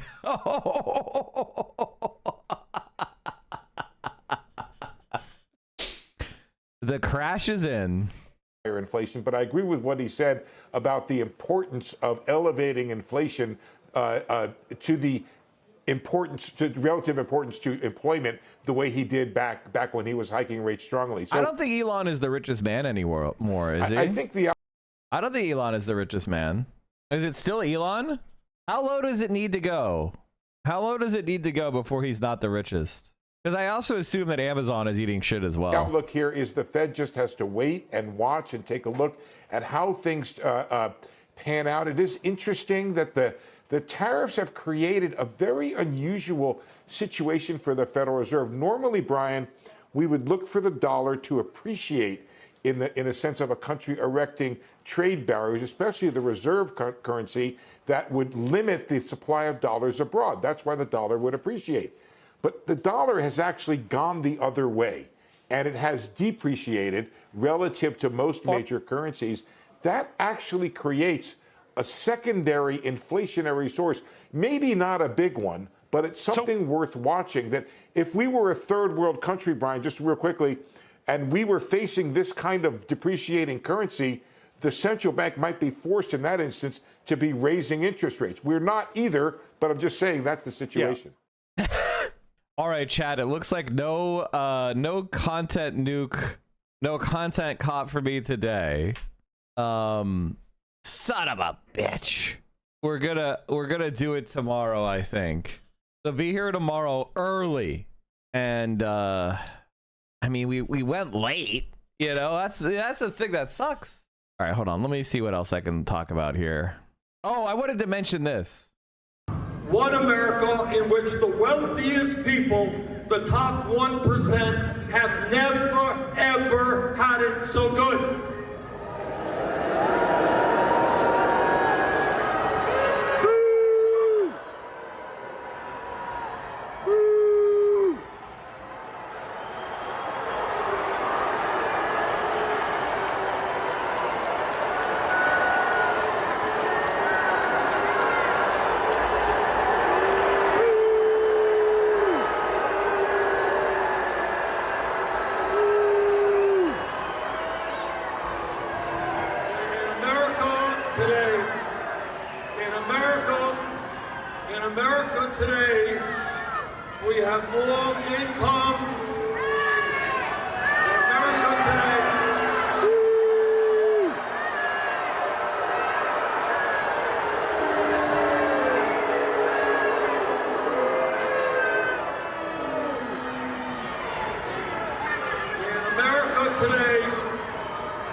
So the crowd was chanting Free Palestine. They were booing the cops. Bernie Sanders kind of did a pretty weak, like, oh, well, you know, I'm leading the effort kind of thing. The base is there. The base is there. And booing the cops is based, but chanting Free Palestine was the right move. Because booing is always interpreted the way the observer wants it to be interpreted. So you should chant Free Palestine. And that's exactly what the crowd did, and it was incredibly based. And my general feeling is that Bernie Sanders represents the left and in the American mind. And where he has failed to lead, America is circling the drain even more. Because his bad positions represent America's bad positions. Like on immigration and on Israel, he has been the weakest There are criticisms to kind of a libertarian Koch brothers open borders policy. We need to ensure that foreign workers aren't brought in here to exploit and undermine trade unions and to use them to cross picket lines and all sorts of stuff like that. We need to make sure that the source of these migrants, American foreign policy oppressing socialist nations and oppressing nations we want to do regime change on, shouldn't be a source of so many desperate economic migrants. But nonetheless, Bernie Sanders has been dog shit. I don't think that Bernie Sanders is denying the Palestinian movement. I think he's out of touch. And I think this is an opportunity for us to continue to pressure Democrats more and more. While at the same time, I want to ensure that the energy we have to fight Trump is channeled toward the left, not captured by the center. So we have to walk a tightrope here. We have to be constructively engaging while also preventing the type of like spiraling collapse that the centrists were going to lap up. So keep putting pressure on them to speak on behalf of Palestine. But also don't allow yourself to become a useful idiot for somebody like Pete Buttigieg or Cory Booker, who are saying absolutely fucking nothing. So that's the kind of tightrope we're walking. And I like you, I understand exactly the difficulty that we're all facing with Bernie Sanders doing this dumb equivocations where he's like, Israel is a right to defense of against terrorists. Nobody gives a fuck, man. Shut the fuck up. It's been 2 years. At a certain point, we stop talking about October 7th and start talking about the damage that's being done to innocent people. Let's have a little bit of watching the libs react to Bernie Sanders at AOC. It's very fun. Democratic Congresswoman Alexandria Ocasio-Cortez continue to draw thousands of people to their rallies across the country. It's very clearly, Chins and everybody who's confused, it's very clear that Bernie Sanders is trying to set AOC up to be his replacement. It's that simple. I don't know if AOC is going to win. I don't know if that's the right call. But what's happening is Bernie Sanders wants AOC to be his replacement, his mentee, his successor. That's it. That's it. And if you're on the left, that's it. You have to make peace with that reality. He's picking AOC. AOC is the person who's the most popular on the left. Make your peace with that reality, because that's the reality. AOC is a Zionist? I think you're just throwing words out that don't even mean anything. At a certain point, you could definitely say that Bernie Sanders is a J Street two-stater. But at this moment in history, there is a genocide going on. And it's because of American military diplomatic support. We have to revoke that. Just like, how did we end the Vietnam War? We ended the Vietnam War by convincing liberals that it was too politically unpopular. They remained anti-communists, but it didn't matter because they stopped doing a dumb fucking war. That's my main focus right now, is to get as many people as I can into the anti-war camp. Is it that AOC was selected, or was she the only one to step up? The answer is AOC is objectively the most popular, so she is it. That's it. Idaho, over 12,000 people attended the duo's Monday stop in the Ruby Red State. The lawmakers also made 2 stops in California yesterday with more than 30,000 people in attendance altogether. Now, why are AOC Bernie going to Idaho? And I'll give you one simple answer. It's because you matter. We are at a crossroads. We can either have extreme wealth inequality with the toxic division and corruption that it requires to continue and survive, or we can have a fair economy for all working people, along with the democracy and freedoms that uphold it. Oligarchy or democracy. But we cannot have both. This guy cannot take criticism. He can dish it out all right, but he can't take it. And I say to Mr. Trump, if you can't take criticism, get out of the political process. This is a democracy.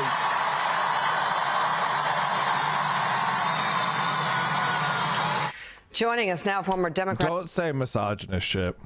Congressman Sean Patrick Maloney, and actually also adding to your list of creds, former U.S. ambassador to Organization for Economic Cooperation and Development. I say that because I want to ask you if the tariffs and this tour that we're witnessing with AOC and Bernie Sanders, is there any potential opportunity for Democrats here? Well, sure. And God bless those guys for doing it. You're seeing the energy. You know, the Democratic Party needs to get up. You need to get off the mat, and then you need to get our own house in order, and then we need to get back in this fight. And those guys are leading, and God bless them. And there's a bunch of sources of energy for that, but they come together into something pretty powerful. And when you're putting together, you know, my in-laws are from Iowa. When you're putting together, you know, farmers in Iowa, and you're putting together, you know, the Harvard faculty, something's going on. And I think that the key is that people like that are the ones that provide a space for people to find their voice, find their power. And this whole thing is going to turn around when we start believing we can do something about it again. And I'm proud of those guys for doing it. And the crowds tell the story. They do. Those crowds are hard to get when you're not a presidential candidate, when you're not you know, some rock star. I mean, those guys are pulling thousands of people out. That's telling you something. Yeah, it sure is, Joe. So I'm watching the centrist Dem reaction. They're right. Yeah, They're you know, coping, Mr. though. Ambassador, it's so fascinating. Of course, you had a leadership role, a big leadership role in the Democratic Party. You understand there are many parts of the Democratic Party. Bernie and AOC represent one very important part of the base that drives so many people out to the polls. But there's also, you know, I hear from Democrats all the time, man, we've got to figure out how to win middle America back again. It's interesting them choosing Idaho for that message. I'm wondering, we won't look backwards. We'll look forward. What do the Democrats need to do? I'm going to do my content cop tomorrow, chat. I'm going to do my content cop tomorrow. To keep their base energized, as we're saying with Senator Sanders and AOC. It's too late for me.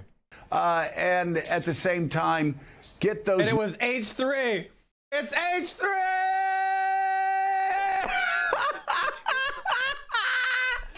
It's H3. Okay, we're doing it tomorrow though, because it's too late for me. I'm starving. I didn't eat any food, and I'm probably gonna watch Hassan's reaction. Incredible. Okay, I can't believe it. I was almost scared to say it. Moderate voters that are so important to get in Georgia, North Carolina, Pennsylvania, Michigan, and Wisconsin. Right. Well, you're seeing one half of that equation, I think, with what Alex and Bernie are doing out there, and that's important. I think the other half of it, when I say we need to get up, but we also need to get our own house in order, is you got to have something you can offer. And we can't just be depending on the president's unpopularity, because that's not the same as them saying, well, I wish I had voted for you. Vio, are you going to watch it? Do you want to watch it? And then I will react tomorrow. I'm just beat. I can't give it the full energy. You guys. I've been live There's for 6 a lot hours. of opposition to this president, and then that same voter will say, well, but I wouldn't have changed my vote, or I'm not ready to vote for you. And that's the part where we need to fill this void and I don't want to with miss reasonableness and common sense and some good ideas that speak to those folks. It'll take me like 2 or 3 hours to get through it. You know what I mean? Like I can't do it. I can't do it. I can do it tomorrow, but not better. now. But who know this is wrong. Hassan knew in advance. I had no idea. And that's the hard work of rebuilding a national majority. Now, I think the progressives have one argument for that. I think moderates have another one. But somewhere in the middle there is some substance and some things we're going to do for people that they look at and say, yeah, that makes sense. And then more than that, you're going to have to start winning the culture, because the fact is the politics is downstream of the culture. And if all we're doing is talking to other politically engaged people, you're not getting to 51. And we're going to be talking to each other, telling each other we're right, you know, and stopping at 48%. And that means you got to get out into these communities that have found a home in the Trump movement, but who aren't really involved in politics, and need to pull some of them back. And that is the hard work that folks in frontline districts often do. And those folks tend to be more problem solvers, more practical. So I think the substance drives that when you start offering solutions. But I think it starts, man, with giving people their voices back. And that's why I give Bernie and AOC a lot of credit for going out there and doing that work, and more of that, please. We want more of it. All right, everybody. I'm gonna call that today. I'll see you all tomorrow. We're gonna do a nice little react to the content cop with H3. I'm going to send you guys, gals, non-binary pals over to VO. Thank you so much for hanging out with me today. Stay safe out there. Solidarity forever. I'll see you all soon. Stay safe. Free Palestine. And thanks for all the support. Take it easy, guys.